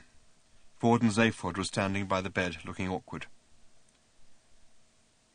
"You wanted to ask me something," said Prack in a thin voice, and coughed slightly. Just the cough made Arthur stiffen, but it passed and subsided. "How do you know that?" he asked. Prack shrugged weakly. "'Cause it's true. he said simply. Arthur took the point. Yes, he said at last in a rather strange drawl. I did have a question, or rather, what I actually have is an answer. I wanted to know what the question was. Prack nodded sympathetically, and Arthur relaxed a little. It's a long story, he said, but the question I would like to know is the ultimate question of life, the universe, and everything. All we know about it is the answer is 42, which is a little aggravating. Prack nodded again. 42, he said. Yeah, that's right. He paused. Shadows of thought and memory crossed his face, like the shadows of clouds crossing the land. I'm afraid, he said at last, that the question and the answer are mutually exclusive. Knowledge of one logically precludes knowledge of the other. It's impossible that both can ever be known about the same universe. He paused again. Disappointment crept into Arthur's face and snuggled down into its accustomed place. Except, said Prack, struggling to sort a thought out, if it happened, it seems that the question and the answer would just cancel each other out and take the universe with them, which would then be replaced by something even more bizarrely inexplicable. It's possible this has already happened, he added with a weak smile, but there is a certain amount of uncertainty about it. A light giggle brushed through him. Arthur sat down on a stool. Oh well, he said with resignation. I was just hoping there would be some sort of reason.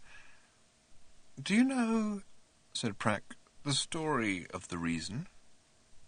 Arthur said that he didn't, and Prack said that he knew that he didn't.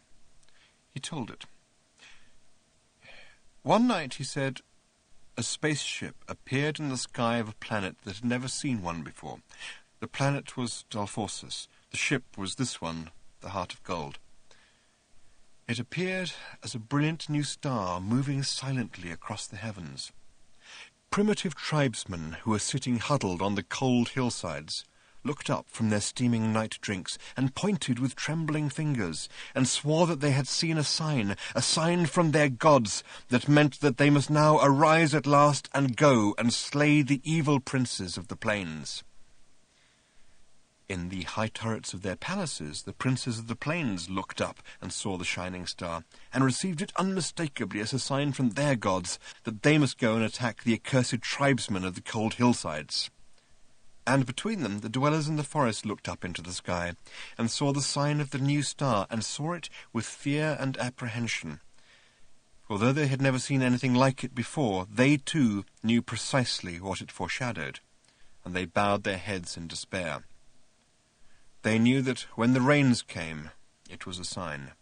When the rains departed, it was a sign. When the winds rose, it was a sign. When the winds fell, it was a sign. When in the land there was born at the midnight of a full moon a goat with 3 heads, that was a sign. When in the land there was born at some time in the afternoon a perfectly normal cat or pig with no birth complications, or even just a child with a retroussé nose, that too would often be taken as a sign. So there was no doubt at all that a new star in the sky was a sign of a particularly spectacular order. And each new sign signified the same thing, that the princes of the plains and the tribesmen of the cold hillsides were about to beat the hell out of each other again. This in itself wouldn't be so bad, except that the princes of the plains and the tribesmen of the cold hillsides always elected to beat the hell out of each other in the forest. And it was always the dwellers in the forest who came off the worst in these exchanges, though as far as they could see, it had never had anything to do with them. And sometimes, after some of the worst of these outrages, the dwellers in the forest would send a messenger to either the leader of the princes of the plains or the leader of the tribesmen of the cold hillsides, and demand to know the reason for this intolerable behaviour. And the leader, whichever one it was, would take the messenger aside and explain the reason to him, slowly and carefully, and with great attention to the considerable detail involved. And the terrible thing was, it was a very good one. It was very clear, very rational, and tough. The messenger would hang his head and feel sad and foolish that he had not realised what a tough and complex place the real world was, and what difficulties and paradoxes had to be embraced if one was to live in it. "Now do you understand?" the leader would say. The messenger would nod dumbly. "And you see these battles have to take place?" Another dumb nod. "And why they have to take place in the forest, and why it's in everybody's best interest, the forest dwellers included, that they should." In the long run.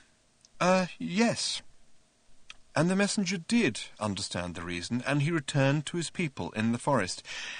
But as he approached them, and as he walked through the forest and among the trees, he found that all he could remember of the reason was how terribly clear the argument had seemed. What it actually was, he couldn't remember at all. And this, of course, was a great comfort when next the tribesmen and the princes came hacking and burning their way through the forest, killing every forest dweller in their way.